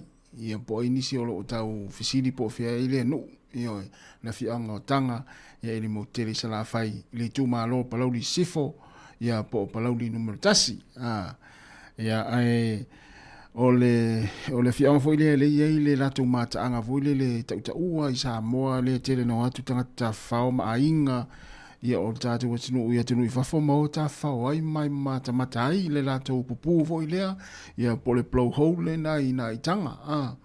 Ia tasi lea mata anga le tātou atinu u le misi se aso matangata e o mata ai tangata fo ia le ngata i tangata paralangi e tā whao atu maso se atinu u. Mai se fo i tātou Sāmoa e malanga i Sāmoa. Tasi lea fio anga le misi ia le aso maleanga ia yo tangata mata le lato pupu lea o tawa ai nei mo mata le tūranga lea ia nei tangata fo e fau atu mo atu i le mata anga lea e pe o atu na le mata ama le taimi fo le ia e pisi e le ngalu i lunga o le mana ia yo le mata anga lea pe a isi tangata fo le taunu atu le auturisi o le isi tangata le fio anga po oni tau lea fo le sauni uni mai mo vang fo yo popo ma e tu tongi tono le pupu ina ia mana ia mata yo atasina e inisi taimi tate mata ina tangata fo ile le o tafao ia la na ita metio le fio anga e telina e taimi tate va tu e o ao mai popo i la lo niu na mai lo le ia fo le ia o tau ai tonu e mo ila tu pe na ita mai tiele i tele o taimi. Ai mana ia foi pea ia wa le fionga i wala e tapa tupe mo tangata foi e ui atu mata e mana ia pea ini tangata foi le fionga e faonga e tutu ai o le taimi o atu e lau turis ia wai mo e foi la tupe ia e paula tau me fai no le o tai mai popo foi e mai tau ai tono pupu fa mata i tangata mai mo wa le tele ona tangata o atu e to e foi mai ia na mata le taimi pisi e ngadu ai a tau ai lola i mani popo vo i tonu o le ma nei ai alo vai atu le lea mai lungo le popo e o le na msalo e le ia stangata Sāmoa le malanga i Sāmoa ta fao le ia o i le mata anga le fionga tanga o le ma nei ai a fatu ai fo ia o lo wa na langona na wa na fa pe o se matunu ia lo nu ngola ai le sa unga duenga i Sāmoa o faia ai fa pe o matunu lea ia o te alua ia so mai tai le pu e au popo foi atu tangata mata ma ia wai mo foi au tupe fatu ai foi ia e pule ana fio anga ia la tu mata ia o i foi le ia le alanga upu foi le tele ina fa nga le to tele o tu la fale ma foi le malaunga ia fati ma ngalo le avaitanga ia i ele ole ava le upu ole ava ia bole sami le ia Fatima ngalo le ava ina isale murianga ia ole ava tonu ale le fionga tanga ia le talo alo va se silta tolpo nei vai e ai ni se tura fale fo le na ma ia Fatima ngalo ia le ava na tanga ai le lopo le ale wingol mele ia le fa ilo ia ole ava wa tele a isfa mai Fatima ngalo le ava na tanga ile ole ava ia ese le ava ya na to luas full val minuto ta le oli tu la full mole lua ya fa wa tu fa fia nga pese ya ai malo lava le mafta mai ya manu foi ya la foi kuka na ta pe na mo na matu ya fa malo atu le kuka ya ola to foi wa ta pena fa nga malanga pe malanga le fia na nei ya talo sia wa umo na fa ya utui pui ya ole misela mai situi ya ma vai la upepa na fa ma ni ai ia wa uma na fai au tui nei te wai malanga tu Sāmoa ia e tawhia i ona mlewa lele mana ia ne uma na fai au tui tapa ma le pepa na ia e fai loa ai o i mlewa lele i fale olo wa uma na fai au tui pui mesi tātou lela ta pena malanga wa ia krisimasi ma le tau sanga fōi a inga toi luas fulfitu minuti ana tā leo le tu lai se fun ma le lua si whanga nei o le lau mua i Wellington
tele tu le vai papa ala o wasa le vai lote fantao tu tu la manua ai mai se ole e ti longo Sāmoa sif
ele ato ya tau pa ya sawo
O le whawhong mai pēle tau tuari si whonga lau mua whaafianga sui filoi leo toi 10 minuti na tālea o le tu lai se fulu male lua tāti fulu lua le whapaponga muli muli o tātou telefou leo atu pēna mai ai Savelina Kasiano ia mai se tala mai Sāmoa le sunga ia tā se Salem Sam ia o leo tātou anga ia tu le mai taimi o aso fia ia ili masina fau ia wa mata foi ona talafo solo emaili ia o link po so tanga ia ale au tau fa asese mala au tau fa avalea mala au ngā oi tu lou mala au su e tupe ia i aing i tangata ia manatua tau tuana ia o taimi nei e tele na o sofa ia tātou te ngā tupe ia e meise mātou ia o lo te tele tupe tonu o tu stupe ia ma account e ni te ua mai maui ia tātou tupe ia ono o le tele o vaenga ia male au ngā oi o lo su e awala mai ina ia mwhai o na tala tātou te ngā tupe ia o nao leo le tonu ia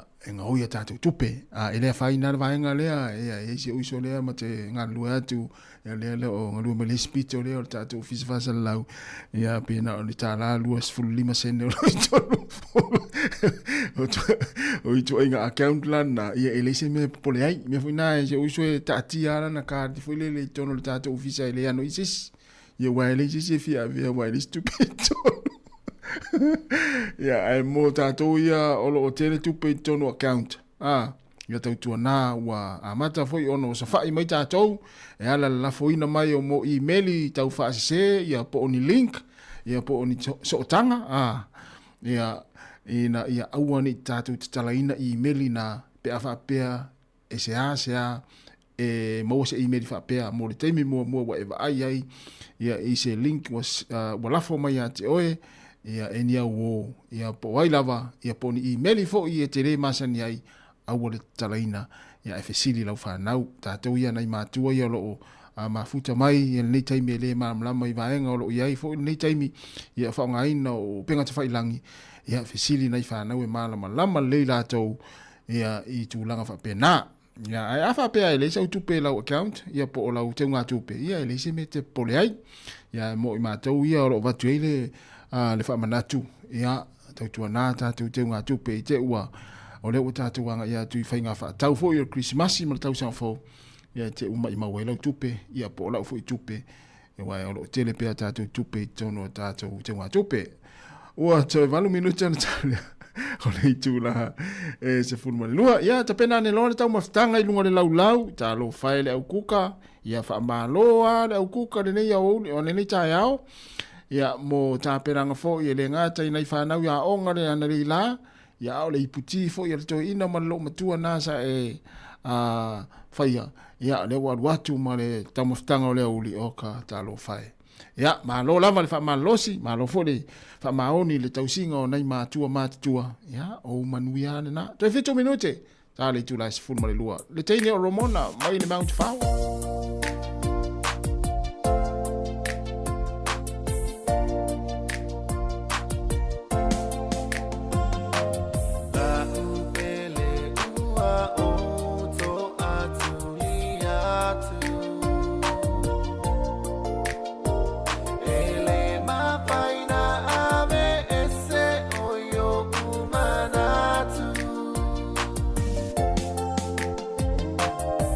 Ana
Ia talo ia na le wo mai temi o tātou telefou ia toe whaawa o tulu tātou pese na ia mo le awal tau tala ititi ia o le o tā le sifulua ia pe ate sifulua toe o nā tulu tātou pese na usimail whaafonga ia tātou telefou.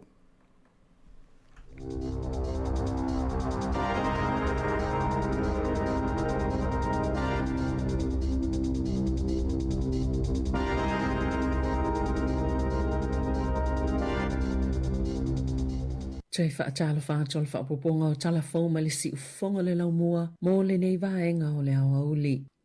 Wa ele fofuanga i si iti ai tau o le tau sanga ino le sitiseni ni usila mai amatatu le aso a tai au o whaapopo le se fulu iwa pasene pei o na whaailoa le mtanga luenga o mta upo le loto i fale. Mai le aso sfulma lua o Novema, le aso wharaile o a tai au lea o le asi itia i le 5 se lau ono se fulu tā la mai le whaan se lau fitu se fulu tā la lua se fulu sene o lo iai i le taimi nei mo le tangata matua o le tau mota maiti i lalo se fulu ono tau sanga o le asi itia i le lua se lau valu se fulu tā la mai le lua se lau tolu 5 tā la se fulu sene o lo iai nei na whaalia le mtanga luenga o mta upo le loto i fale o le ama whai o na maua le lisi ato o ia fesuia inga i le upenga tafa ilangi a le malo New Zealand.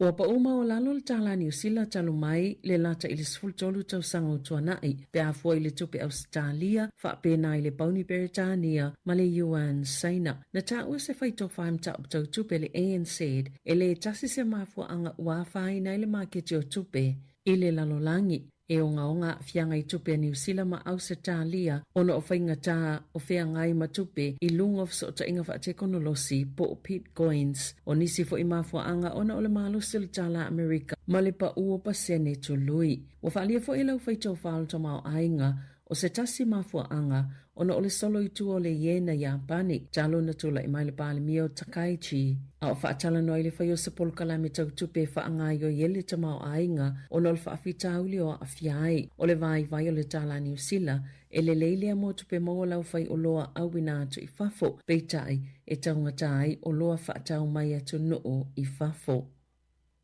E to oluani tau le lea ua loka ina e leo leo ai ua tau fia i fo imani sikaleti e tasi tesi mali 5 miliona ina ua maua i se so enga tele leo leo i au kilani na ngā lulu e whaatase mali ofisa o tiute na maua i fo imasatino i tupe 5 se la wafe tā la. I whaamomunga le ofisa o tiute ua tā uai leo o atu i le lua tesi mali 2 miliona tā la ni tau au whai o la fonga i tau na tutongi.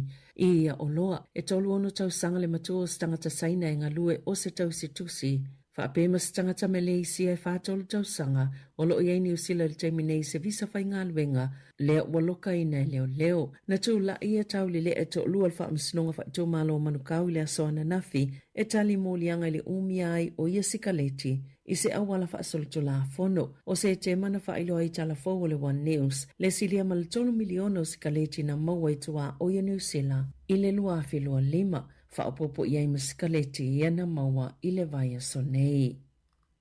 Ua wha leo se lapata inga mai se su enga fōu, ina ia whaia ni suinga i le lalangi, ona o le wha oli maio ni wha le te tele o le soifua maloloina. Ua wha opopoina le tino putanga ele, po o le mamafato le tino nailo le tūlanga i te tau na iai, e tu sai matau sanga po le matua o le tangata. Wha apea i maisi wha apita uli o ngaonga le soifua maloloina, e tu sai ma se fina ngalo lau whaito whafa a mao malo, ma ua la tau wha ilo ai, ua mo umia vave lava ni suinga. Ua momoli atu ilunga le Lancet ni lapata inga i whaatatau i e tu ai ngā tau mafa po o ultra processed foods o nei mawalunga i lava le suka ma sima ma ngao e le mawaile soifua maloloina ma e ele fsota inga malitino putanga ele ma i suka ma i ole fatu ka nesa ma whaafita au le soifua maloloina o le mafau o le fina le au sue e te tauna vave ngā ioi whai ngā malo e whaini fuafuanga i pei o la fonga i vai inu soa malie whaasao na whaalau loa tau mawhanei i whana witi. Na whaalia ni whaamaumaunga na whaalauloina i le afiafia nafi e le Health New Zealand. Le to atasi mai le to atolu tangata mātutu e New Zealand po le tolu whaate si male 2% e tino puputanga ele pe obese ma usitia mai le tolu tasi te si male 3% sa iai i le 5 tausanga ua tuana i atu.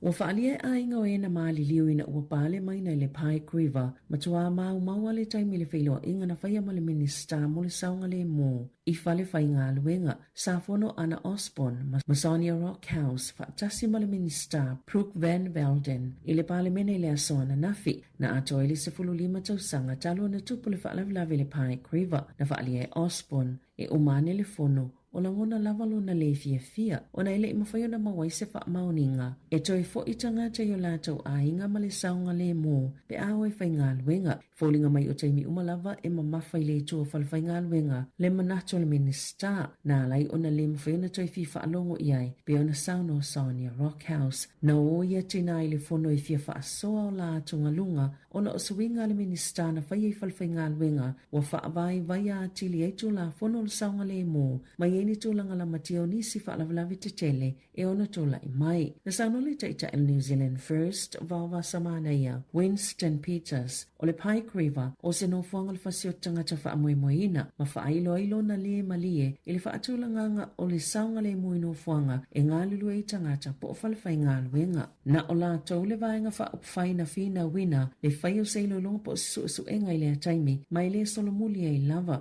pe ona sauno o Vava Samana ia, e langolango ina le Labour, Greens, ma le vaenga whai a maori le a mata o se whainga, e whai e se molianga le fasio tangata pa i valea, wha la potopotonga po o se company ni mata upu, e pe o le Pike River.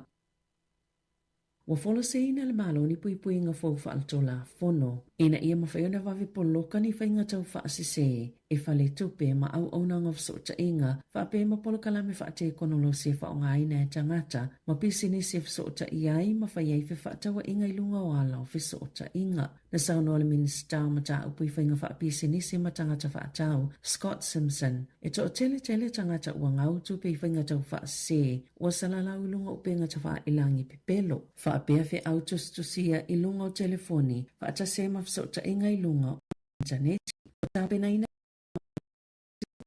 saunga le mo kampani, e whaia au o ta inga i lunga le interneti, manila asanga wha atua ina, e ta lepe ai whainga tau wha se pia na sauno Simpson, na ta wale minista, sa lipotia le Payments New Zealand, le to samalilua se lau bonus 15 miliona ta lao tupe, na ngau ma ave sia mai te ngā tupe tangata i New Zealand, e le tau sanga taluai, o wha sila ina fo ele Social New Zealand Banking Association, se mea whainga alwenga fo e fiso soani, e tau fi ngai o inga le au tau wha se.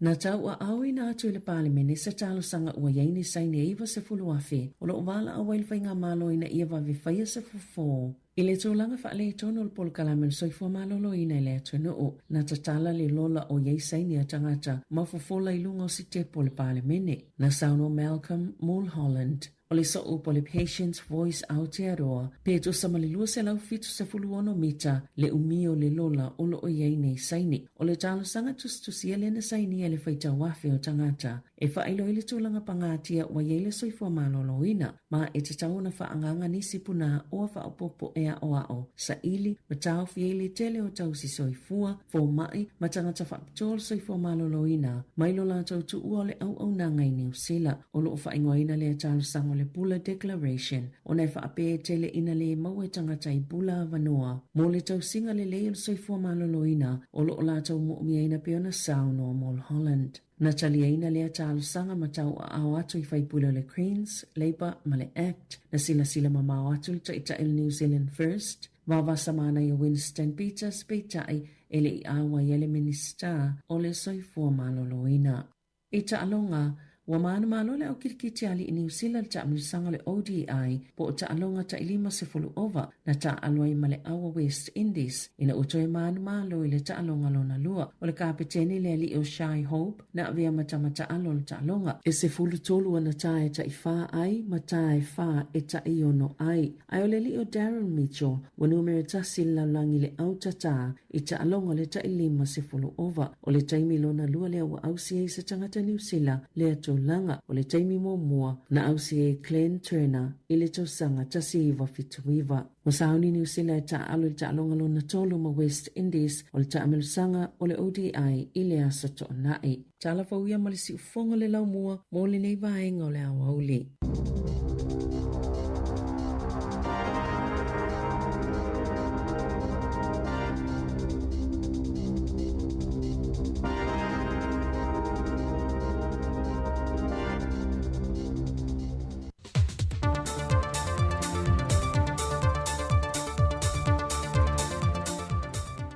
Toi whatalofo le tātou tunu i leisi whaopoponga telefo me Sāmoa mōle nei fo ia so tofi o se mai ele whaafonga. O le tusi tālu sanga o sui tau vāo le pālota e avno whate te whono o fisa whono whaavaya le atunu i le poloketi o le 2 miliona tāla ua whaata oto le whainga malo fōu mō le 5 tau sanga. O se fuafonga na whaalia e le whina lesa a vea mapāne mi o le atunu le fionga le sao whaapito fia mena o mi mata awha. E iei niso i tu maloi a vea mawhata i ta inga, wa tangia ele malo si ato ta iala wa whaata oto molpolo ketile nei i lo o le tula fono. Na ia whalau tele luna fina ngalo. Ia, matal noa ma le fionga ia le tinu. Ia wa o ia le i whaiasa na parot. Ai whamtara mai ia le atinu. O le ua avatura whaaringa. Wa o na avela na fasili. Ona o ielele ele i eisa na parota pe tau apalai pela. Ai avatu le tari. E o la eanga vaal i eisi sui e tō lua ia na tau mawhai e tau vaa. Awa whale au ngā ina le tūna whono. I le nāfo i la tūranga. E whete na i eire whainga whawai. Ma le tūna whono. Ia na fasili foi la ia leo o le mafofobia o le malo foi le e fa vai lungo tu la fono e fa ulu i tofi le tunu fai pule de o minista ma fai ia fai unga ia pe o le tawat e malo si atu le fa vai lo tu la fono. Ai le whilua inga lau tu stala ma le fionga le te tai o le atunu o, e le fionga le li pāle mia le laule le maali e tōpala te wau fosi shmet, na i wha amanino ai le fesuia inga o la sanga, e lana wa ai ma mauma le silsile te toa ma lana kāpeneta. I le vai ma maula nei ma le numanai, e le tauntatu whata mala, o tupe le atunu, e le te tau o na tatu vai whatumtum lima iai. O le maula vai e sa vai, i le tolu whātau sanga taluai. Se i vāna ngā lava tangata o le au waile vai ngā whao whai. O na wha maoni le malilei o le tau o venga o le ploketi i tū malo. Au nisi o i la tau e le ila lango le whai ngā malo. O ina le e fōtua i me le tele o whati tau li le tau fōfō le teimine nei. Ana toi wha manino whai le fionga le pāle mia. Sāta oto lava le fōwhanga mai i le whātau sanga taluai. E nā o sui o le whātua tui le tua Sāmoa o tasi o le ao lātou te ia i le polo ketire nei whonu whaavae, pe ātu lei mai le vanga whai, pe taina ia sau noa, wa te tala le awa noa ina ia whea mō tangata uma e mai se o sui sa tau vāi le whainga pānota, e tusi tālu sanga i le awa noa. Ai o se vae ngana sau noa i fōi le whionga fia me. Ia, ato no whaingo fia le la sanga mō le sai o whaipule. Ale la wo mai ne, fa mai o suita va. Tautala la o fa fai pule. O le ase manatu po ilea o le tau sanga to le fai pule le o tu le taimile ne. Ai mai le whiriwhiringa e whiriwhiri mai le stangata. O tautala la o fa fai pule. O le ala le winga, o le ale vainga i le tofi fai pule. O lo mafau o fai mai ia ele au ngana fai pule tu mama ina le tu ranga o le fina ngalo le tu malo le na fai pule sa ta pa fo se fina ngalo le te o le JPP e fa tau le mata opo na ye tu lalo fo le te o le malo e se le sila to opea i swing o ye finga fa vai ona sa tau la mo fo inisi o sui fai pule o le finga malo te wai e le whao ngā seseo se le nil ploketi, le lava no o ilumo le tula fono. O le asfaroilo le vaiaso o mawai, na tāpunia lo ia ele ava no mo tusi tāna sanga. Mai ua tāndia ele whaai unga, o le lawino le lisi mo ilanto le a filifilia, e a vea ma whaurulunga o lo fiso fono whaavai, mo i tu malo e lima sifurma le tasi, a to ai malvaenga sa whaai loe le na fionga, o le ato e wha au popo ma lau whainga luenga i o fiso fonu wha vai uma, ina ia se laupa sene le ato toa, o le wha te nongo polo keti, o le a wha alu i na ise le nia le atano. ona ele on sele ni la iti. O whaelo mai se pepo whamtalanga ni atu ngalunga al whalapo tonga lau tu stana li Pasifika de Pina e tu alano atu ai le whainga malo i le tapu ai o se tasio whalapo tonga lau tu stana i Sāmoa ono ta iala maala fuolo lima teita inai i ale au tu stana ma lau whaasala lau e le ngato le Pasifika e whapea fo i le larangi ala i le saolo tonga o whaasala longa. A o tā pēna i le fionga te tai o le atunu o i le pepa e tu inatu i le kāpeneta, e whaatala noma wha maamala mai i le tūlango lana whaai unga. E le pepa mai i le Pina, po le Pina Pacific Island News Association, o le tapu wātangia i le tau whaamatau le awa no le sa o le tonga mo whaasalonga. Ai o lo iai si awala le tula fono, o lo iai mata opo whaapea e sila iai. Mai o lo ai ia foi lalo le tula fono la autostala o le Media Council Act 2015. E tau lima ina ia lela ula wa fono so se whaasea mai se fina ngalo wa fio le atunu e o lava le malo. O na sila le ia o le laulau. Pe ua o ia whainga wha mai o lo lima taita ina i ngā ruenga la autostala ma lau whaasala lau. Pe tai le te mile nei. E le o iai se laulau o le Media Council e lantou te ilu ina mata au po whapea. Mai o le aso lulu le vai aso le neina te pena i le tuse le Brestene o le aso se lau tustala le atunu. E tu ina atu eise tālu sanga i le fionga le pandemia e lofa to e liu le tō whā i se isi ava noe to e tu ina atu i le Observer e pe o na whaamawina i le tapu i le whailo inga le amatanga o le vai aso. Na whaamanino vai le fionga le taitai o le atunu. E o mai lava i le asonga fua, e le ia i lava se tusi tu Singapore se tusi mai le newspaper la Observer, e wha sao ma wha maru luma iai, i le se no lato tu sia. Ma le tala mai ta alonga? Na malanga whatasi mai i le Prestene o le au si o mema mawha Sāmoa, ma le tātou au sa whatasi atu, i se tau wanga wha vau malo sa whatou tei au se tā lia, ma nisi o le au si o mea mamafa mai le Pasifika.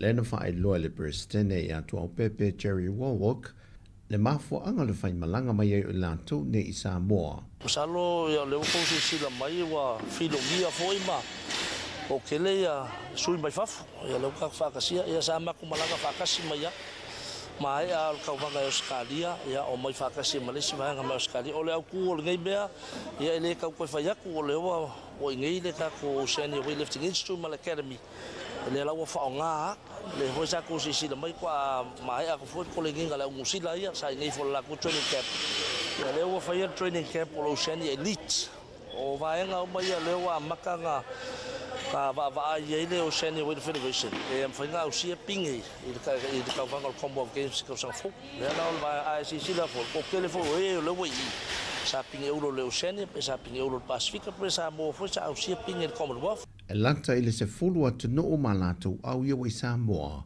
e ko leni mata pena i le falisi si o mea mamafa le asosia le atu no e tā pena i moisi tau vanga te tele i le tausanga fau.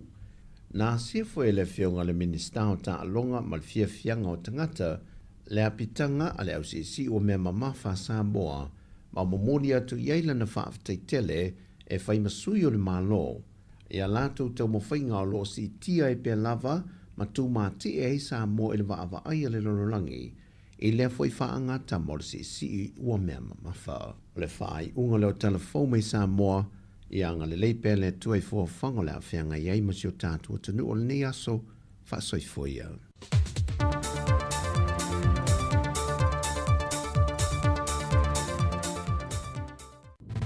Musika o malo longa ma tau mawhitanga o leo au li si fofonga o le laumua.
O whaelo mai lau official tine mu ma whalawalawe te tupu whaafosei, Fire and Emergency New Zealand, o le a le ngā lulue mo le tasi le itu la sui tine mu, mai le se fuluruanga e le tasi le a woli, o le aso fureile aso luas fulma le tasi o November. Ona o le atulanga, o le awa ai le whaatuai o na taliantu o sui o le ofisa, ini wala awe o mai, o le whautuanga mo le totele, ia whae tete, o na whaatino ri vaenga e ono tūlai mai eini mu, tautua nā, ngā sesenga o mea taumafa, ia awa le la fo ia mana tua a fai tu lai mai se mu ia va velu ese mai le fale ma vili le tasi asia jane le tu lau o le Fire and Emergency.nz moni fa matalanga e tu sai manei fu fuanga tau atele vaenga na ia mo no fil tatu tu ele ngata ile aso atai ia mai sele ia aso umalava ia wana itu ua ia le mkuka ma le onga umu ia pe fa pe na ola yo tu na tau lava na yesis ia pui ngala mai fo ile mu fale ma matulanga pe ona yai luas fu 5 minute te nei le se fu mari lua na wa mai atu le fa ponga muli o tatu telefon o le yaso pe ona tape nei na Sabrina Casiano ia mai manatu foi o le na wa no fo ilo foi ma sila fia fo tatu tenu le tala mua lava le na vatu tatu telefon le si tanga o le totongi ia o le apalaina o lau sitiseni New Zealand o le asa fase lau fitu se fulu le sa iai ia o le aso ata iao pe ona uto whaafonga tu iai tatu telefou ia o le nei ia o uli mai a Sabrina Casiano o le wasi itia i le aso ata iao ma i le fase lau fitu se fulu ta la luas fulu sene ia i le 5 se lau ono se fulu ta la le tau o le apalaina o lau sitiseni New Zealand ia le wasi itia le se fulu 5 se fulu iwa pasene ia o naifana witi ia o le wasi i lunga i le lua se lau baru se fulu mai le lua se lau tolu se fulu 5 le sa iai ia e le tūlanga na ia tau pea ona no foilo ma no sila fia le tātou atanu ia le sitanga o le apalaino sitiseni ioe ia tangota le sa fase lau fitis fulu ia le wasi o tai aure amatai ona si i lunga i le 5 se lau ono se fulu ta la mo tangata matua e mo fana witi matamaiti ia le sa lua se lau tolu 5 ia le wasi i lunga i le lua se lau valu se fulu lua se lau valu se fulu ta la ia ana ia ono le teimi nei ia oa to telefo ila te ulewa amata ona apalai la tu sitiseni taua le maua mailoa apalai lo lau sitiseni maua lono fo mau apalai lo sitiseni ia vaila le wa amata ona si i lunga le tau le europeo atu tau sanga fou ia wo o ilunga le ono se lau mau tupu ta la ia ai taua le maua lono fo mau apalai lo sitiseni maua mai lo sitiseni ia fatalitali lola ia pole ale aso e maua ili fatautonga ia mfai lolo passport ia ma e to malanga lui Sāmoa ia i te fua e so le Australia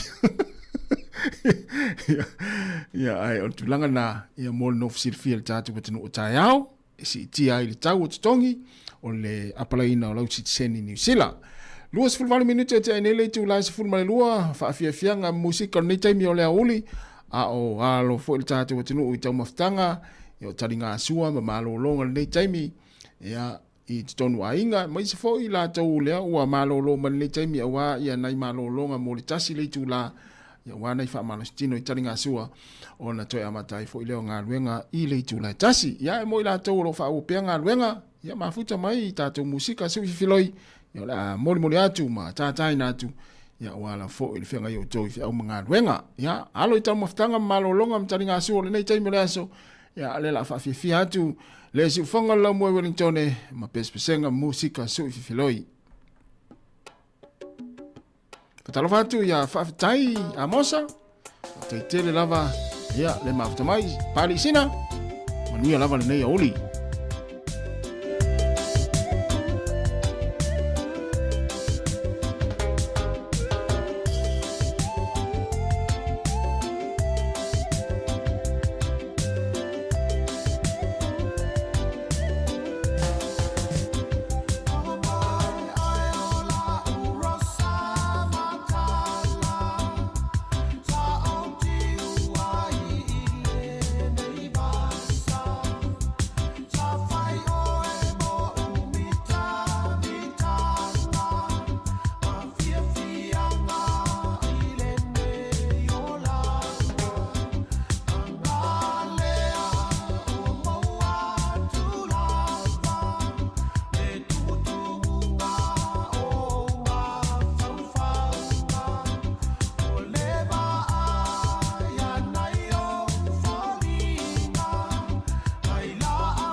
Te whanga marie, male mātango fia male sunga ya anse ko whare moe musika o le nei taimi o le aso, male nei auri au whianga il tātou o tino, o le toa tele, ma lo longa, ma tau maftanga, o tari ngā sua nei taimi o le. Ai maise o ila tau o lo o wha au pea ngā luenga, i so o se whalewhai ngā luenga, o so o se ofisa, o lo o wha au pea ngā luenga, po tonu foi o lau ta avale, nai te mai mua mai ai, nai te whaafonga mai ai, ia e whaatalo whaatu nei taimi, ia a tonu o au ngā tātou pespesenga musika o lo tu inatu, ia fa fa ngofia e fo ia nga luenga pe fa te le malo lo ia malo le on sai ia fa tano vatu le to ino matuo le tato ainga le wa mafuta mai le taimi wa leva tele on the nimo sto ina le tato ainga ia po le to urutaia ia po le to urupo le tato ainga ia le fionga ia po le sunga aveau na ama aveau ia le foto ato va ia tu le foto ato etano mai malo so fu manuia ia le sunga aveau ia fa tai o lo mo pe o to ina asini ngā malo. Ia pea wha pea o le nā ua whato toi whaatanga atu ia oe lom tua le telefoni ia me whuna e tua lalo tua le telo taimi ia whai whalei wa e maua lo le tina le ainga le telefoni ia whaasala fo i o tau ia pea atou tamalei ia whaatanga o tau e tina o tamaiti ona whai le telefoni ia atou le tamalei fo ia o tau so na o ia ona pa sala foi le o tau tai lua tai tolu masina ia le foi la o tatu to fe lo ia e nga me tupu ia te o ina ia ia fa tai tele lava lo sunga veau ia munia lava le ia uni fa tai tele lava le mafta mai o le o to luas ful fa minuto na tale o le tu la tasi le si fonga ne la mo Wellington ia o la tatu o ai pese ia la tatu o ai fa fianga ma musika ni taimi. Oi, nei si tamale na vili mai po te iloa pe fia a leo whai o maso e ave e tangata e alu whangota. Ia, o se asa o te whai maso. Ia, o lau te iloa, ma o lau te mauti noa. O leo whai inga o maso e mwhai ona ave. Ia, e limas fulu. Ia, o leo whai inga o maso e mwhai ona ave, e limas fulu e mwhai ona ave. Lono winga, ava pete mana o ave sa uoso maso i Australia, po Aukilani, po Fea, ia po Sāmoa, ia e mawhai lava o na tau uo pe to tolu o tau, ia e tai limas fulu mai maso tangata e mai, ia na, limas fulu maso e mwhai o na ave, ia ava pete to lua, lono winga tau on se lau maso e ave, ia mai lunga, te fu fa sala sisi wa, o malitai mero Christmasi mo tau sa fau, ia ona mai mau foi leo na tupe to luas ful tolu minuti na tale le tu la tasi le si fonga ne la mo Wellington o musika ia i le fenga i le tenu i tau maftanga mai se foi taringa so ni taimi onaso ia the RSA taimi le taya o te ia pia i na awi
Sao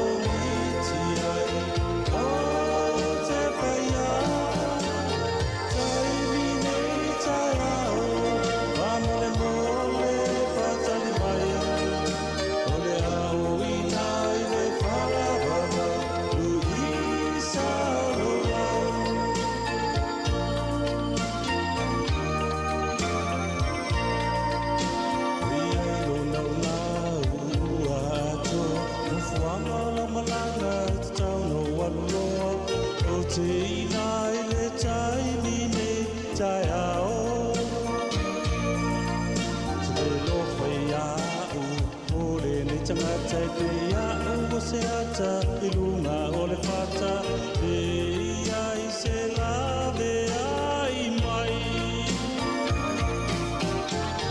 tai mi nei tarao o te aina le ua sa o miti ai o te whaia tai mi nei tarao Pamole mole fatale mai o le auina I le whawawa lu isa roa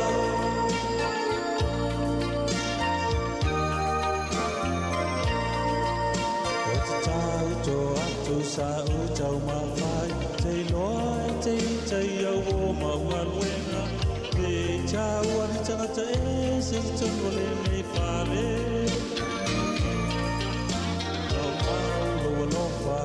Ua tā wala ia maua sa tangata Ura toi amata Ai ta tala au mai se awanoa This time tomorrow I'll be with you All of these things I've been dreaming I'm gonna do This time tomorrow Wait for me please I'm gonna be there forever I love you Louise Tai mi nei tai au O te aina E uma sa o miti ai O te whaia Tai mi nei tai au Pangole mole whatani mai O le auina I le whawawa Luisa loa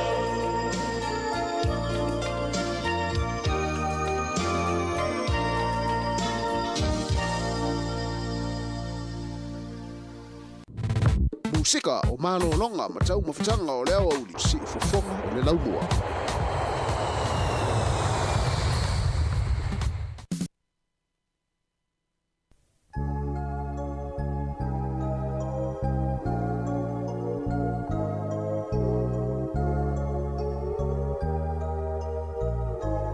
La upele e a po pea e a oe O ne paalo no isi o le oe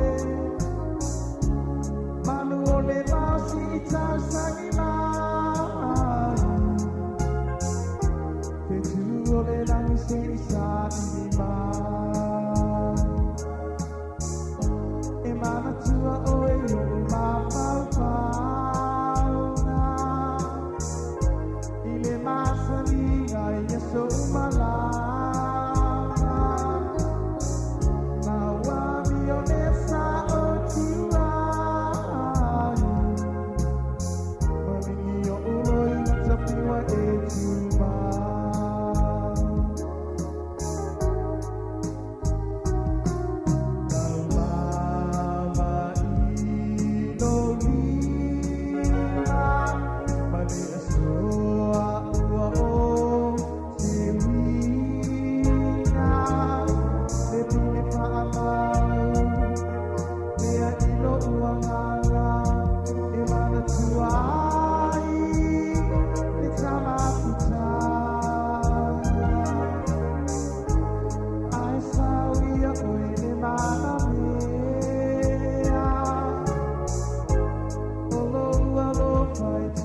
sika o malo longa ma tau mafutanga o leo au li si fofonga o le laumua.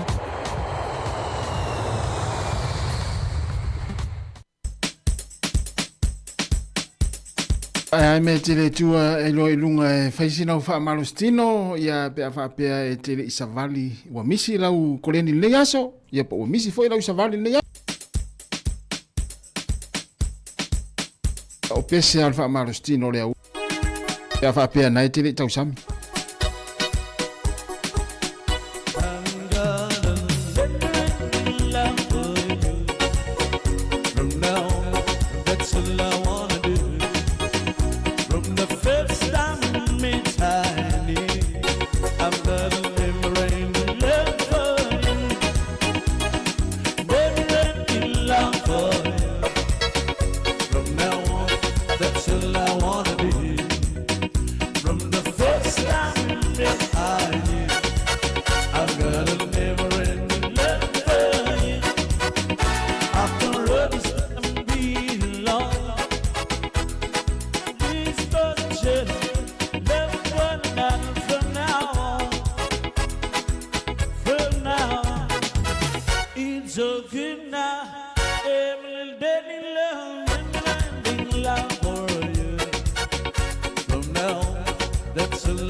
Vai papa tuna mota ya mana espese vave na e falo mai ai ya o tau au ya o au ya pe afa pe onai e na misi o fa malostino nei tai au ya oi la mole amalanga i Sāmoa ya to e fo i Sāmoa fa inga amalanga nei ya so pole fia na nei fa manu tele ya o to fa inga amalanga me se le sunga ya siliva ka siano le la mai tawatu le la to malanga i Sāmoa le fia na nei manu tele le fa inga amalanga ya la sunga siliva ya mai se la to malava ya ole ata pena wato e fo i Sāmoa i fa inga amalanga ina o mai ai fo i fuanga fa le ainga ya na ngai mai ai poni si fo ina ngai mai ia wa ia ta faonga mo fa nau ya le la to fo i to tele Sāmoa manuia lava fa inga amalanga ole afia ngai mo to ya le ngata le fia finei ole fia na nei ya tai ao ya male fa ingo le yaso ya ili to fo ia to i tatu ai ngai Sāmoa Toi iwa minute ona tane o le tula tasi ya le toi mafu istaimi e taliu tatu fasana launga i Samoa le sunga ya tasi sa lem sam mai le tatu ofisa ina i lalovaya i le tula tasi ya ai le la watu nei fa fianga i pelua mai a mai tatu tu o le yaso.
Ya, Sāmoa le tunu pele te luai o na lewa mai ala tātou tau tua le yaso mai le tātou ofisa inei porirua i Wellington. Ya lela taliu tātou whaasala launga i Sāmoa i le sunga i ata sesa lam sami le tātou ofisa inai la lovaya. Ya mo le tau maftanga i rungo tātou penga te whailangi i le Facebook, mo le YouTube, le yaso se pa i le tula tolu i le fia na nei, ai mai le tātou tau tua le nei porirua i Wellington. Ya o lea o mwhamai ina. Ia mo le atoe le whaaftai te le lava e tu sai o le talia peo le nei tautua i o tau maota malawa e mai se tono whale whai ngā luenga ia mai se o lunga o pinga ta whailangi whaaftai lau tapo inga maa lor se talo o le ua i umale manui ai le tato o nanga ma le tautua o le nei aso.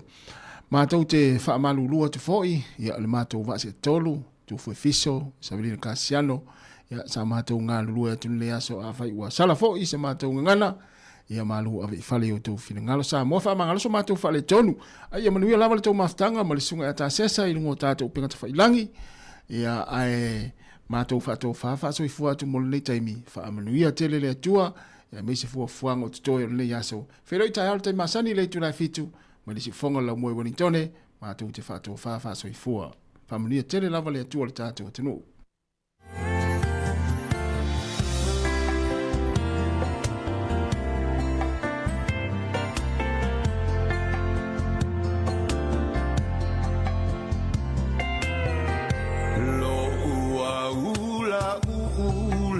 Fala he tiwai ia uevanga o lo manongi e iloai oe lo ua lo famo